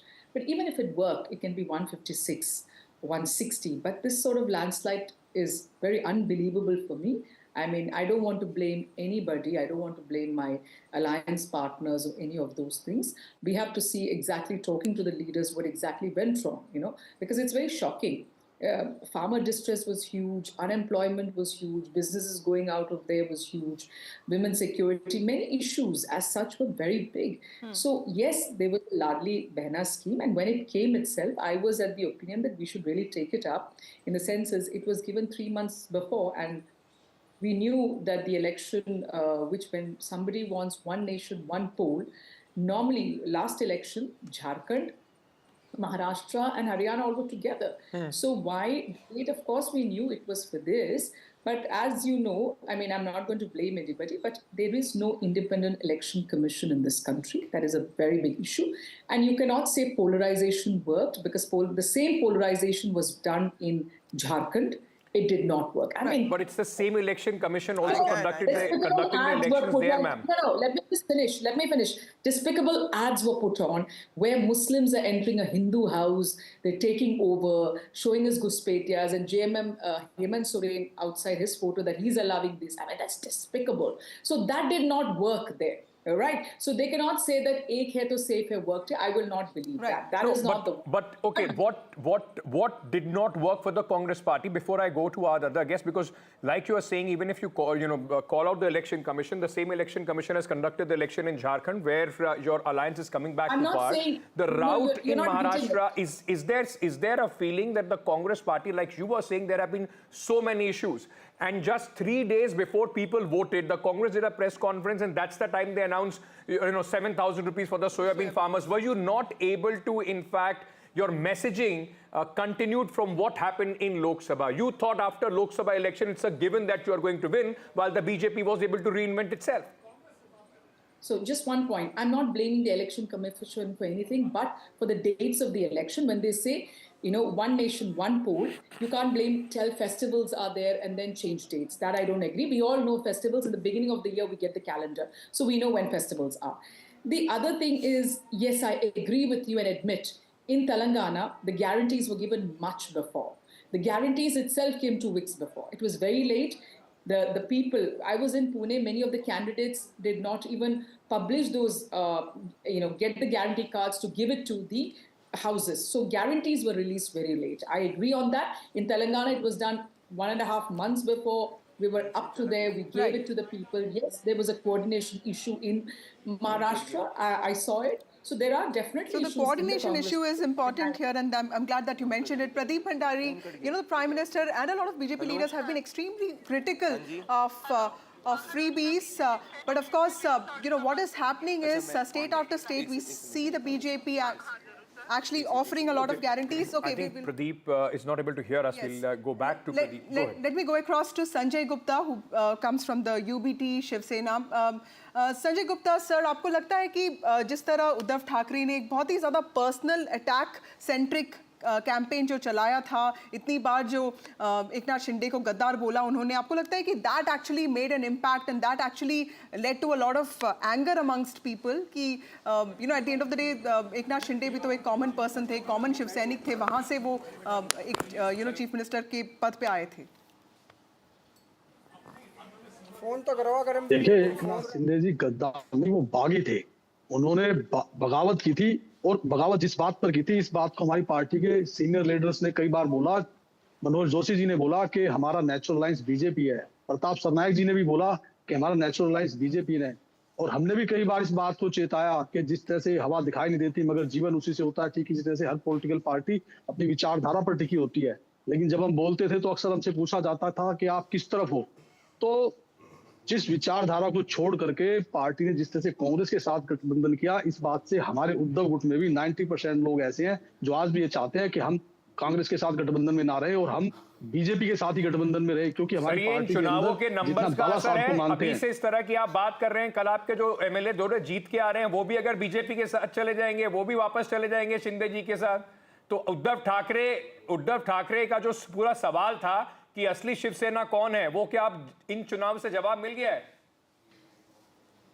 बिल्कुल, देखिए किसी भी बात का सबसे अंतिम निर्णय लोकतंत्र के अंदर जनता ही लेती है। और मैंने हमेशा किसी एमएलए ने क्या कहा क्या नहीं कहा मैं इस बात को नहीं कहूंगा, लेकिन मैंने हमेशा इसी बात को कहा कि जो भी 5 साल के अंदर महाराष्ट्र की राजनीति में घटा उसका अंतिम निर्णय महाराष्ट्र की जनता ही लेगी, और महाराष्ट्र की जनता जो निर्णय लेगी वही सही निर्णय होगा। Impact of these elections, Vasudha, where the spokesperson of the Uddhav Thackeray Sena at this moment somewhere conceding to the fact that we may have made a mistake by going to the Congress party. Pradeep Bhandari, often we have seen the Prime Minister and also BJP leaders actually, call out this idea of providing welfare and calling it freebies, revdies. But state after state, we are witnessing the BJP also offering very similar welfare programs and saying that this is empowerment of women. I completely agree that it is empowerment of women. Women need that kind of money, especially, in times like this. But do you think that's become a blueprint for the BJP? And now that also doesn't put you in a position to criticize the Congress for its guarantees or even question, how irresponsible it is? Well, thank you so much, Vasudha and Ankit, for having me. Well, there is a difference, Vasudha, here that when we give a guarantee, we complete and we ensure that the guarantee we live to our what we promise. And there's a difference because the Congress Party, whatever it promises, the Congress Party does not deliver. Look at Karnataka as a test case of Congress Party, and look at Maharashtra as a test case of Prime Minister Narendra Modi's Bharatiya Janata Party and NDA. In Karnataka, the Congress Party could not provide Greh Lakshmi. Congress Party has increased the price of milk. Congress Party has increased the price of water.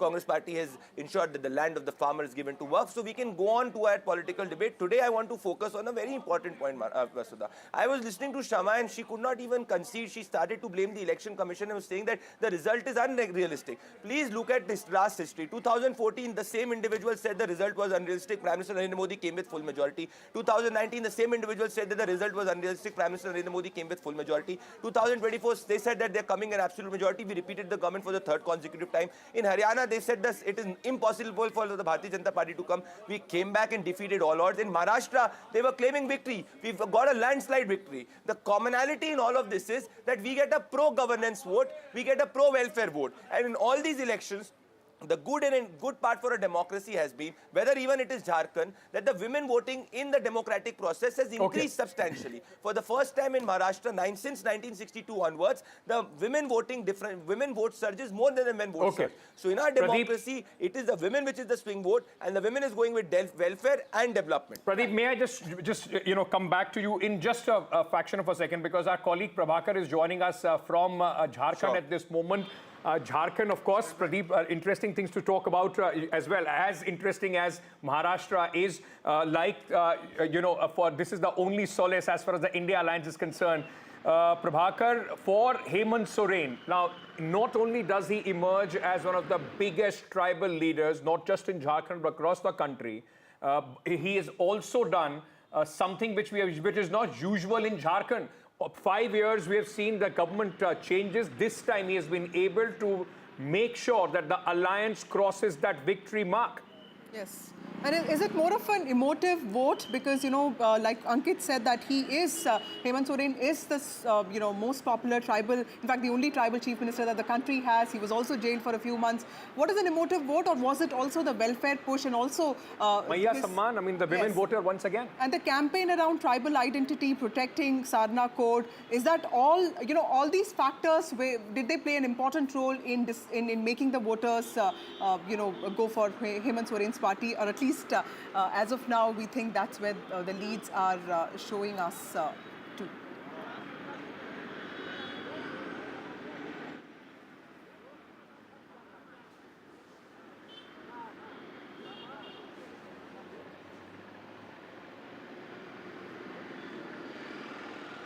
Those are the visuals there of... Hemant Soren has certainly made a history. I mean,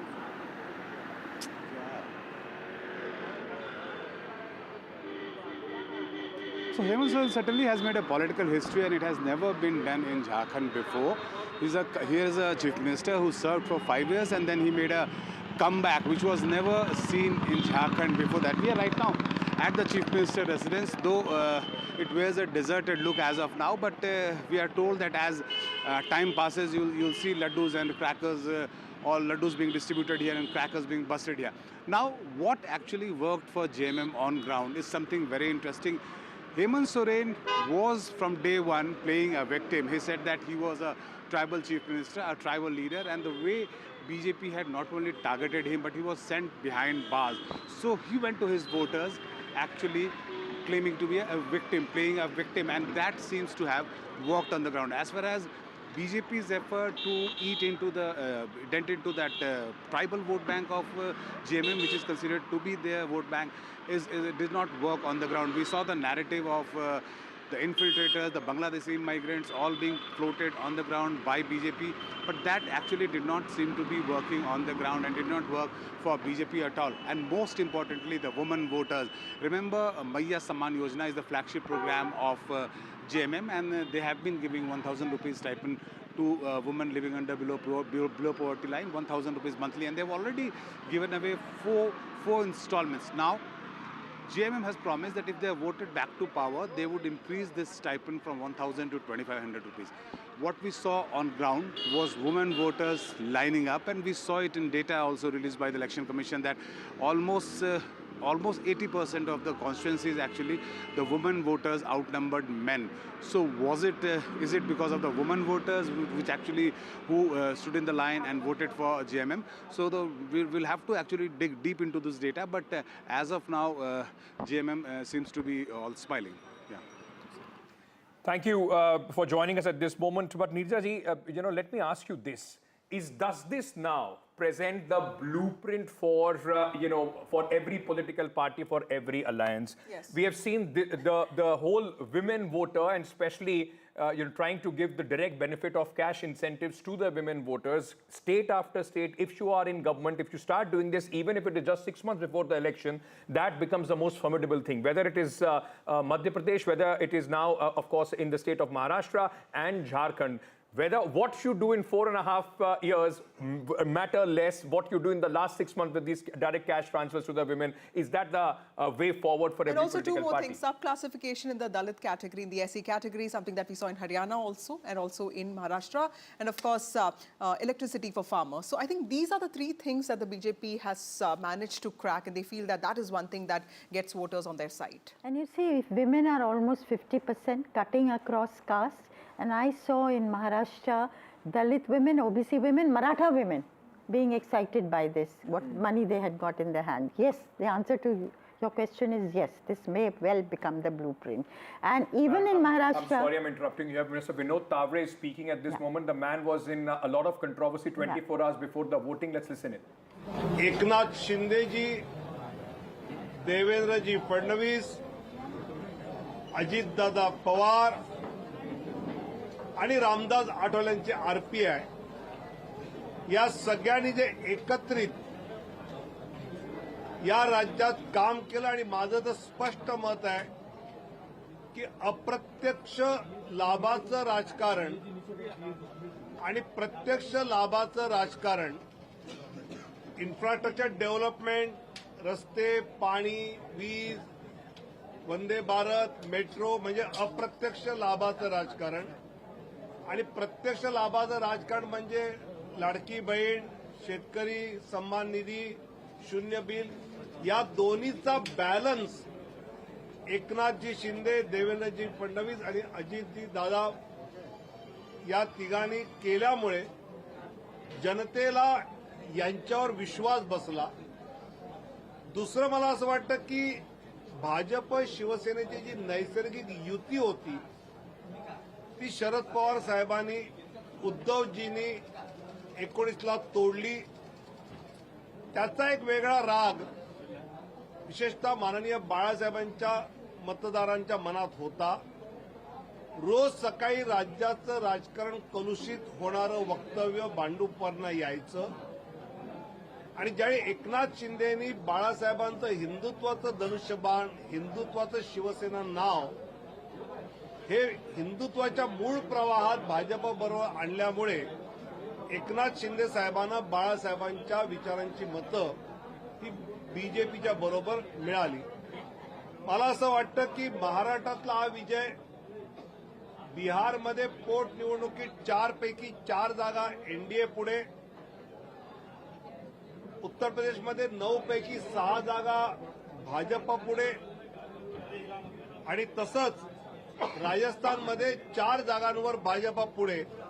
त्यामुळे देशातल्या या सगळ्या निवडणुकांमधलं चित्र हे सांगतंय. Uttar Pradesh and Bihar, BJP is leading not just in Maharashtra but also in the bypolls of the other state elections as well. जनतेने आपला विश्वास दाखवलेला आहे आणि महाराष्ट्रातला विश्वास अभूतपूर्व आहे. तुमचा पुढचा प्रश्न असणार मुख्यमंत्री पदाचं काय, तर एकनाथ शिंदेजी, देवेंद्र फडणवीस, अजितदादा पवार आणि भाजपचा केंद्रीय नेतृत्व निर्णय घेईल. आज महायुती म्हणून आम्ही खूप खूप धन्यवाद.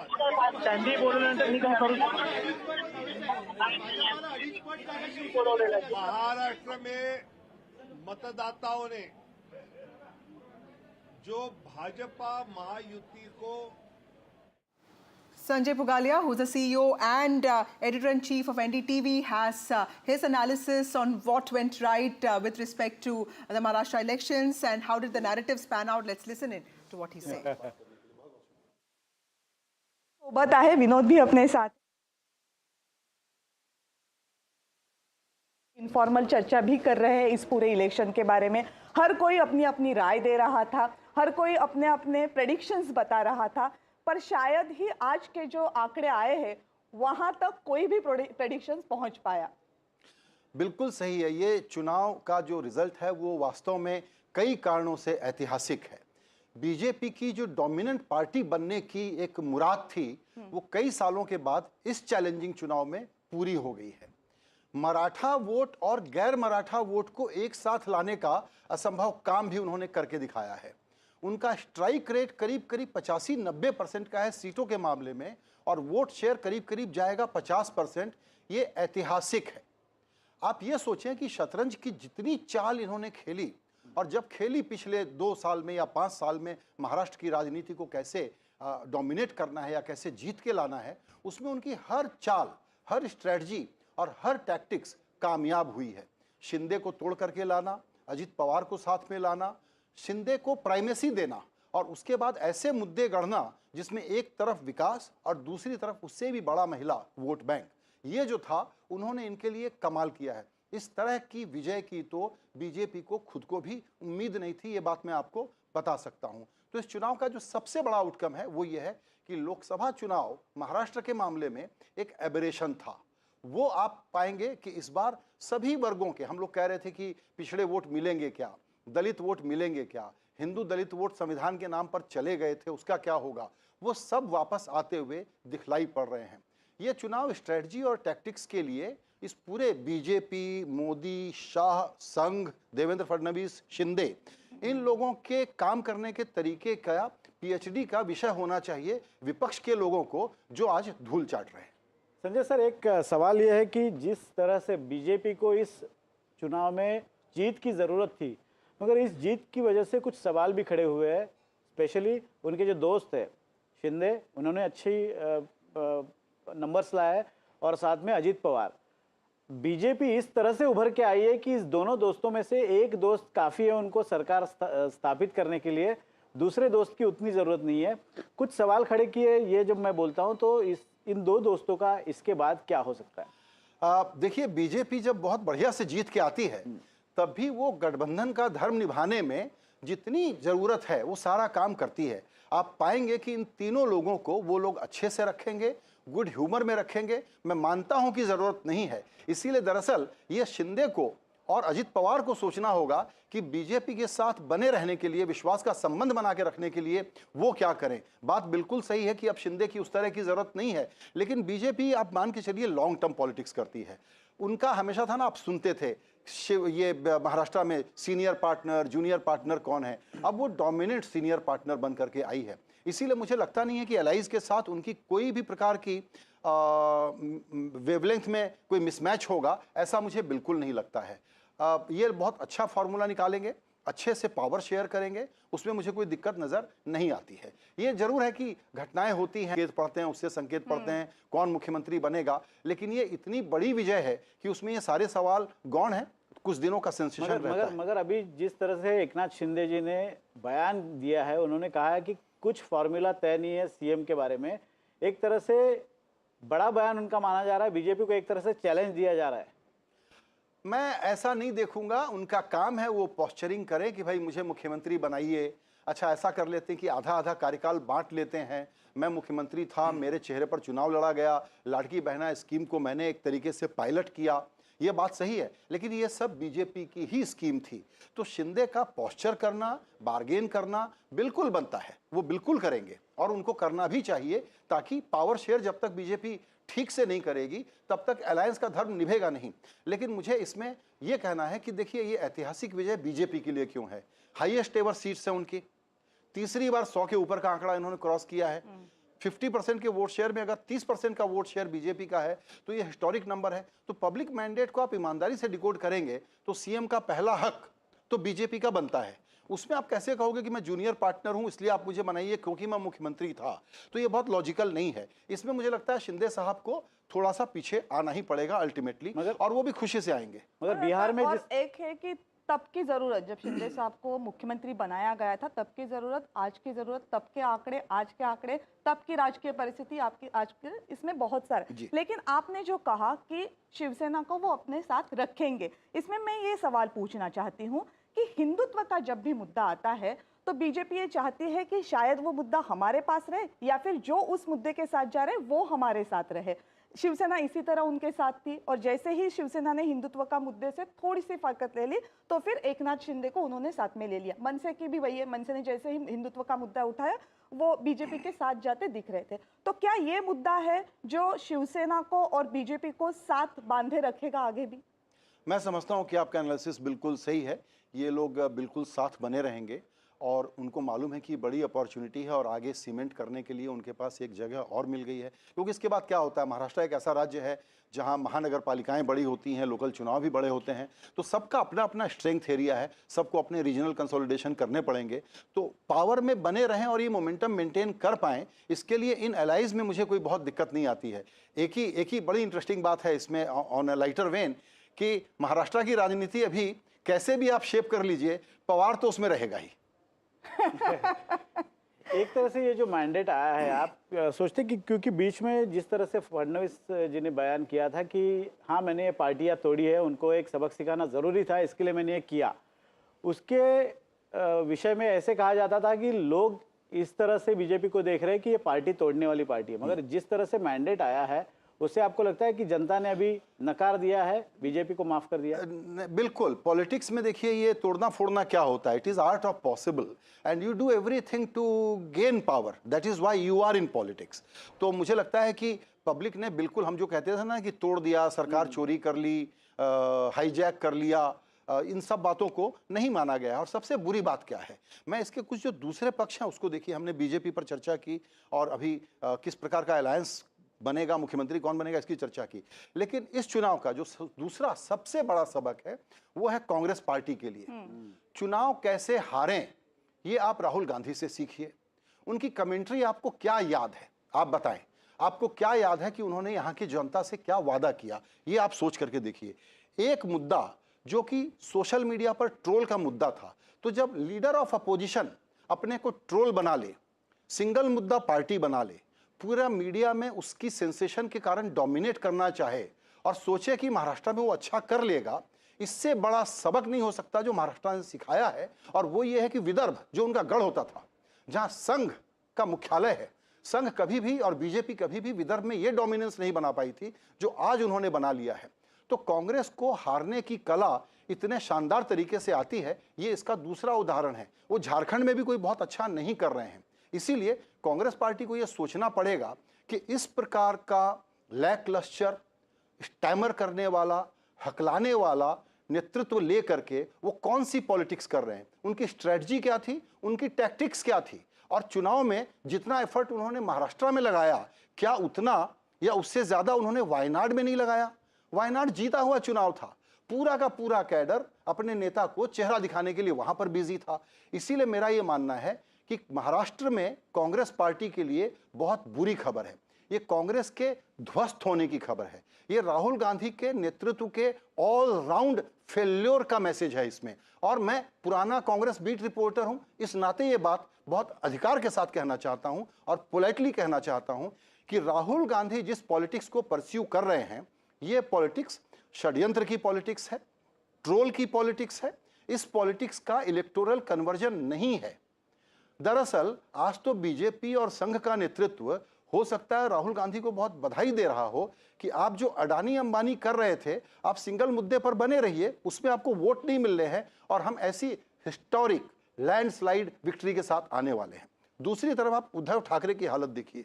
बाला साहब ठाकरे की लिगेसी को उन्होंने कैसे निभाया, इसको समझने की कोशिश करिए। उनकी बातों में भी कर्कशपना था, एंटी डेवलपमेंट बात कर रहे थे, प्रांतवाद को फैलाने की कोशिश कर रहे थे। अब ये कांग्रेस पार्टी क्या जा करके गुजरात में कैसे वोट मांगेगी, ये सोचने की कोशिश करिए। और ये बाला साहब ठाकरे अब के नाम पर कैसे उद्धव ठाकरे आगे की राजनीति करेंगे।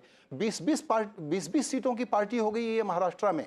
ऐसा जमींदोज इनको किया गया है और बीजेपी की चुनाव लड़ने की महारत जो है उसकी वजह से किया गया है। और वो कोई सीक्रेट प्ले बुक थोड़ी है, वो सब पढ़ते हैं, सब जानते हैं। आप उसको कॉपी करते हैं, लेकिन कॉपी करते हैं तब तक 5 साल का आपका एक चुनाव निकल जाता है।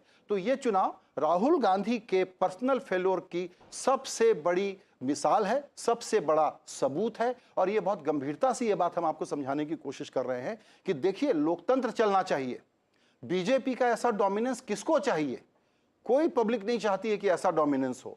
लेकिन अगर अपोजिशन ऐसी एंटी डेवलपमेंट, ऐसा एंटी नेशनल, ऐसा anti business and no pro people क्या कर रहे हैं, उन्होंने 3,000 रुपए दिए, मैं 5,000 रुपए दे दूंगा, ये कोई पॉलिटिक्स होती है क्या? इसीलिए मेरा कहना है कि कांग्रेस पार्टी अभी भी, अगर आप लोगों को ये लग रहा है मेरी बातों से कि भ्रम हो रहा हो कि कांग्रेस पार्टी जागेगी इस झटके के बाद भी, तो इसको भूल जाइए। क्योंकि जब तक राहुल गांधी का नेतृत्व है, कांग्रेस धराशायी होते रहेगी, इसी तरह से टूटते रहेगी। और आखिरी बात, 2029 अगर ये इस ट्रोल पॉलिटिक्स से लड़ना चाहते हैं तो भूल जाएं।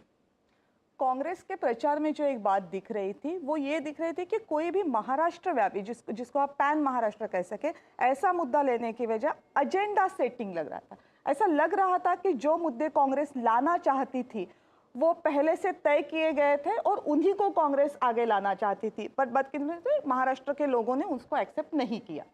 मतलब जनता से जुड़े सवाल भूल के कांग्रेस कुछ अलग सवाल उठा रही थी। वही प्रॉब्लम है ना कि जनता सोच क्या रही है। इनको पीपल पल्स का कुछ नहीं मालूम था ना। ये अगड़े पिछड़े की राजनीति नहीं समझ रहे थे, इलाकों की राजनीति नहीं समझ रहे थे। हमारे पत्रकार लौट करके सोया कपास को बड़ा मुद्दा बता रहे थे, कौन सा मुद्दा निकल करके आया? कोई रिजोनेंस था ही नहीं इनकी बातों का। क्या कह रहे थे? आप लोगों ने इतनी कमेंट्री की, आप लोग मुझे बताइए। मेरे इस सवाल का जवाब मैं आप लोगों से लेना चाहता हूं। आपको कांग्रेस का कौन सा इशू याद है? कोई एक इशू याद है आपको जो पब्लिक में रिजोनेट करे? किस राज्य में? महाराष्ट्र, जहां पर कि कांग्रेस मजबूत थी, जहां शरद पवार का साथ था। ये तो शरद पवार हैं, इसलिए आपको एक सेम्बलेंस ऑफ चुनाव लड़ने वाला फाइटिंग मोड थोड़ा सा नजर आया, वरना कांग्रेस की क्या हैसियत थी इस चुनाव में सामने आ गया है ना। उद्धव ठाकरे किस तरह से तितर बितर होकर बिखर करके पराजित हो गए हैं, सामने आ गया है ना। मेरा यही कहना है कि अगर आपका ऑब्सेशन कॉरपोरेट दुश्मनी और एक ऐसी आवाज, अमेरिका का चुनाव, लिबरल अमेरिकन डेमोक्रेसी का हम एग्जाम्पल देते हैं, आपको दिख नहीं रहा है वहां पर कि क्या बयार बह रही है, आमतौर पर पब्लिक क्या सोच रही है? आप अपनी पॉलिटिक्स को रीएडजस्ट नहीं करेंगे क्या? और चूंकि आप अपनी पॉलिटिक्स को रीएडजस्ट नहीं करेंगे तो ऐसा ही नतीजा आएगा जिसमें आप जमींदोज हो जाएंगे। इनको पब्लिक पल्स का कोई आइडिया ही नहीं है। ये सोशल मीडिया के ट्रोल को पॉलिटिक्स समझते हैं और सोशल मीडिया के ट्रोल में ये जब तक फंसे रहेंगे, कांग्रेस पार्टी का भविष्य अत्यंत ही अंधकारमय है। ये मैं आपको बताना चाहता हूं। आप सोचिए, ये बैठ करके ब्लैक बोर्ड ले करके अपने प्रवक्ता के साथ जब इनको चुनाव प्रचार में गली मोहल्ले में घूमना चाहिए तो वहां बैठ करके कॉन्स्पिरेसी थ्योरी का, जैसे नहीं होता व्हाइट बोर्ड पर कोई बड़ा स्ट्रेटजिस्ट अपने को समझ रहा है, बैठ करके कोई डिजाइन बना रहा है, उस प्रकार का बीच चुनाव में कैंपेन के दौरान अपने आर्म चेयर पर बैठ करके ज्ञान दे रहे हैं। तो मेरा ये कहना है कि इस वक्त एंटी डेवलपमेंट पॉलिटिक्स के ये बड़े चेहरा बन गए हैं। दुर्भाग्य की बात है, लोकतंत्र मजबूत में कांग्रेस मजबूत हमको चाहिए, लेकिन ये तो नहीं दे पाएंगे। इसीलिए इनका पब्लिक में कोई रेजोनेंस नहीं दिख रहा है। महाराष्ट्र में, महाराष्ट्र कौन है? सबसे बड़ा सोशल रिफॉर्म वाला राज्य। महाराष्ट्र कौन है? सामाजिक रूप से सबसे जागा हुआ राज्य। महाराष्ट्र कौन सा राज्य है जहां इतनी जातियां, धर्म, सबके बावजूद ये एक ऐसा मैंडेट ला करके आपको देते हैं? आपकी कौन सी थ्योरी सही निकली, आप ये बताइए ना। क्या फ्यूचर देखते हैं तीन पार्टियों का जो बुरी तरह से हार रही है? ये जो रिजल्ट है उसके बाद कभी भी पॉलिटिक्स में ये नहीं कहना चाहिए कि कौन सी पार्टी उठेगी या नहीं उठेगी, लेकिन पवार लेड जो पॉलिटिक्स चली थी इस महाराष्ट्र में, और पवार का मतलब होता है पूरे देश में एक खास तरह की पॉलिटिक्स, पवार लेड पॉलिटिक्स का ये आखिरी अध्याय है। ये दुख की बात है। पवार साहब की पॉलिटिक्स को जिंदा रहना चाहिए और सक्सेसफुल होना चाहिए, ये दुख की बात है। और उसको फ्लॉप किसने किया है? ये दो कमजोर खिलाड़ियों ने, जो लोग कॉरपोरेट दुश्मनियों के कारण और छोटे मोटे